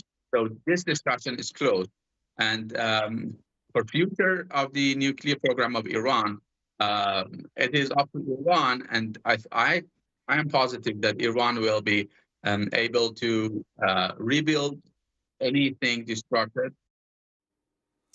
Well, to weigh up these latest developments, I talked to Andrea Stricker. She is Deputy Director of the Non-Proliferation Programme at the Foundation for Defence of Democracies. This is a group in the US that looks into national security and foreign policy. I asked for her reaction to the differing viewpoints on what damage has been done to Iran's nuclear facilities. I think, as everyone is saying, it's too soon to tell from the battle damage assessment, right? We're hearing that phrase a lot, how far back Iran's nuclear weapons option has been set. And we have Israel saying that they've done around 2 years of damage to that option.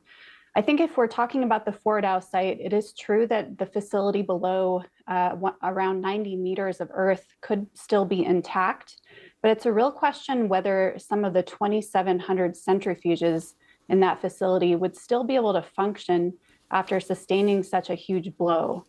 And then I think a lot has been not devoted attention-wise to the weaponization route, which Israel did serious damage to in the strikes before the US got involved.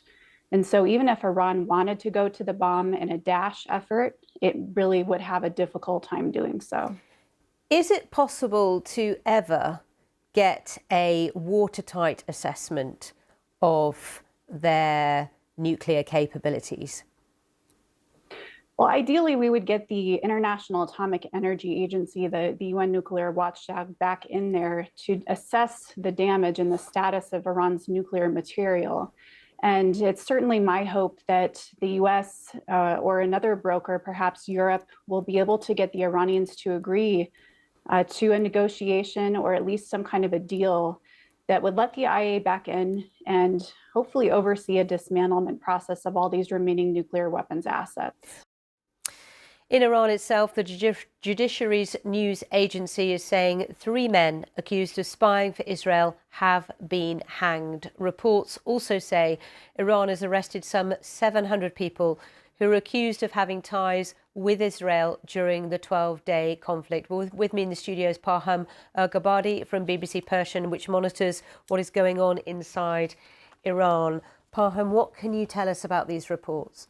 So Iranians today began their day with the news of execution. 3 men were executed on charges of espionage, collaborating with Israel. But the rights groups say that these 3 men were Kurdish people from the impoverished parts of Iran. They're known as kulbar. They're the people who are porters. They put heavy goods on their backs and they carried across the border from Iraq to Iran. Now, with these 3 executions, the number of the people who were hanged from the beginning of the war comes to a total of at least 6 people on charges of collaborating with Israel. And as you mentioned in your intro, there are also 700 people at least were arrested. And that's what many Iranians feared the most, that because the regime is humiliated right now, it's going to take revenge on its own people as it has done in the past. So, and the reason that the regime feels humiliated is that because the supreme leader went into hiding. Many people are questioning about his whereabouts. Americans bombed Iran. So the response, many Iranians are saying that you've been threatening the United States, that we're going to obliterate your air bases in the region, in different Arab countries, and you just sent a few missiles that were all intercepted. And so last night, but the truce is still holding, the ceasefires is still holding, but there were reports that Iranian air defense system was activated last night in the city of Rasht in northern Iran and in some parts of Tehran. And this is the worry now, isn't it, inside Iran itself, because of course there's such internal turmoil, there's fear about survival, attack from outside, but also in the country itself with all this conversation and narrative about possible regime change. Within Iran, the worry is now that many will be rounded up and accused of various things like spying for Israel, when actually it's a reason to round people up and possibly put them in prison or whatever, who are actively protesting against the Iranian regime. Correct. So many Iranians fear that we are going back to the 80s, where many political prisoners were executed. There were mass arrests at that time, and on charges of espionage. We've had many reports, even at BBC Persian, the people where they had to confess under duress on false charges. So people are really scared that the same scenario will happen again. And the reason is that, even Iranian authorities have acknowledged that there were high level of infiltration inside the Iranian regime, and that's why Israelis managed to kill so many commanders on the first day. Okay, Parham, thank you so much for bringing us up to date on what's going on inside Iran. Well, last night the Israeli Prime Minister Benjamin Netanyahu told Israelis they had secured a historic victory. Live to Jerusalem now on our correspondent there, Dan Johnson. Dan, good morning to you. So Benjamin Netanyahu, the Prime Minister, of course, talking about what a big moment this is for Israel in terms of making it more secure. But we've been discussing in this programme the questions about what has been achieved. Yes, absolutely. Benjamin Netanyahu was on TV addressing his people again last night, saying that a great victory had been achieved, a historic victory. He said that the campaign over this 12-day war had eradicated the dual threats of Iran's nuclear program, but also its ballistic missiles that it had been firing at this country. There are still major questions for the days, weeks, months ahead. If Iran can restart any sort of nuclear research, what happens if it resupplies its missiles? But in the meantime, there are questions about just how effective those Israeli and US strikes on the nuclear facilities over the weekend were. The words of Donald Trump were that Iran's nuclear program had been obliterated, and he's said again this morning that it has been destroyed. Benjamin Netanyahu said that threat had been neutralized, but there are leaked intelligence reports from the US Department of Defense overnight that say actually it was more limited in its impact and that Iran's nuclear program programme may have only been set back by 2 or 3 months. Is that going to undermine the message that Benjamin Netanyahu has sent to his own people? Is that going to throw into question whether this conflict was actually worth fighting, whether the damage and destruction, the casualties and loss of life seen in Israel was worth it?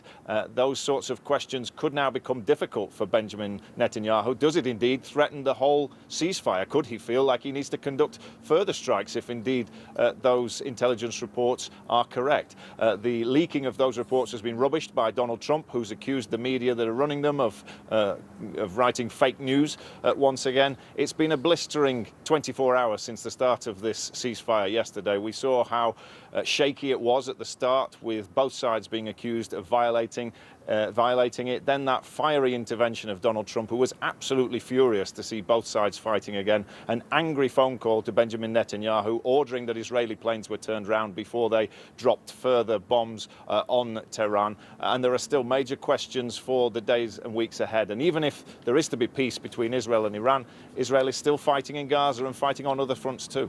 OK, Dan, for now, thank you very much indeed. Dan Johnson there in Jerusalem for us.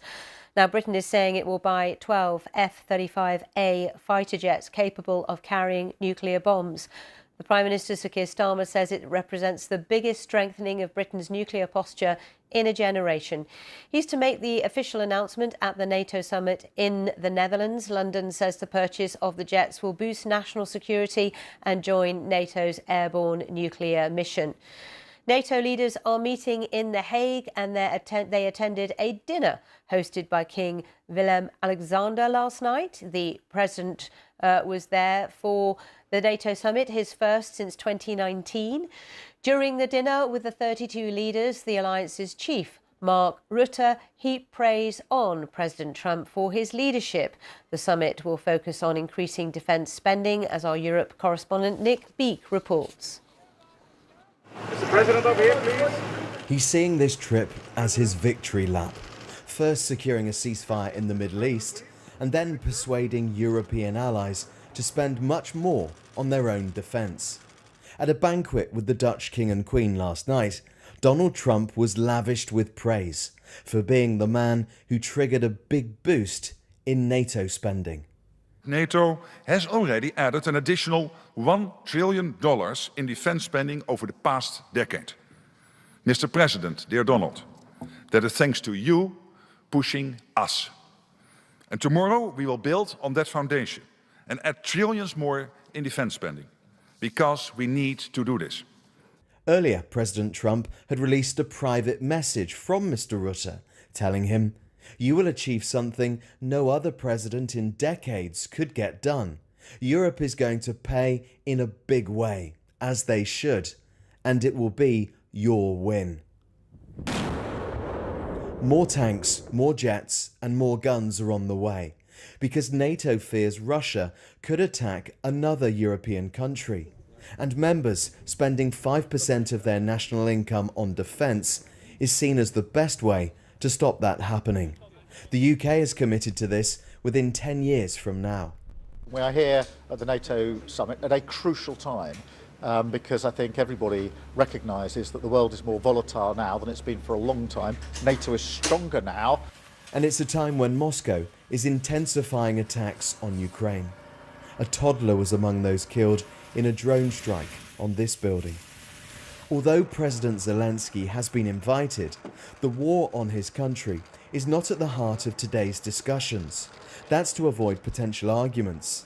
President Trump has often sided more with Russia than Ukraine in recent months. But NATO bosses hope the message sent out from here is one of strength and solidarity, and an unprecedented investment to defend Europe despite strains within the alliance. Nick Beake, BBC News, The Hague. Around the world and across the UK, this is BBC News.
A BBC investigation has found evidence of exploitation and abuse in the global webcam industry, where sexual performances are streamed live to men around the world.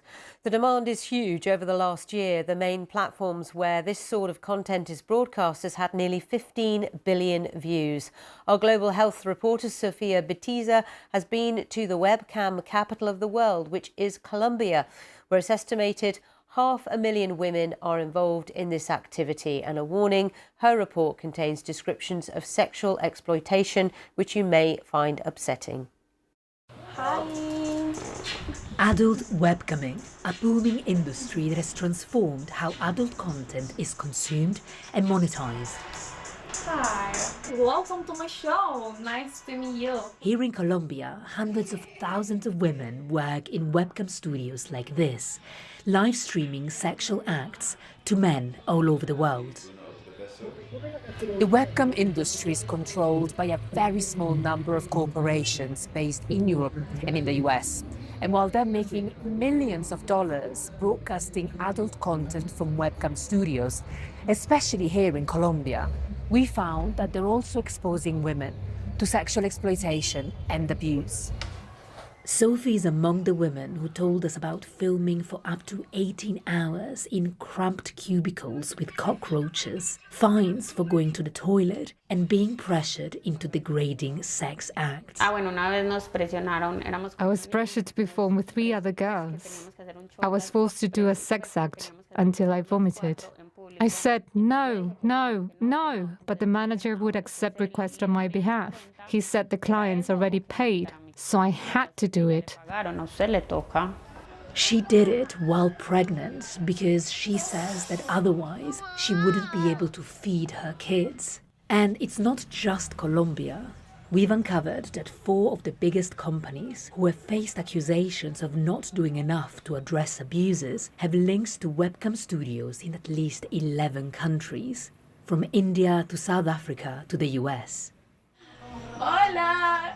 Kani says she was only 17 when she started. The webcam studio created false documents. I wanted to earn my own money and help my parents. There are times when the clients ask you to do very disturbing things like hurting yourself or behaving like an actual child. I was too young. Bongacams, Chaturbate and StripChat told the BBC they uphold strict safety and age verification standards. They also argue they are not direct employers. Live Jasmine did not respond. It's time for a little fun. My heart for you. The demand for this content is enormous. Meanwhile, women all around the world continue to face difficult conditions in an industry that remains, for the most part, unregulated. Sofia Betiza, BBC News, Medellin. And you can watch the full documentary, Colombia's Webcam Women, on the BBC World Service's YouTube channel or listen on BBC Sounds. Other stories in the news. UNICEF has sharply criticised the system of distribution of food aid in Gaza by the Israel and US-backed Gaza Humanitarian Foundation. UNICEF spokesman said the Israeli troops were reported to have killed another 46 Palestinians waiting for food handouts.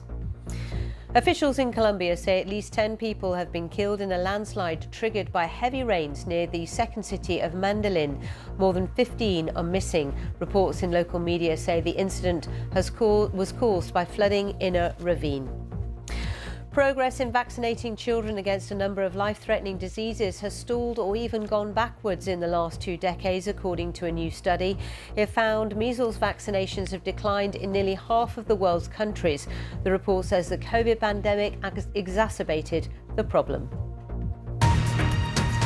Scientists have discovered that a dog-sized dinosaur that was wrongly categorised when its fossilised skeleton was found is actually a new species. The Labrador-sized dinosaur had big feet, a long tail, and it lived around 150 million years ago in the US. And like countless other small dinosaurs, it used to be classified as a Nanosaurus. It will be the first new dinosaur to go on display at the Natural History Museum in London since 2014 and has a unique name.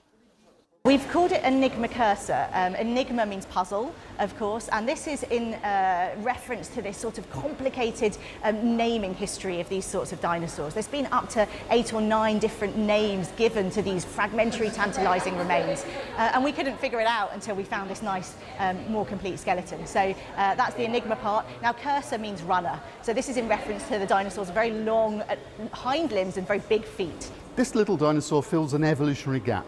So it is somewhere in between the origin of the big group that includes things like Stegosaurus and Triceratops and their relatives, and the development of the weird features we see in those groups. So if you like, it's the template on which those weirder, bigger dinosaurs were built. And it helps us to understand how those different features started to come into existence.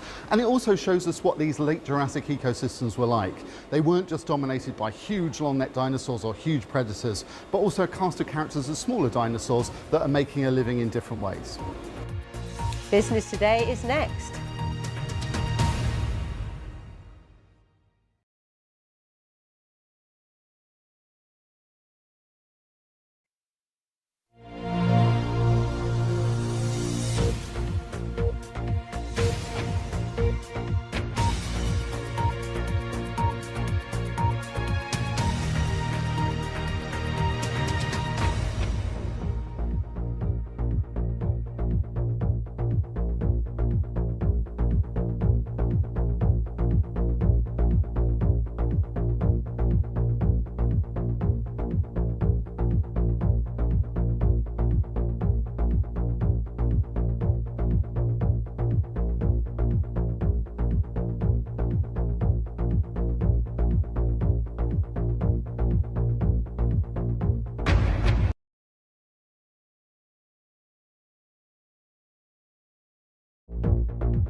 Drone strikes in Ukraine and Russia, prisoner exchanges and occasional rounds of negotiation, but still no sign of a ceasefire.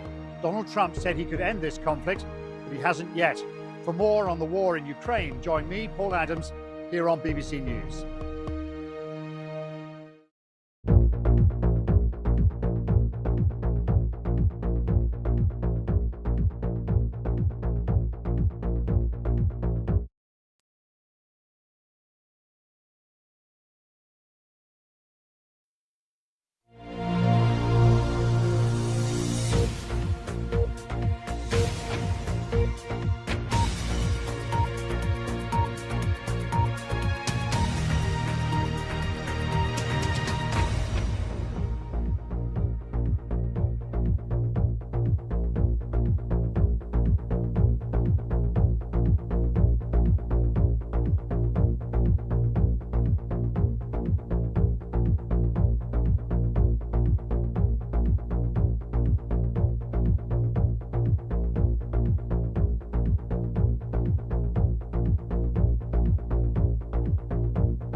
Now on BBC News, the latest business news from across the globe.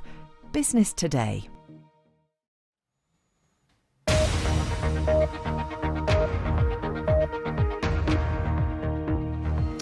NATO leaders gather at The Hague with plans for a big step up in defence spending. President Trump attends his first meeting in over 5 years. We take a look at a Danish drone producer as more and more investment goes into this battlefield technology. Has the price of oil stabilised? We get the inside track on black gold as traders nervously watch the Israel-Iran ceasefire. Welcome. This is Business Today in London with me, Sally Bundock. So we start in the Netherlands, where leaders of the 32 members of the NATO alliance are gathered in The Hague for a 2-day summit, with President Trump attending for the first time since his previous presidency in 2019. And it's been highly critical, should I say, has been highly critical of the alliance, characterising it as a way for Europe to freeload off America rather than pay for its own defence.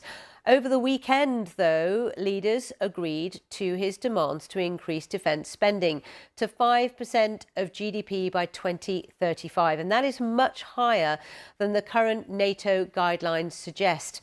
Defence spending throughout NATO has been stepped up considerably over the past decade, notably since the Russian takeover of Crimea in 2014, as Jagjit Chima explains.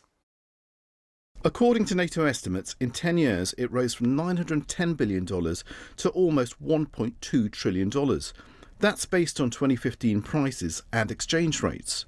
But the biggest spending increases in that time are by NATO members in Europe and Canada. And 4 new European members have joined the alliance in recent years. They're Montenegro and North Macedonia, and since Russia's full-scale invasion of Ukraine, Finland and Sweden have also joined. Despite NATO having 32 countries as members, the United States alone covers nearly 2/3 of NATO's defence spending. In 2014, in Europe, only Greece and the United Kingdom spent NATO's guideline of 2% of their GDP on defence. By 2024, with an even more serious Ukraine conflict well underway, 20 further countries have now committed to NATO's spending target. And ahead of the summit, the UK government's announced it's to purchase 12 new fighter jets, which can be equipped with nuclear bombs and join NATO's airborne nuclear mission. Downing Street says the move is the biggest strengthening of the UK's nuclear posture in a generation. Mark Rutte called the announcement yet another robust British contribution to NATO. Well, Susie Dennison is the Senior Director at the European Council on Foreign Relations, and she believes Rutte will be pleased more with members committing significant funds towards defence. Yes, I think that's right. I think that the strategy that Rutte has chosen for this NATO summit is to focus indeed on the spending figure for NATO and away from some of the more difficult areas, given that NATO allies are coming together at a time where there are now not just one. There's now not just one major conflict in the European neighbourhood, but 2. I think that the message exchange between Rutte and Trump overnight regarding what Rutte has characterised as Trump's success in securing the fragile ceasefire between Israel and Iran, I think is a strategy to try and bring Trump into the discussion with that mindset that this is a conversation about how to secure the security of NATO allies within this broader context, and to focus on where the states can agree in this conference. Do you think that we would have got to this point where NATO members are saying we are committed to this huge increase in spend by 2035 without pressure from President Trump? I think it's an interesting question. I think it is undoubtable that that Trump is one of the major factors here.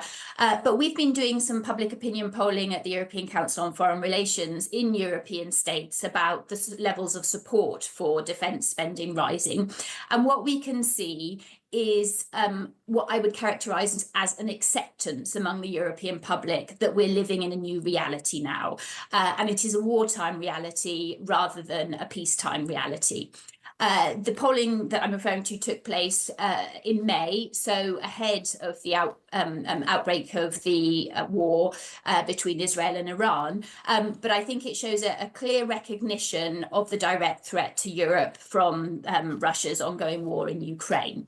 And what we can see there is that you have majorities and pluralities in all countries in support of defence spending rising. As that gets higher, the closer that you are to the Russia-Ukraine conflict, which I think suggests a link between this feeling of direct threat for Europeans, around 70% in Poland and Denmark, but as high as 57% in the UK as well, where that threat feels perhaps less direct. And interestingly, there is also support for reintroducing mandatory conscription in a number of countries. These figures are slightly lower, but still as high as 62% in France, 53% in Germany, in the UK 32%. So I think what we can see here is an acceptance that Europe is at risk, but undoubtedly the fact that Trump has put in question the US security guarantee is adding to that.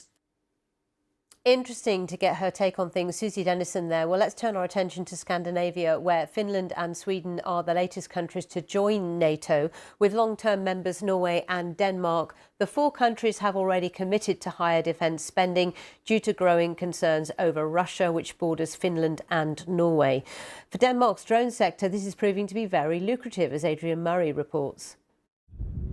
An audacious mission earlier this month, as low-cost Ukrainian drones destroyed dozens of prized Russian fighter jets in a conflict that's reshaped modern warfare.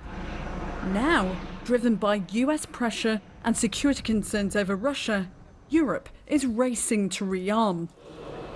And drones are a sought-after technology. This one comes with some quite advanced features. It has a very advanced camera system, day and night, of course, that looks at the thermal image. Danish firm Nordic Wing makes drones for battlefield surveillance and combat.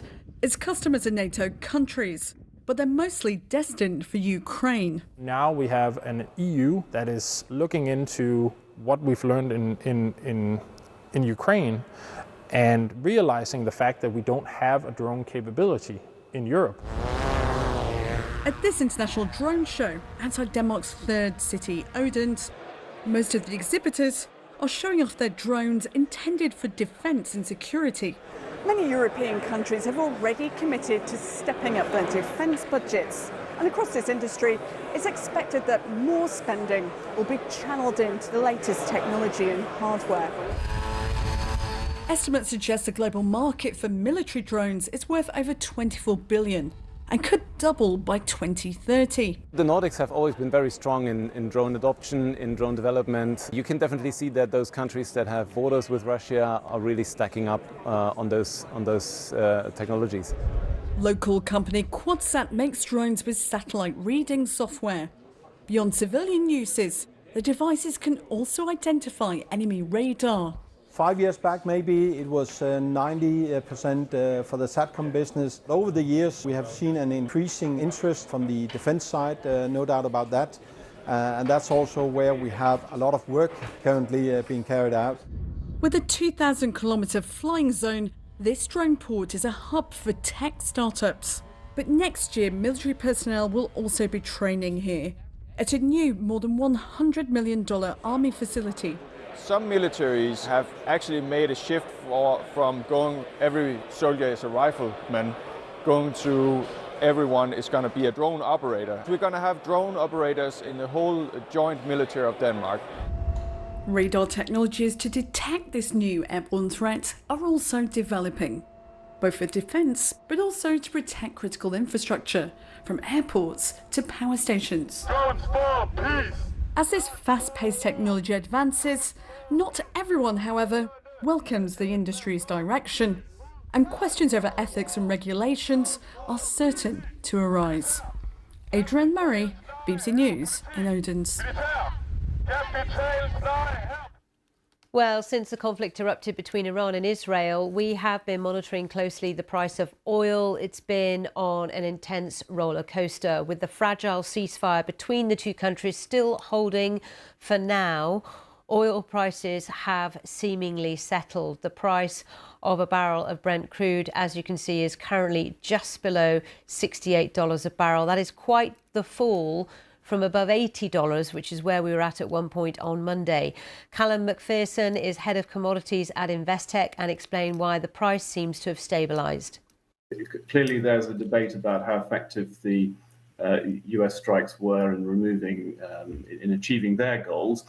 But certainly for now, the market seemed to be content to accept that Trump's quite clear statements that this matter is over. And hence, as you say, we've seen a dramatic reduction in the risk premium associated with oil prices and gas as well. Yeah, and one of those big risks was the possible closure or disruption to flow of oil and gas through the Strait of Hormuz. That seems to have gone away, that risk. Well, I mean, yes. The ceasefire is holding. So far as we can tell, and certainly that has been the market reaction. I mean, if we were trading, we're now back to trading at the same kind of levels we were before all of this blew up, and I think the market is going back to worrying about the things it was worrying about before the conflict started, which is OPEC plus supply, and which is increasing, and demand weakness. Which and of course, while everyone's been focused on the Strait of Hormuz, we haven't been so focused on the debate that's still out there on tariffs, and of course the clock is running down in terms of the limited window Trump gave for negotiations on those. Well, I was just going to ask you about that because, of course, that deadline comes up in a few weeks' time, and as you say, our attention has been off the issue of global trade in recent weeks, but that really is very important, especially for China, which is a huge consumer of oil. That's right. I mean, he does seem to have. He talked about a 53% tariff remaining in place on China. It wasn't clear that that's turned into a sort of firm agreement, but I mean that is still a pretty hefty tariff.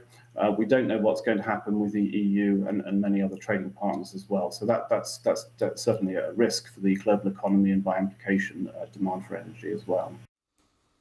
Callum McPherson there talking about oil around the world and across the UK. This is BBC News.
In the US, he's been accused of being one of the dumbest and most destructive people in public office. We're talking about the US Federal Reserve Chair, Jerome Powell, who's faced an onslaught of critique from President Trump. Mr. Powell is sticking to his wait-and-see approach when it comes to interest rates.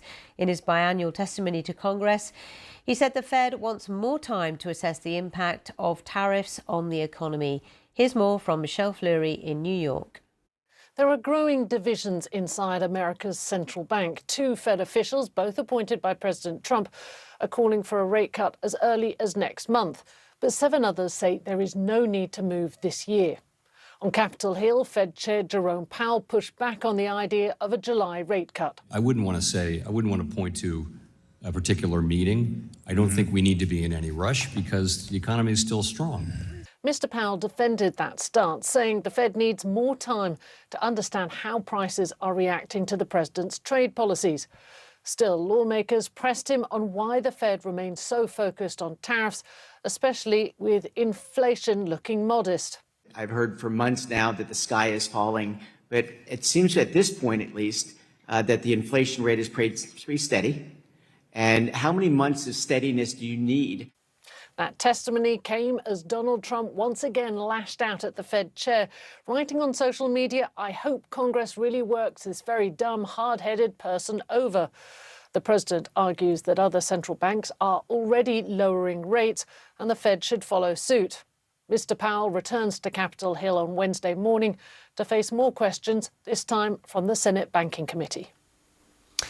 Well, central bankers elsewhere have been singing the praises of Mr. Powell and the independence of the Federal Reserve. On Tuesday, the Bank for International Settlements, or BIS, which is a central bankers bank, offered up a detailed and highly critical analysis of stablecoins, which is a monetary project much favoured by the president.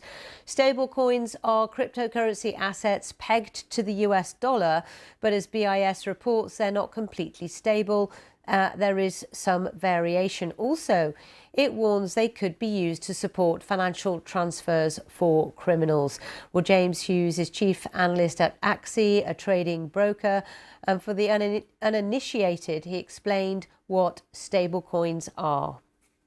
In essence, what they basically are is a crypto version, if you like, of the US dollar. They're pegged back to the US dollar, and you're right. They're that bridge between the crypto world and the normal world in terms of currencies, which is called fiat.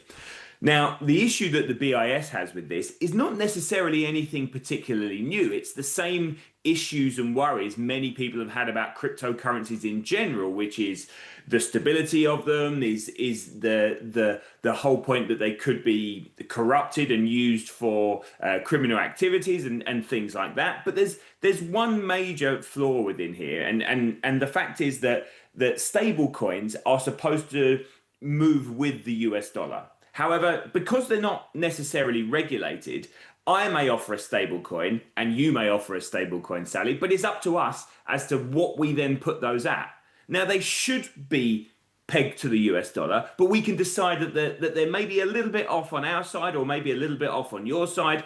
And that then brings into question the whole system if they're not pegged to exactly what the dollar's showing. James Hughes there. Now, the event known as Summer Davos is in day 2 in the Chinese port city of Tianjin. Our correspondent Suranjana Tewari is there for us and told me what the Chinese Premier had to say. He addressed delegates earlier today.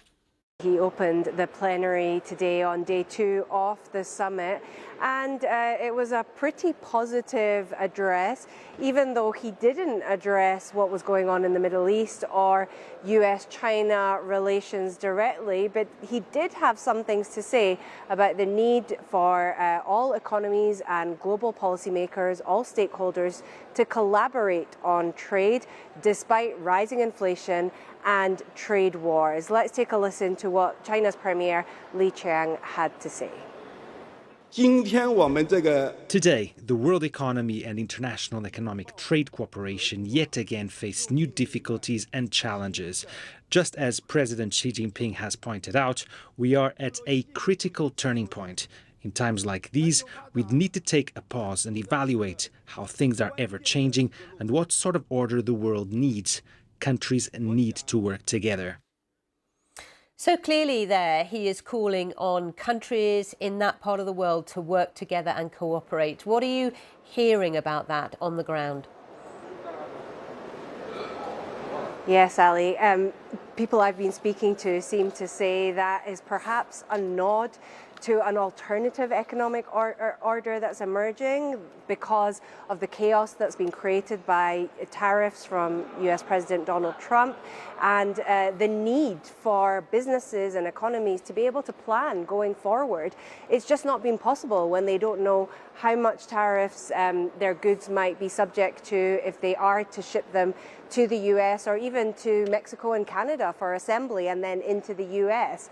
So China is certainly taking advantage of that opportunity and saying, hey, we're here, we could work together, we have a big economy and we have a lot to offer. Something else that Suranjana Tewari there, who clearly was in mid-flow. We will talk to her again as the summer Davos progresses in Tianjin. But now let's take you live to The Hague, where, as you can see, the flags are flying for the NATO summit, which gets underway officially this morning. We are seeing various global leaders arrive who are in attendance. The one that everyone, of course, is watching is President Trump. It's his first NATO summit since 2019. Last night, the 32 leaders were at a dinner with the alliance's chief, Mark Rutte, and of course they were hosted by King Willem-Alexander at the dinner last night. We saw a nice photo op of them all gathered. Lucy Hockings, my colleague, is there for us, and we'll be talking to her as today progresses. Stay with us here on BBC News.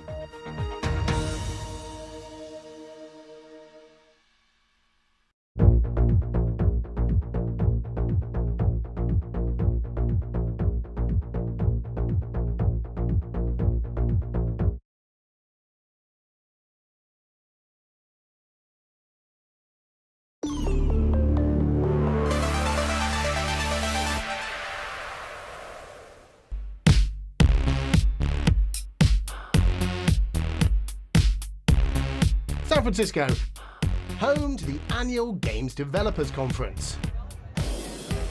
GDC, as it's known, isn't like other game shows. It's not really about showing off new games. Trends come and go in video games, and the big one this year is... Everywhere you look on the expo floor, there's an AI solution to this or an AI solution to that. But the big question is, what difference will all of this AI make to the games that we actually play? AI's presence is being felt in a number of different ways, from tools that allow developers to create elements of video game worlds just by using text prompts, to in-game characters that react in a more realistic way with the player. And AI in gaming particularly rates to how AI could improve gamers' experience by helping them play the games, or how it could enable developers to make games faster and cheaper. There's definitely a tension, and firstly it's around jobs, where AI could take developers' jobs, and secondly around training data. Where is the AI getting all the stuff that it uses to be able to generate, say, a new skin or a new character outfit? Bravo 2, lead the way. Copy. One company embracing AI is Chinese tech behemoth Tencent. It's introduced an in-game assistant called Fakul. Its developers say, unlike regular in-game teammates, this one can understand complex spoken instructions. Run to those sandbags up front for cover, then to the car ahead. Copy that. In the future, we can put this tech in maybe open world RPGs. So imagine you can walk around the city and talk to everybody by using natural language. Keyboard and mouse, gamepad, these are the things that we use to control video games. Anybody that's played a game will be familiar with them. But what about if there was a different method of interacting with the action on the screen? That's what this band on my wrist is doing. It's fitted with a variety of different sensors which are measuring my emotions. It actually has more sensors in it than you would find in a smartwatch. The on-screen action will alter depending on how I feel. Now, this is a horror game demo. What happens if I get frightened? Called Ovomind, it can be used to create a relaxing experience, or as we see here, something designed to do the opposite. And I can see the emotions that I'm feeling on this screen here. Spooky doors, oh. Mannequin. If I don't want this mannequin to get me, I've got to try and calm down. And there's another one here. Okay, I'm going to make a run for it. Let's go for the door. Open, open, open! On top of heart rate and skin temperature, the band measures galvanic skin response, which its developers say allows it to assess the emotional state of the player.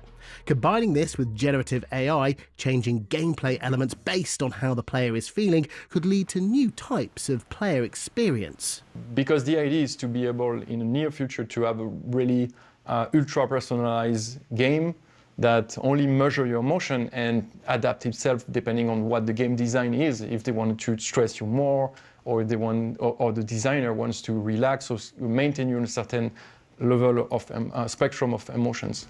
The band is currently being pitched at developers. The breadth of creativity on show at GDC 2025 demonstrates that even in the age of AI, the industry is still driven by ideas and human invention.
Ukraine is just about holding the front here, while the Russians have launched this fresh assault. Everywhere you look, there are uprooted trees, there are bits of building, and the destruction is just in every direction. Incendiary drones were dropped here.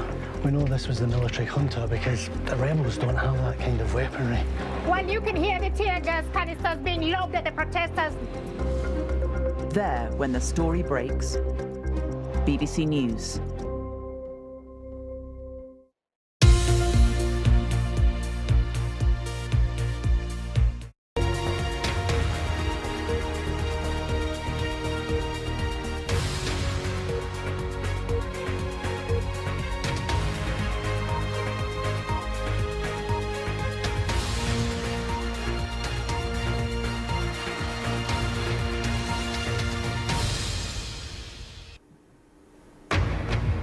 Live from London, this is BBC News.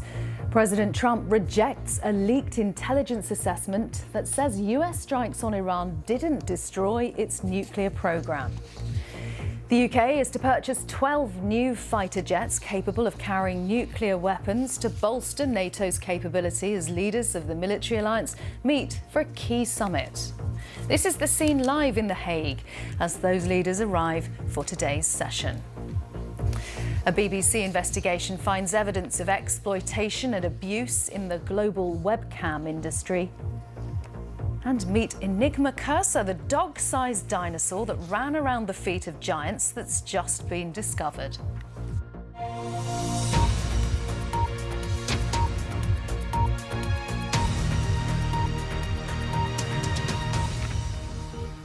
Hello, I'm Karen Giannoni. President Trump has insisted that Iran's nuclear sites were completely destroyed in the US strikes on Iran. His comments come after a leaked US intelligence evaluation concluded that Iran's nuclear program was set back by just a few months in the attacks. Details of the initial damage assessment were leaked to the BBC's US partner CBS and other media. Let's just show you what's going on in The Hague, though. Mark Rutte, the Secretary-General, has just arrived at the NATO summit. In Ukraine. It's really important that we spend more, so that will be number one on the agenda today, a new plan when it comes to spending over the coming years. Of course, defense industrial production. We know that we are lacking a defense industrial base which is producing sufficiently. So we have fantastic companies, but they have to put in the extra production lines, they have to put in the extra shifts in making sure that we produce the ammunition and all the items we need. And Ukraine. We will big at the summit today, will be discussed, making sure that Ukraine over the coming years will continue to count on the support of NATO countries to keep them in the fight, but also make sure that we can bring Ukraine to a durable and lasting peace. So a transformational summit, looking forward to it. And of course, hope to see you later today. I can now take a few questions, and then at the end, we will see each other at the press conference. And I see that CNBC wants to start. Thank you very much. Sir. Steve Sedgwick, CNBC, as you know, sir. Look, there's a lot of questions about Spain. There's a lot of questions about nations that do not feel they have the money in their budget to get to 2%, let alone 3.5%, let alone 5% in total as well. Do you fear that Spain could scupper this meeting and actually, sir, despite all your huge diplomatic efforts, incur the ire, the wrath of the United States? No, I don't. I'm not worried about that. Of course, these are difficult decisions. Let's be honest. I mean, politicians have to make choices in scarcity. And this is not easy because 7, 8 countries at the start of this year not at 2%. They will now reach the 2% this year. Many of those countries said we will do it somewhere in the 2030s. They've now committed to do it this year. And already we added in an aggregate of $1 trillion since 2016, since Trump 45 started his first presidency. But today, and this is the third stage, we will add trillions extra with this new plan. But of course, you're right. The countries have to find the money. It's not easy. These are political decisions. I totally recognize that. But at the same time, there is absolute conviction with my colleagues at the table that given the threat from the Russians, given the international security situation, there is no alternative. We've got to do this, really. Mr. Rutte, why won't Mr. Trump back Article 5? For me, there is absolute clarity that the United States is totally committed to NATO, totally committed to Article 5, and yes, there is also an expectation, which will be fulfilled today, that the Canadians and the Europeans will speed up their spending, making sure that we not only are able to defend ourselves against the Russians and others, but also to equalize. And this is fair, that we spend the same as the US is spending. Sir, yes.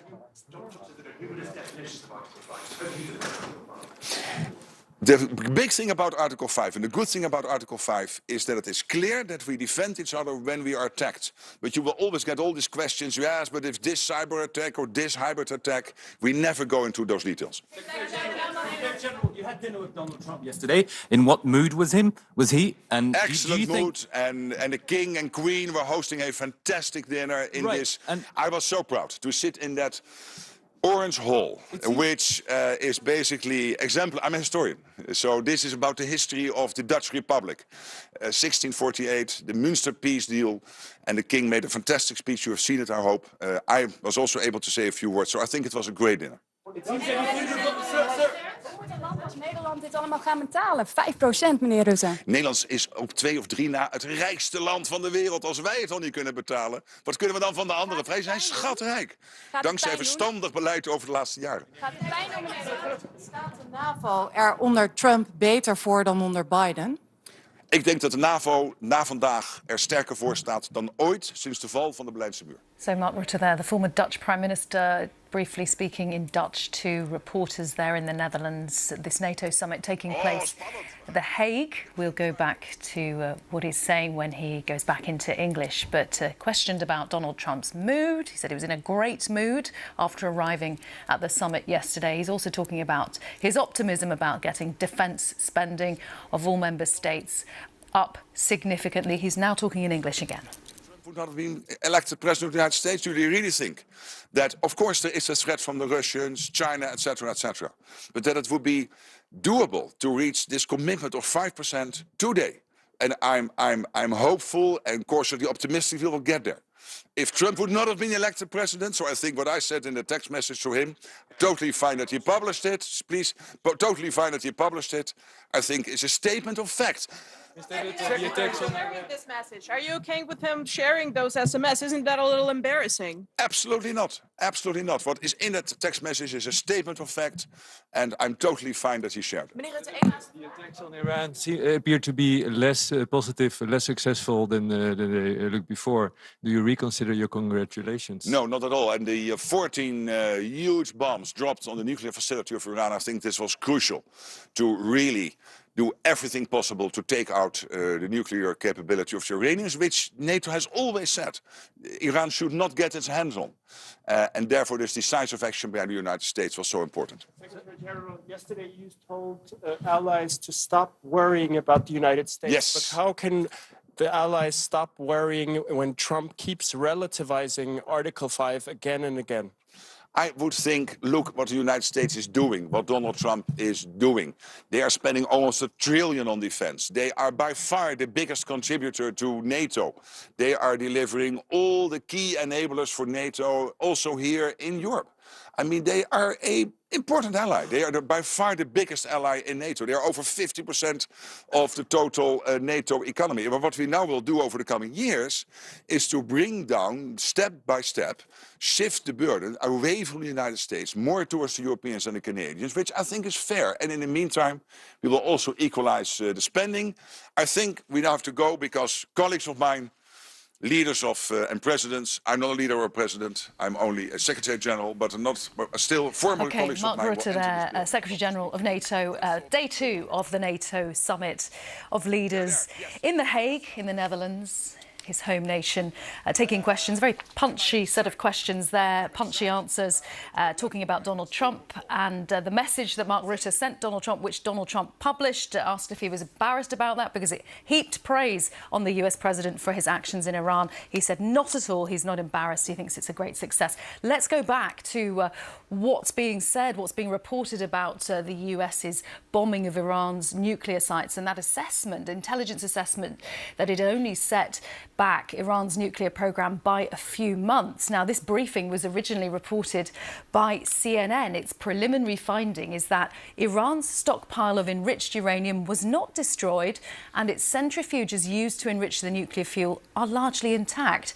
CNN quoted one official as saying the US set them back maybe a few months tops. Well, President Trump, infuriated by that evaluation, hit out at what he called the fake news. Posting on his Truth Social account, he said the reports were an attempt to demean one of the most successful military strikes in history and that the nuclear sites in Iran are completely destroyed. At a meeting of the UN Security Council, Israel's ambassador Danny Danon gave this assessment of the damage done by the US strikes. Well, I think it's still early to assess all the strikes. We know we were able to push back the program. We were able to remove the imminent threat that we had. Brad Sherman is a Democratic congressman from California and a member of the US House Foreign Affairs Committee.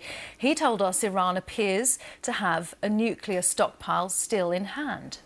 The fact is that there were photographs of trucks going to Fordo the day or two before the raid. Presumably, they moved the stockpile out. And nothing from the Trump administration says they got the stockpile. The stockpile's enough for roughly 9 nuclear weapons. Now, if they destroyed the centrifuges, that diminishes the ability of Iran to create the 10th, 11th, or 12th nuclear weapon. But when you just say the program, well, what does that mean? Does it mean the stockpiles? Does that mean the weaponization capacity? Does that mean the centrifuges? Using vague terms is what you do when you can't make a strong case using specific terms. Our correspondent in Washington, John Donaldson, has more on what those initial reports of what the intelligence assessment said. Well, several US intelligence officials have spoken to, first of all, to CNN and also the New York Times, but also to other American media. And what these intelligence officials have said is that a preliminary report into the extent of the damage to Iran's nuclear facilities from those attacks over the weekend by the United States show that while those facilities have been damaged, the nuclear program has not been significantly set back. They estimate it's been set back by up to 3 months. Now, before the attack, American intelligence thought that at a push, Iran could build a nuclear weapon within maybe 3 months. So they say they've pushed that back to 6 months. But although there seems to be extensive damage, according to this report, to the exterior of, in particular, the Fordo nuclear facility, that huge facility buried deep underneath the mountain, they say that the centrifuges deep down under the mountain, although damaged, have not been destroyed. And crucially, the 500 or so kilos of enriched uranium, which is what Iran would need to build a weapon, well, that had been shifted out from the site before the attack happened. Now, it should be said that that version of events completely contradicts what the White House has been saying, what President Trump has been saying. And this evening, the White House and the Secretary of Defense, Pete Hegseth, have completely rejected these findings. They say that the facilities were completely obliterated. They say you can't drop such heavy bombs onto facilities without them being completely destroyed.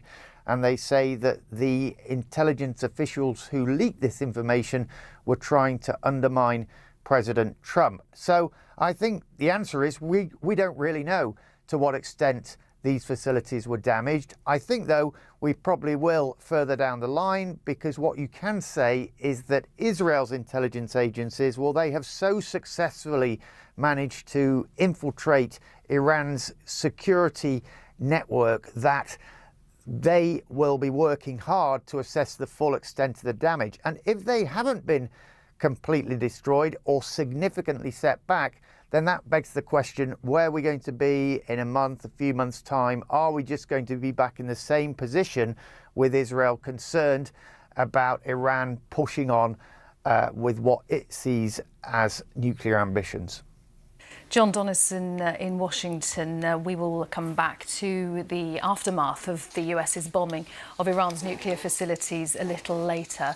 Let's go to The Hague and talk about what's going on there. It is day 2 of the NATO Leaders Summit. We can talk to Jonathan Beale, our defence correspondent there in The Hague. Jonathan, we've just seen the Secretary-General Mark Rutte arriving. What's on the agenda today? Donald Trump is there now.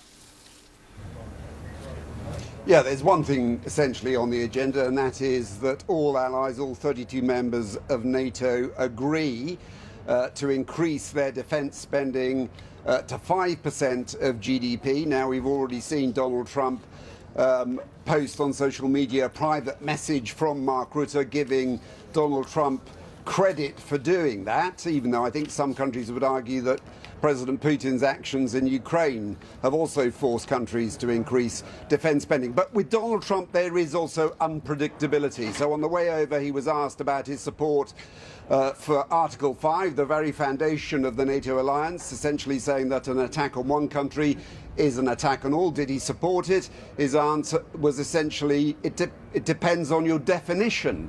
And I think that will worry some allies. And in the past, Donald Trump has questioned Article 5. So I think there is still that possibility that Donald Trump will throw a grenade in the proceedings. And clearly there are also other issues following Iran, not least about the damage done to Iran's nuclear program and the debate between what the Pentagon officials are saying and what Donald Trump is saying. And that whole issue of spending, just hearing from Mark Rutte on that, his extremely optimistic sounding tone about getting member states to significantly increase the proportion of their GDP spent on defence. Yeah, I mean, let's be honest, he's been working on this for a long time, and he has been talking to countries, trying to get them to agree to increase their defence spending. He's come up with a formula, essentially, which doesn't mean they're all going to spend 5% on their armed forces. It is 3% on core defence budget, 3.5 I should say, plus 1.5 on defence-related expenditure, which is a very vague definition. But he believes that he's got countries to agree. There are a few outliers. Spain has said it's a problem, but he thinks at the end of this summit he will have an agreement on that. OK, Jonathan, thank you very much. Jonathan Beale there in The Hague for the NATO summit. Around the world and across the UK, this is BBC News.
Well, let's talk about the aftermath of the weekend's US strikes on Iran's nuclear program. In Iran itself, the judiciary's news agency says 3 men accused of spying for Israel have been hanged.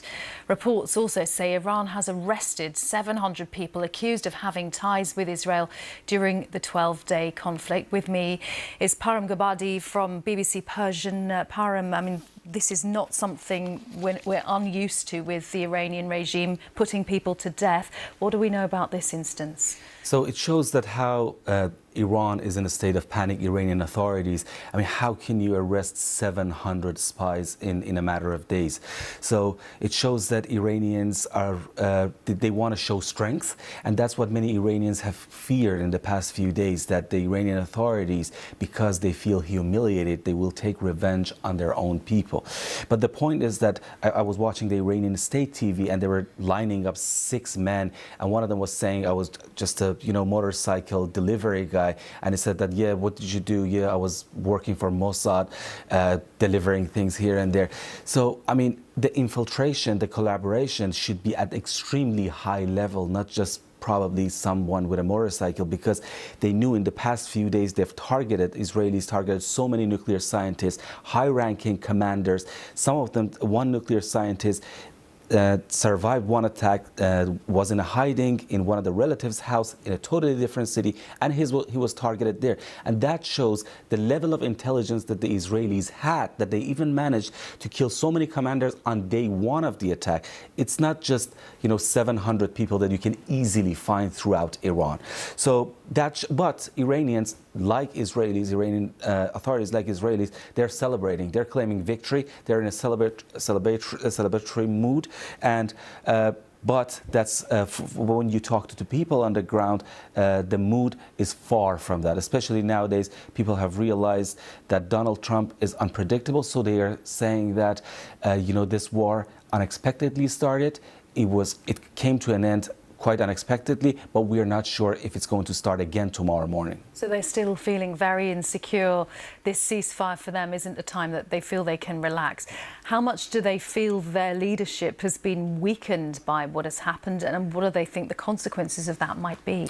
So they feel it's volatile because, the ceasefire is holding. Yes, Iran is not sending missiles and Israel is not sending fighter jets. However, throughout Iran, in Zanjan, in capital Tehran, in the northern part of Iran, the air defense system was activated. And again, that's another reason that many Iranians feel that this truce, this ceasefire is volatile, because they see the sounds of air defense system in the system, but they've lost their trust in the leadership. They say that Khamenei, the supreme leader, was in the hiding since day one.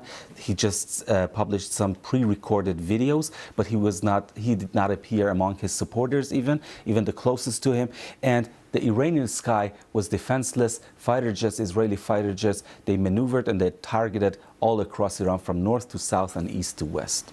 Parham, thank you very much. Parham Gabadi from BBC Persian. Well, last night, the Israeli Prime Minister Benjamin Netanyahu told Israelis they had secured a historic victory. Let's go live to Jerusalem. And our correspondent Dan Johnson. And Dan, whatever the doubts perhaps being cast on the success of this by that intelligence report that's being widely circulated, a completely solid front from Benjamin Netanyahu that this was a total success.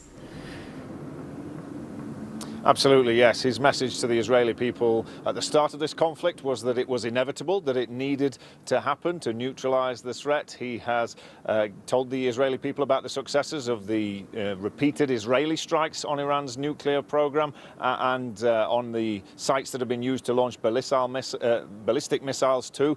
Then he was very pleased to welcome the support of Donald Trump in launching those bombs over the weekend that he said had done what was needed to eradicate the nuclear threat, and he reiterated that message to the Israeli people last night, saying that this conflict was worthwhile, that it had been justified, that despite the damage, the destruction, the loss of life and injury that Israelis have sustained, it was all worthwhile to deal with that threat, to bring peace and prosperity for the future. Now that is being questioned. We await a further response from Benjamin Netanyahu, but Donald Trump certainly is saying that this report is fake news, that it's some low-level intelligence release that shouldn't have been given to the US media. He is reiterating that the Iranian nuclear program has been destroyed.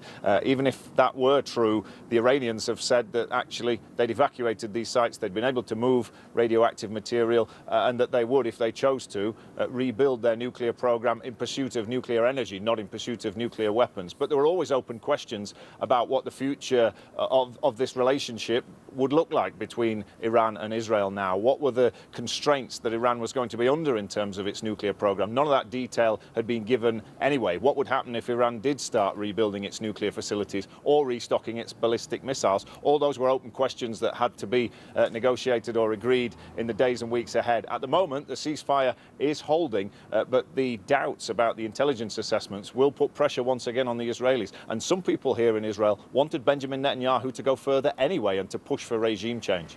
And while the Israel-Iran situation had been going on over those 12 days, the situation in Gaza somewhat eclipsed in the world's media, Dan, but we're hearing just how dire the humanitarian situation is there and continues to be. Absolutely, yes. It's worth reflecting on that continuing situation there and the reality that even if there is now peace between Israel and Iran, the Israeli military is still in action in Gaza. 7 Israeli soldiers were killed yesterday when their armoured vehicle was bombed, the IDF says, by militants, and there's been further loss of Palestinian life. We're just getting reports through this morning of further Israeli airstrikes across Gaza last night that are reported to have killed 22 people, and yesterday 86 Palestinians were reported to have been killed, more than 40 of those at the aid distribution centres that are now run by this organisation called the Gaza Humanitarian Foundation. That has taken over from international organisations like the UN in the last month, but there have been repeated incidents at its sites where huge numbers of Palestinians have gathered, desperate for food or water, and there's been tension among the crowd, which has resulted in soldiers opening fire. There's been repeated, almost daily loss of life at those aid distribution centres, which has become incredibly controversial. International organisations like the UN say they don't need this organisation, that they should be left to do it, but they are feeling sidelined by this organisation that's been put in there. And this morning there is a report that the Americans are going to offer $30 million of funding to the Gaza Humanitarian Foundation to continue that work. It says it is managing to get food aid distributed to Palestinians, but the message from other international organisations is that there is still desperate need that is growing for food, for fuel and for water. Dan, thanks very much. Dan Johnson in Jerusalem. Now, protesters in Venice are claiming victory after a late change of venue for the lavish wedding of the Amazon founder Jeff Bezos and his fiancée.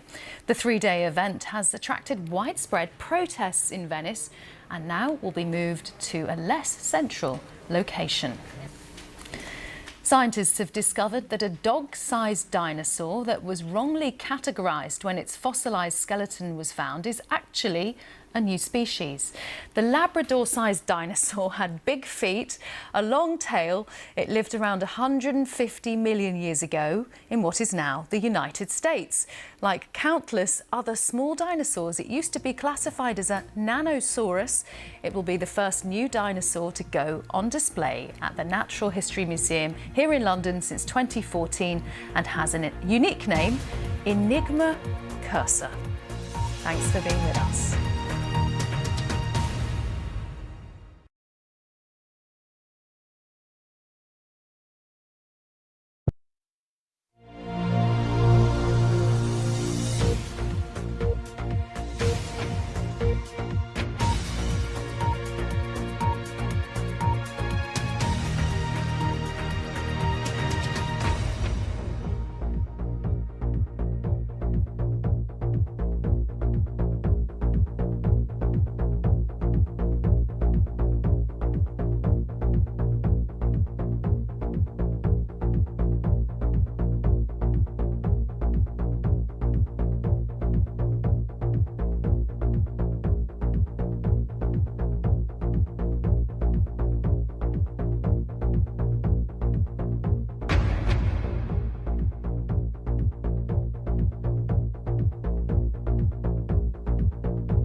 Now on BBC News, the latest business news from across the globe. Business Today.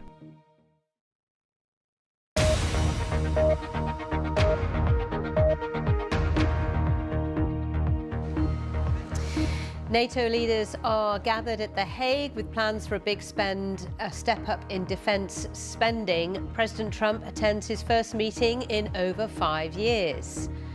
We take a look at a Danish drone producer as more and more investment goes into this battlefield technology. And has the price of oil stabilised? We get the inside track on black gold as traders nervously watch the Israel-Iran ceasefire. Hello and a very warm welcome to Business Today in London with me, Sally Bundock. We start in the Netherlands where leaders of the 32 members of the NATO alliance are gathering in The Hague for the first official day of the summit where proceedings do actually begin. The President Trump is attending for the first time since his previous presidency of 2019. He's been highly critical of the alliance, characterising it as a way for Europe to freeload off America rather than pay for its own defence. Well, over the weekend, leaders did agree to demands to increase defence spending to 5% of GDP by 2035, and that is much higher than the current NATO guidelines suggest. Defence spending throughout NATO has been stepped up considerably over the past decade, notably since the Russian takeover of Crimea in 2014, as Jagdeep Cheema explains.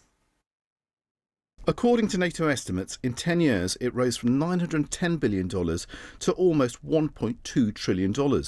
That's based on 2015 prices and exchange rates. But the biggest spending increases in that time are by NATO members in Europe and Canada. And 4 new European members have joined the alliance in recent years. They're Montenegro and North Macedonia, and since Russia's full-scale invasion of Ukraine, Finland and Sweden have also joined. Despite NATO having 32 countries as members, the United States alone covers nearly 2/3 of NATO's defence spending. In 2014, in Europe, only Greece and the United Kingdom spent NATO's guideline of 2% of their GDP on defence. By 2024, with an even more serious Ukraine conflict well underway, 20 further countries have now committed to NATO's spending target. And ahead of this NATO summit, the UK has announced it's to purchase 12 new fighter jets, which can be equipped with nuclear bombs and join NATO's airborne nuclear mission.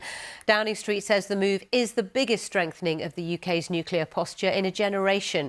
NATO Secretary-General Mark Rutte called the announcement yet another robust British contribution to NATO. Susie Dennison is Senior Director at the European Council on Foreign Relations. I put it to her that Rutte must be going into this summit confident with the significant commitments to defence spending from its members.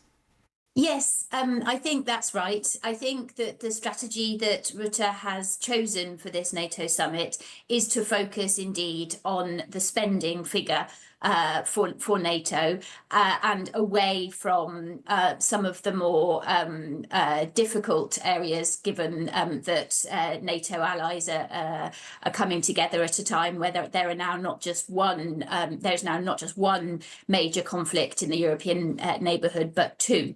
I think that the message exchange between Rutte and Trump overnight regarding what Rutte has characterised as Trump's success in securing the fragile ceasefire between Israel and Iran, I think is a strategy to try and bring Trump into the discussion with that mindset, that this is a conversation about how to secure the security of NATO allies within this broader context, and to focus on where the states can agree in this conference. Do you think that we would have got to this point where NATO members are saying we are committed to this huge increase in spend by 2035 without pressure from President Trump? I think think it's an interesting question. I think it is undoubtable that that Trump is one of the major factors here. But we've been doing some public opinion polling at the European Council on Foreign Relations in European states about the levels of support for defence spending rising, and what we can see is what I would characterise as an acceptance among the European public that we're living in a new reality now. And it is a wartime reality rather than a peacetime reality. The polling that I'm referring to took place in May, so ahead of the outbreak of the war between Israel and Iran. But I think it shows a clear recognition of the direct threat to Europe from Russia's ongoing war in Ukraine. And what we can see there is that you have majorities and pluralities in all countries in support of defence spending rising. As that gets higher, the closer that you are to the Russia-Ukraine conflict, which I think suggests a link between this feeling of direct threat for Europeans, around 70% in Poland and Denmark, but as high as 57% in the UK as well, where that threat feels perhaps less direct. And interestingly, there is also support for reintroducing mandatory conscription in a number of countries. These figures are slightly lower, but still as high as 62% in France, 53% in Germany, in the UK 32%. So I think what we can see here is an acceptance that Europe is at risk, but undoubtedly the fact that Trump has put in question the US security guarantee is adding to that. Susie Dennison there, who is from the European Council on Foreign Relations. Well, let's turn our attention to Scandinavia, where Finland and Sweden are the latest countries to join NATO. With long-time members Norway and Denmark, the four countries have already committed to higher defence spending due to the growing concerns over Russia, which borders Finland and Norway. For Denmark's drone sector, this is proving to be very lucrative, as Adrian Murray reports.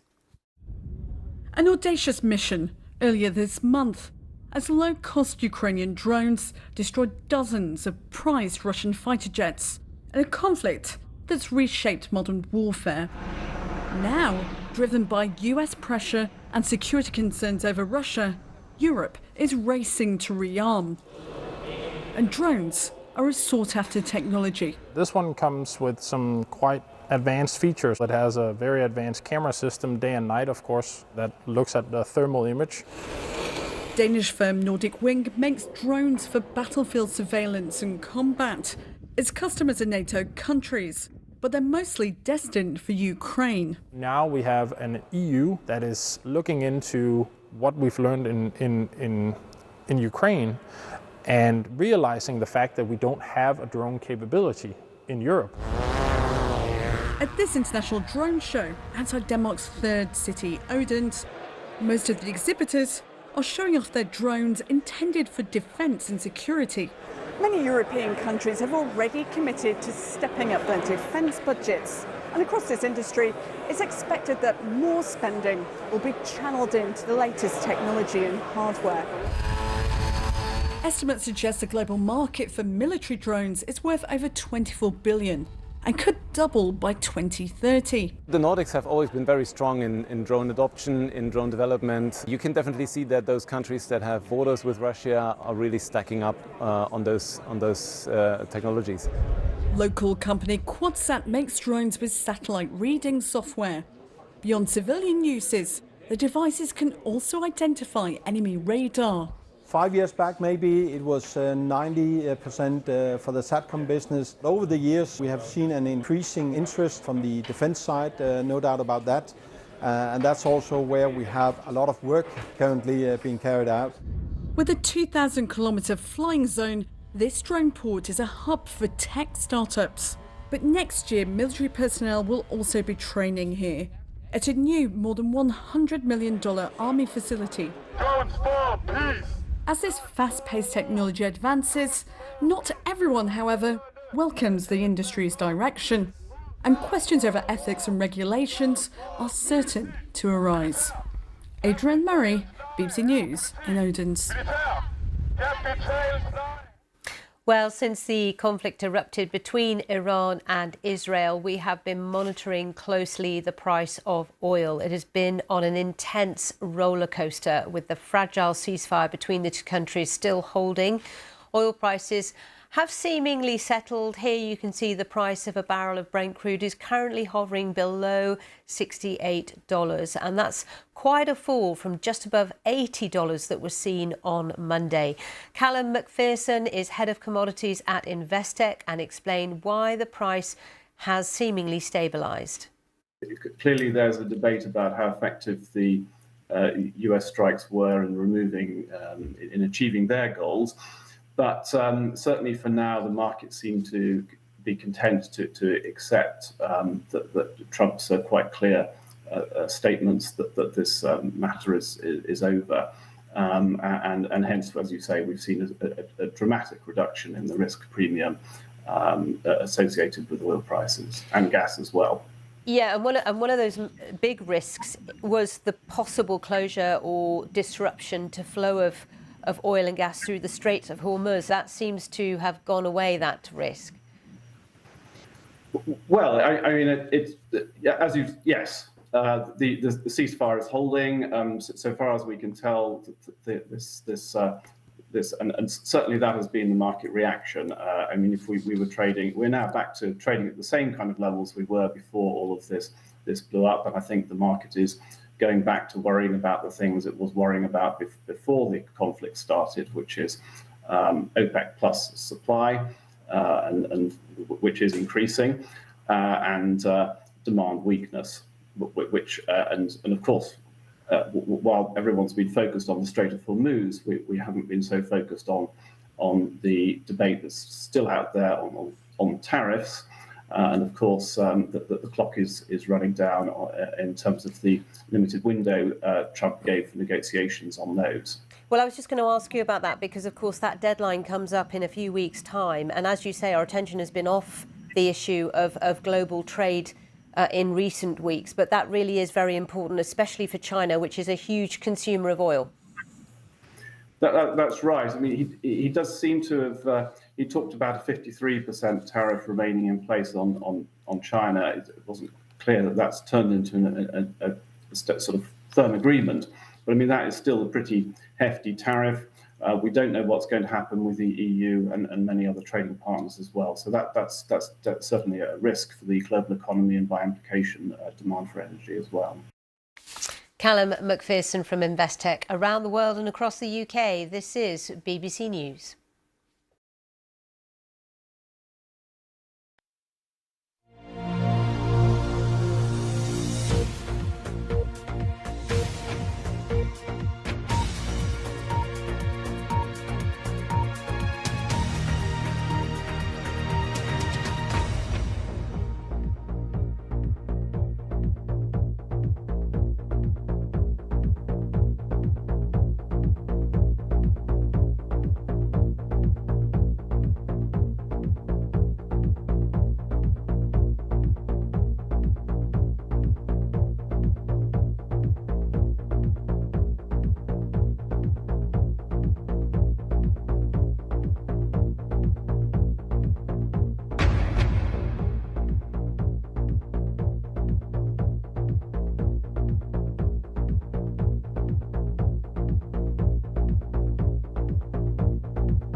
You're with Business Today. I'm Sally Bundock. Now, in the US, he's been accused of being one of the dumbest and most destructive people in public office.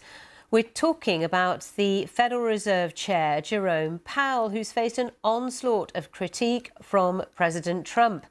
Mr. Powell is sticking to a wait-and-see approach on interest rates, and in his biannual testimony to Congress said the Fed wants more time to assess the impact of tariffs on the economy. Here's the details from Michelle Fleury in New York.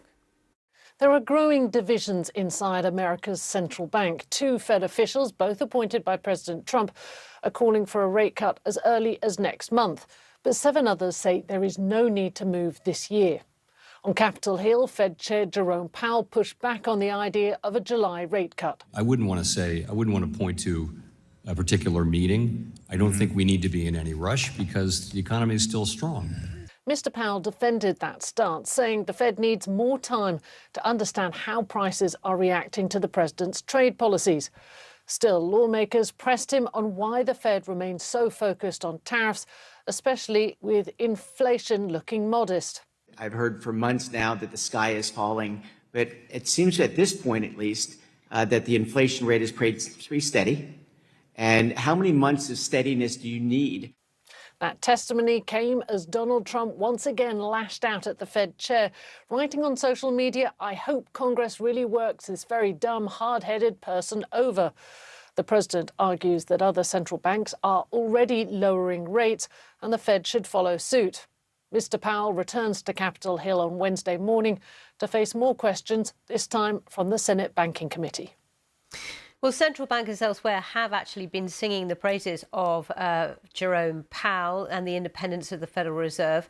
On Tuesday, the Bank for International Settlements, or BIS, the central bankers' bank, offered up a detailed and highly critical analysis of stablecoins, which is a monetary project much favoured by the president. Stablecoins are cryptocurrency assets pegged to the US dollar, but as BIS reports, they're not completely stable. There is variation. It also highlights that they could be used to support financial transfers for criminals. James Hughes is chief analyst at Axie, an online trading broker. For the uninitiated, he explained what stable coins are.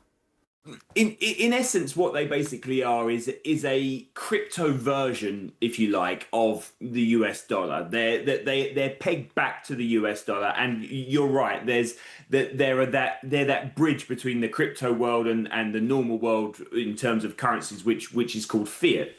Now, the issue that the BIS has with this is not necessarily anything particularly new. It's the same issues and worries many people have had about cryptocurrencies in general, which is the stability of them, is the whole point that they could be corrupted and used for criminal activities and things like that. But there's one major flaw within here, and the fact is that stable coins are supposed to move with the US dollar. However, because they're not necessarily regulated, I may offer a stable coin and you may offer a stable coin, Sally, but it's up to us as to what we then put those at. Now, they should be pegged to the US dollar, but we can decide that they may be a little bit off on our side or maybe a little bit off on your side. And that then brings into question the whole system if they're not pegged to exactly what the dollar's showing. James Hughes there. Now, the event known as Summer Davos is entering day 2 in the Chinese port city of Tianjin. Our correspondent Suranjana Tawari is there for us and told me how the Chinese Premier has been addressing delegates. He opened the plenary today on day 2 of the summit, and it was a pretty positive address, even though he didn't address what was going on in the Middle East or US-China relations directly, but he did have some things to say about the need for all economies and global policymakers, all stakeholders, to collaborate on trade despite rising inflation and trade wars. Let's take a listen to what China's Premier Li Qiang had to say. Today, the world economy and international economic trade cooperation yet again face new difficulties and challenges. Just as President Xi Jinping has pointed out, we are at a critical turning point. In times like these, we need to take a pause and evaluate how things are ever changing and what sort of order the world needs. Countries need to work together. So clearly there, he is calling on countries in that part of the world to work together and cooperate. What are you hearing about that on the ground? Yes, Ali.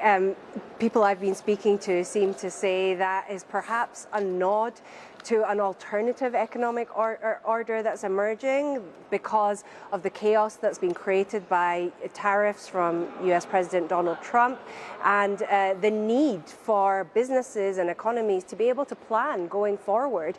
It's just not been possible when they don't know how much tariffs their goods might be subject to if they are to ship them to the US or even to Mexico and Canada for assembly and then into the US. So China certainly certainly taking advantage of that opportunity and saying, hey, we're here, we could work together, we have a big economy and we have a lot to offer. Something else that Li Chang said as well is that he was very bullish about the Chinese economy. Of course, we've had that protracted property crisis, high youth unemployment, and low consumption, but he was very positive, saying that they are investing, they are taking the stimulus measures that are needed in order to try and fuel growth and to really boost consumption especially. He said China doesn't have to just be the manufacturer for the world, it can also be the consumer of the world as well. And that will be fall on very happy ears amongst other people at this summit who are looking for new customers as the US-China trade war causes divisions. We're yet to hear from the Singapore Prime Minister and the Vietnamese Prime Minister. Obviously, tariffs are a big problem for those two countries as well, so plenty more to come from here in Tianjin. Sally. Suranjana Tiwari there talking us through what delegates have been discussing and digesting at what they call Summer Davos, the World Economic Forum. Stay with us here on BBC News. We're keeping you across the day's developments. Of course, a lot of focus on The Hague, where the NATO summit is now underway. 32 leaders there, already a big commitment to increase defence spending. I'll see you soon.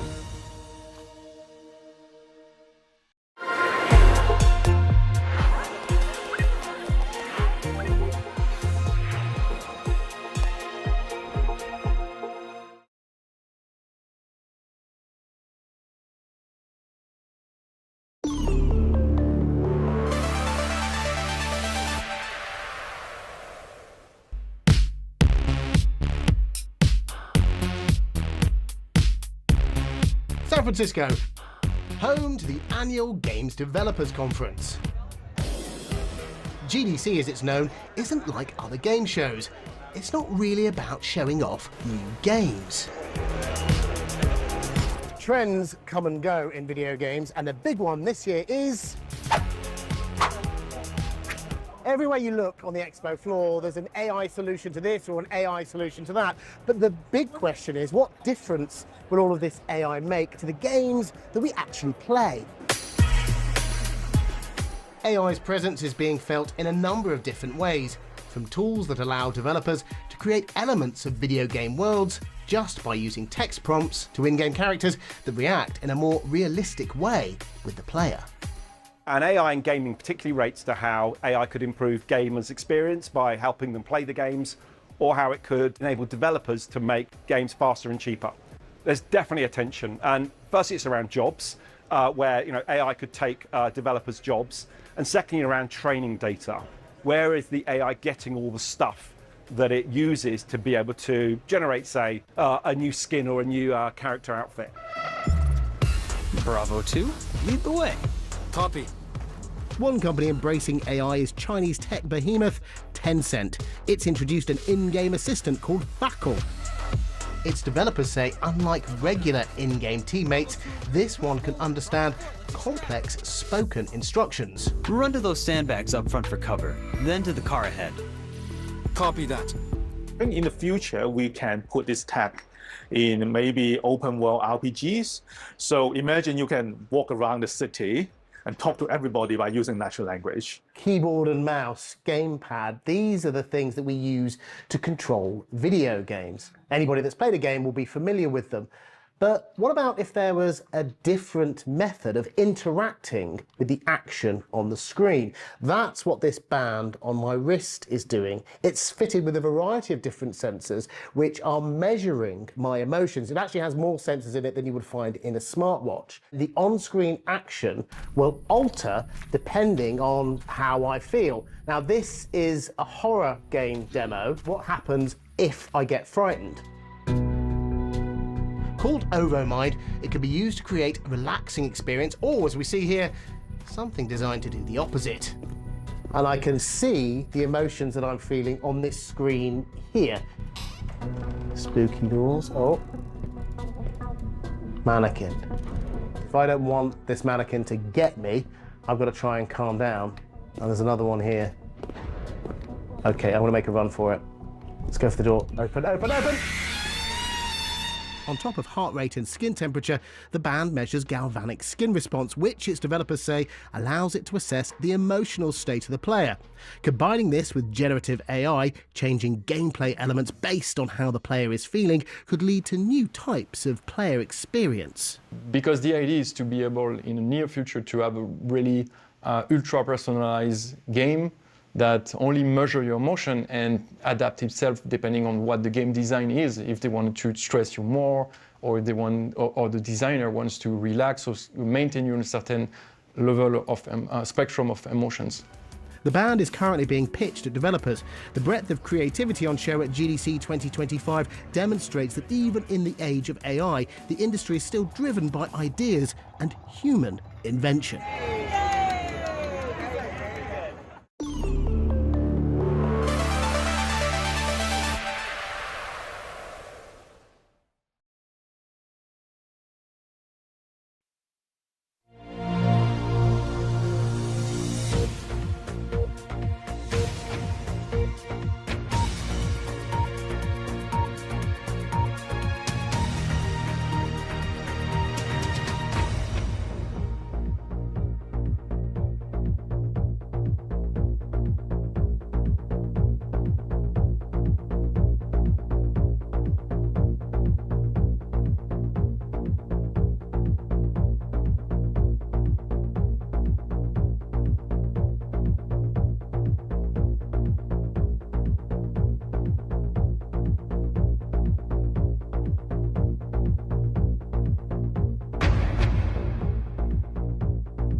I will give away the vast majority of my money. It's my full-time focus for the rest of my life. Every time I